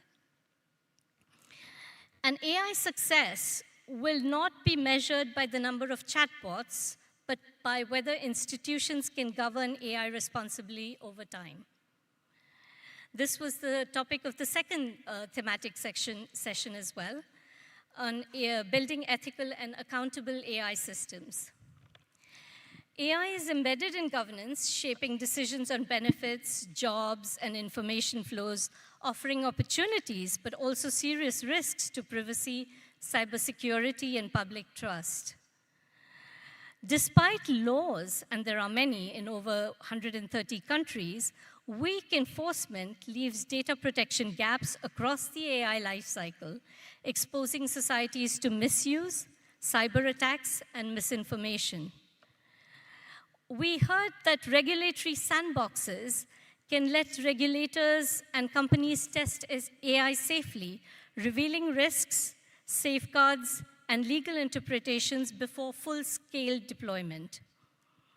Effective regulation must be context-specific and adaptive, with local adaptations, strong oversight, capacity building, and laws that evolve with technology. In the third thematic session on AI transformation for inclusive public services, advancing equitable and effective service delivery. We heard that Africa's youthful population, expanding middle class and resource wealth, create a unique opportunity to leapfrog traditional,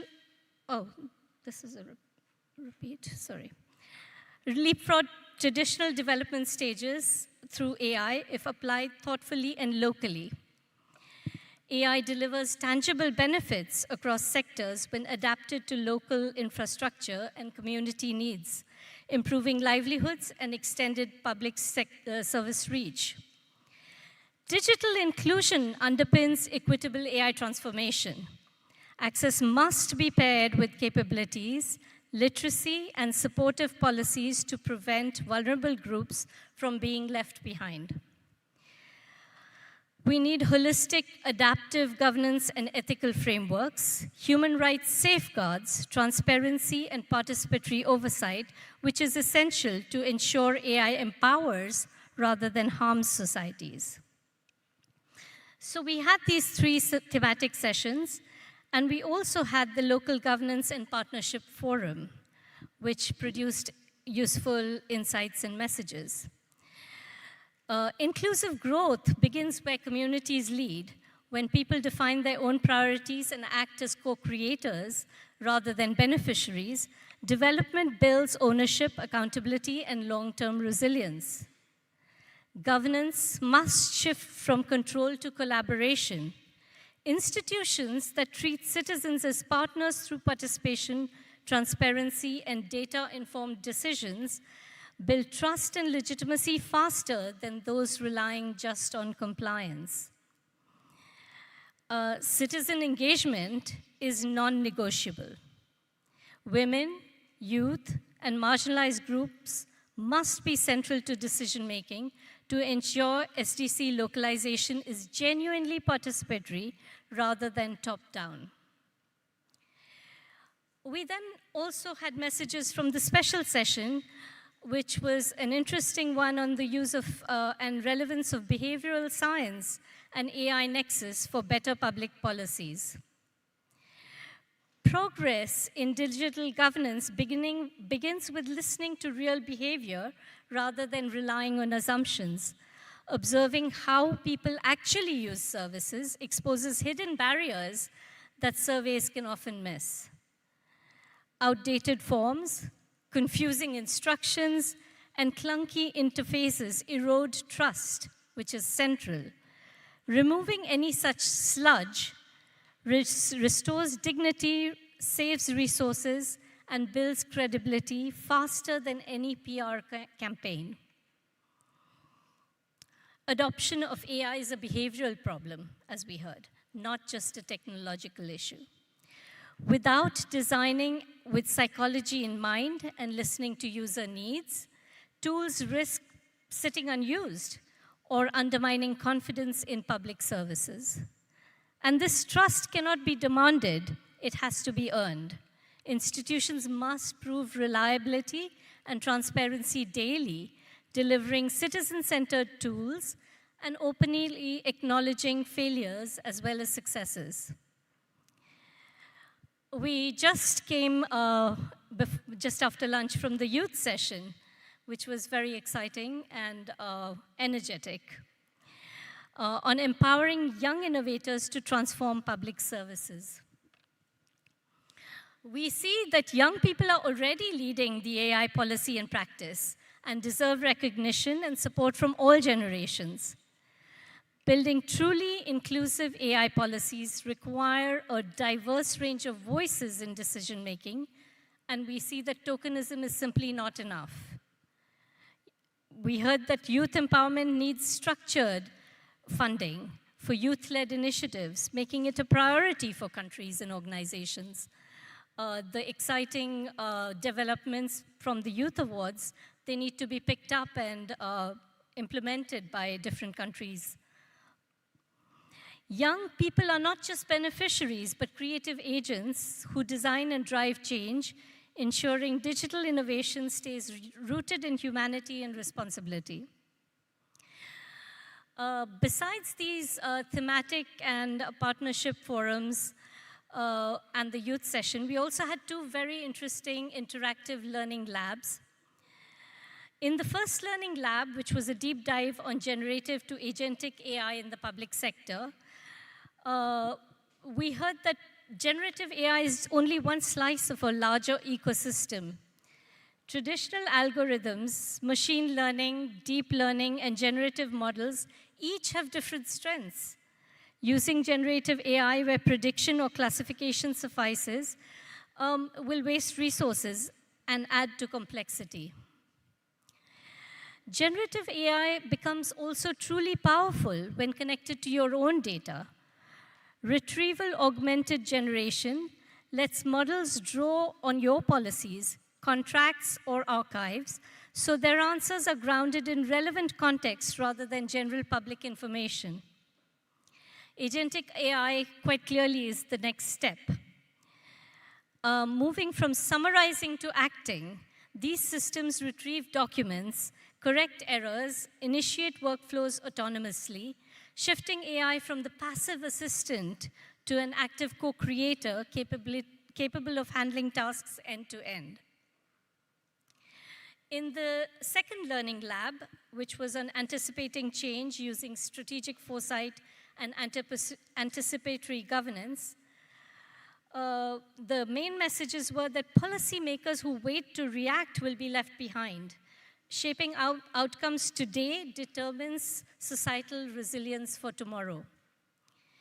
AI's rapid evolution outpaces conventional governance, forcing governments to rethink authority, accountability, and who benefits from technological power. Strategic foresight is a powerful tool, a mindset, not a prediction tool, turning uncertainty into actionable insight and revealing risks and opportunities before crisis hit. So these were some of the main messages that we got from this, the 3 days that we've been spending here. And I am privileged to be able to provide this summary, which has been very, and the 3 days of the symposium, which has been very insightful. Thank you.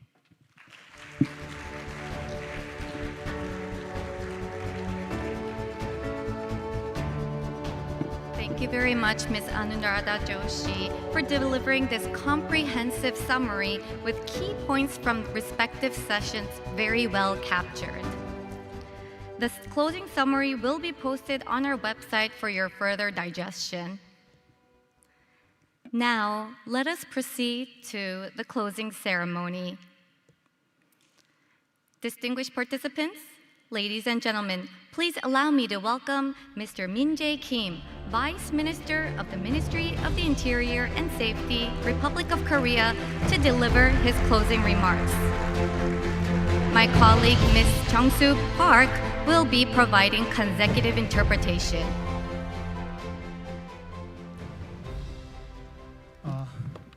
여러분 안녕하십니까? 저는 대한민국 행정안전부 차관 김민재입니다.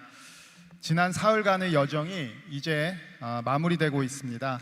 하지만 오늘 이 자리에서 나눈 토론과 교류는 끝이 아니라 새로운 시작이라 믿습니다.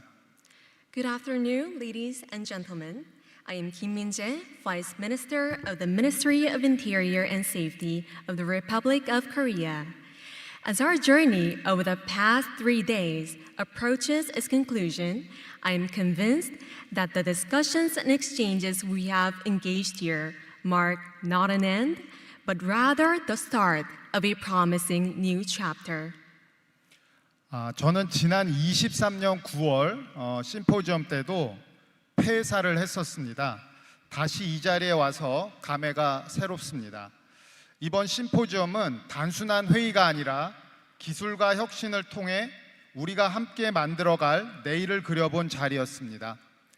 Having had the honor of delivering a congratulatory address at the symposium in 2023, returning to this esteemed event today bring back cherished memories and a sense of continuity in our endeavors. This symposium was not merely a meeting, but a powerful opportunity to shape the future we'll build together through technology and innovation.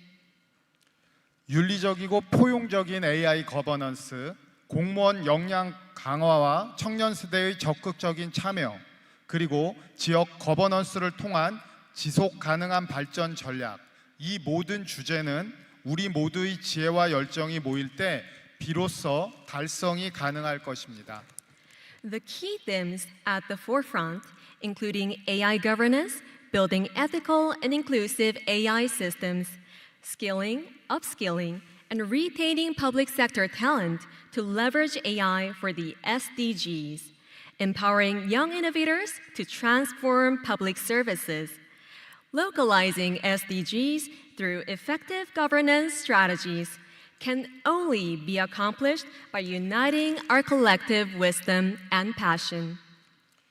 특히 세부 세션을 통해 논의한 다양한 국가들의 경험과 청년들의 창의적인 상상력, 지방 정부의 참여 전략 등은 매우 인상 깊었습니다. 이는 미래 협력의 든든한 씨앗이 될 것입니다. Particularly noteworthy from our breakout sessions were the diverse experiences of countries, the creative imagination of young people, and the innovative participation strategies of local governments. These insights will serve as a solid foundation for future cooperation. 오늘날 기술은 더 이상 가능성의 언어가 아니라 책임과 실행의 언어로 진화하고 있습니다. AI가 빠르게 발전할수록 그 속도를 뒷받침할 윤리와 제도, 그리고 국민과 함께하는 신뢰의 행정이 필요합니다. In today's landscape, technology is not merely the language of possibility, but evolving as the language of accountability and action. As AI progresses at an unprecedented pace, it is essential to establish robust ethical frameworks and systems to keep pace with its advancements. We also need a trustworthy administration that actively stands with and serves the public, ensuring that technology benefits everyone. 대한민국은 디지털 정부 경험을 바탕으로 모든 국민의 삶을 풍요롭게 하고 누구도 소외되지 않는 AI 민주정부로 나아가고자 합니다. 이번 심포지엄이 그 여정을 밝히는 첫걸음이 되기를 희망합니다. The Republic of Korea aims to advance an AI-enabled democratic government where no one is left behind and every citizen enjoys prosperity, leveraging our proven digital government expertise. This symposium will be a big first step taken on the journey to the shared prosperity. 무엇보다 중요한 것은 기술이 사람을 향해야 한다는 점입니다.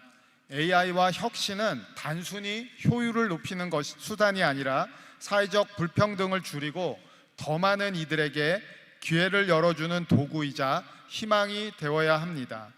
그럴 때 비로소 기술은 국민과 정부, 지역과 세계를 잇는 다리가 될 것입니다. The paramount principle is that technology must be oriented toward people. AI and innovation should not merely be the tools for improving efficiency, but rather instruments and sources of hope that reduce social inequality and create opportunities for all. Only then will technology truly serve as a vital bridge, uniting citizens with their governments and connecting local communities to the global world. 오늘 우리가 함께 나눈 논의와 실천 의지는 앞으로의 길을 밝히는 등불이 될 것입니다. 작은 변화가 쌓여 큰 혁신으로 이어지고 그 혁신이 다시 사람들의 삶 속에서 행복과 신뢰로 피어나기를 기대합니다.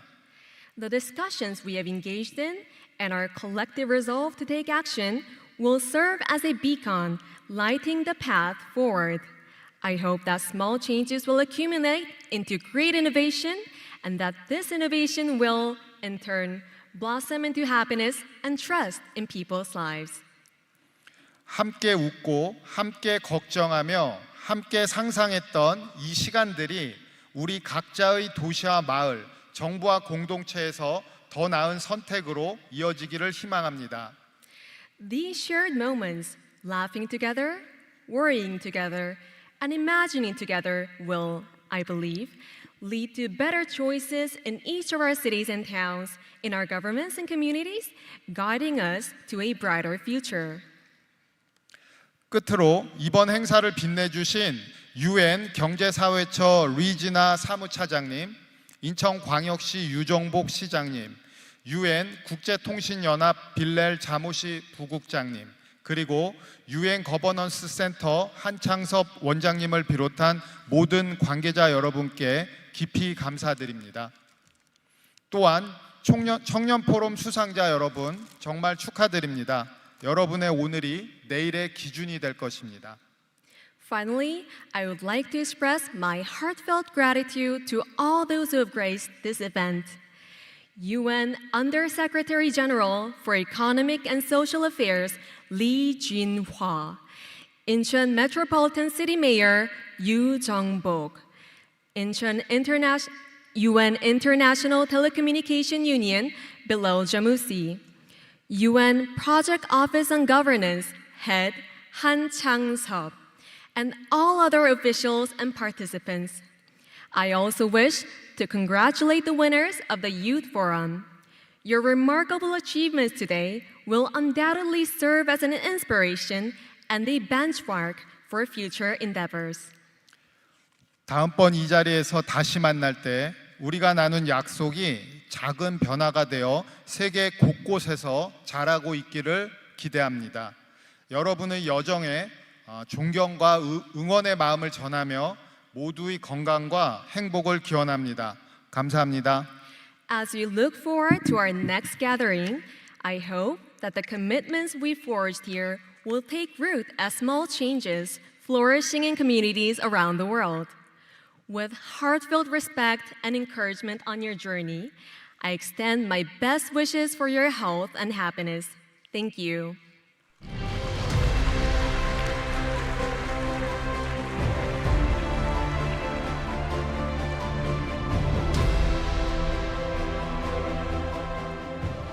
Thank you, Mr. Kim, for delivering the closing remarks and stressing the importance that technology must ultimately serve the people.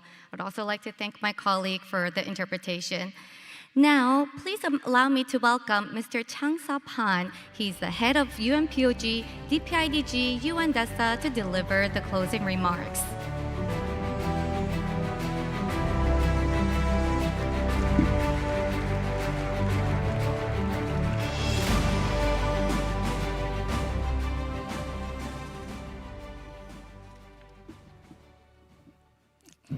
Good afternoon, Excellency Mr.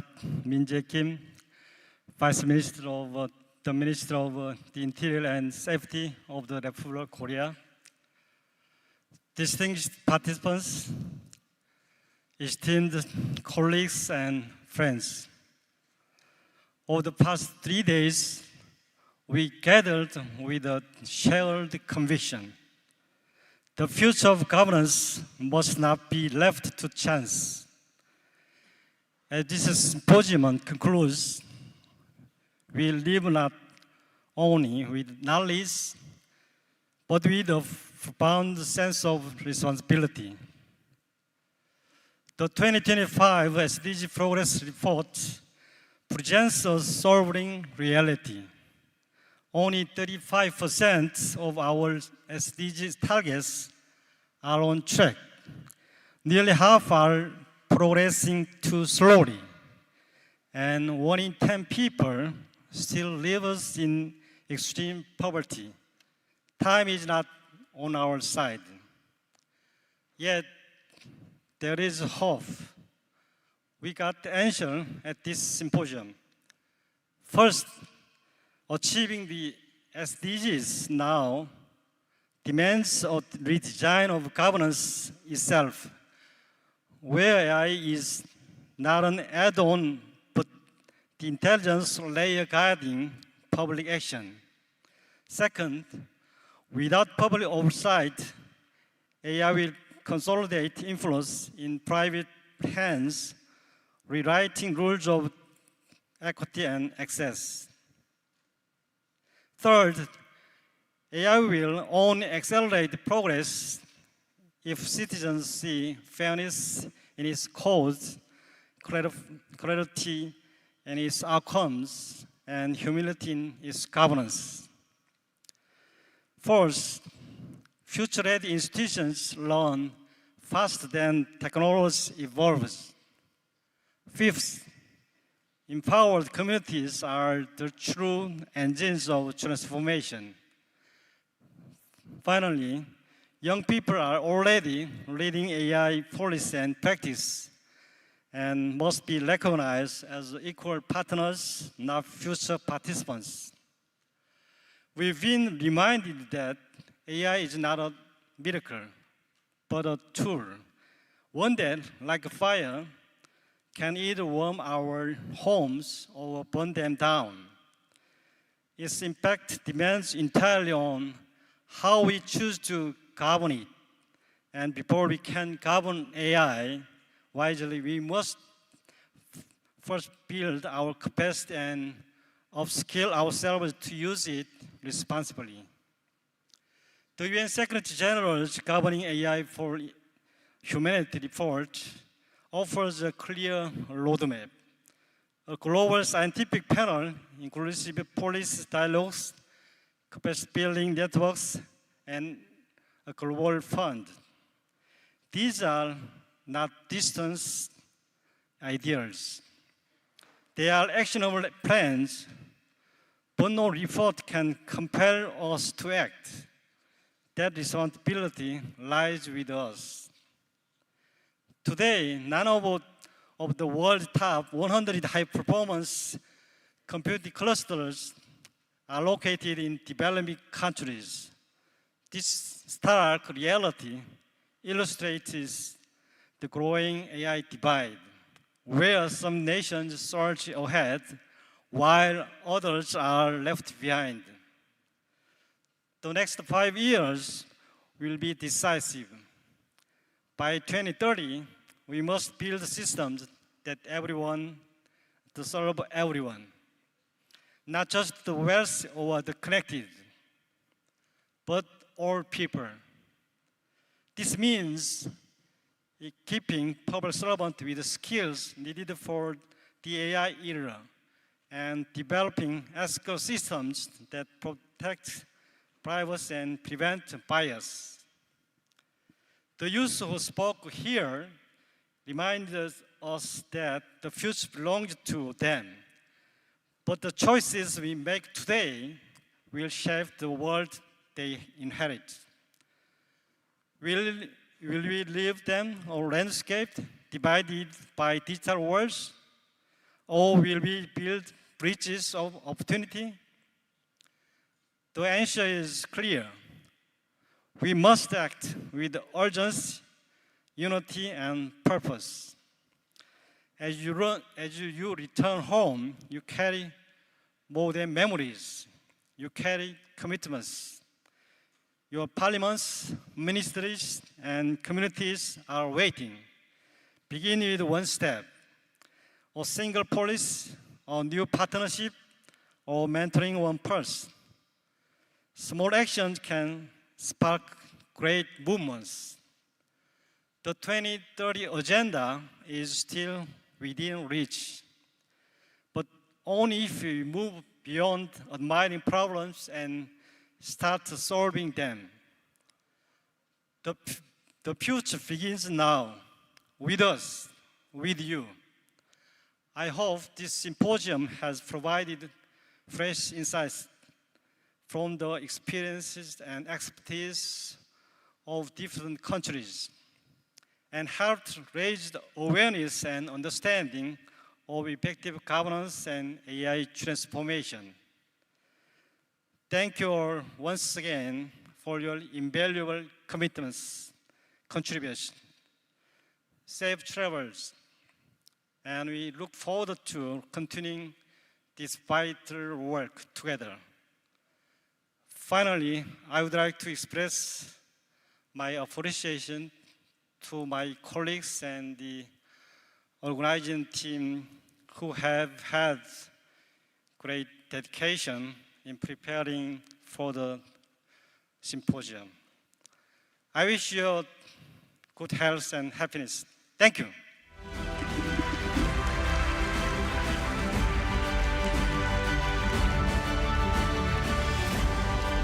Thank you, Mr. Han, for your wonderful closing remarks and for your leadership in the past 3-day symposium. I would like to make some final announcements. We would like to hear your feedback. It would be appreciated if you could complete the evaluation surveys. The QR codes are available on your tables. For participants who travel to Songdo Convencia by bus, the bus will be leaving here back to Seoul at 3:30 p.m. For participants who will be going on the Seoul tour, our colleagues will be waiting for you at the foyer also at 3:30 p.m. The buses will be leaving at 3:30 p.m.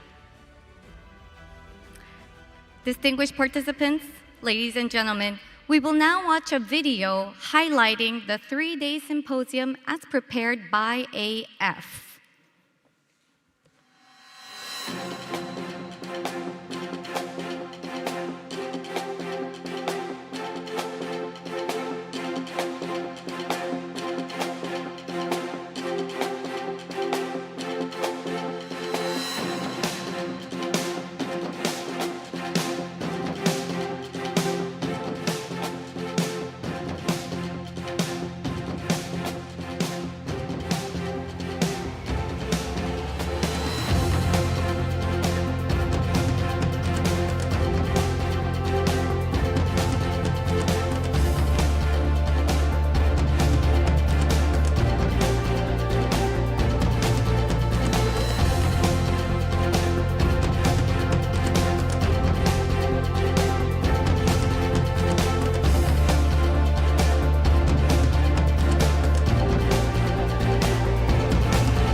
Thank you very much, AF, for preparing that.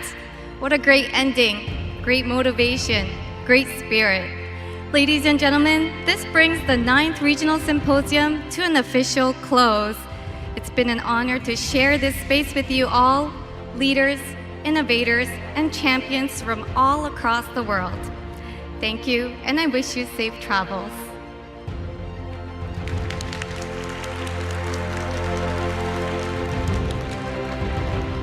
Why don't we come together for a photo session? Mr. Han, Mr. Min-jae Kim, and Ms. Anuradha Joshi.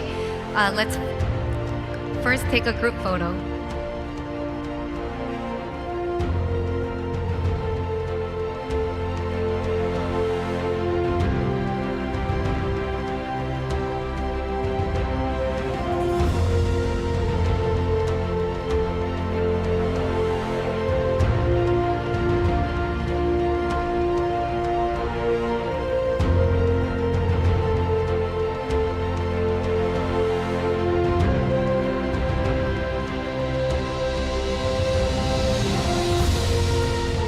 May I now call upon all the participants for a large group photo.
UMPOG colleagues, let's meet together for our staff group photo.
transformation can only happen in the government. It's not taking.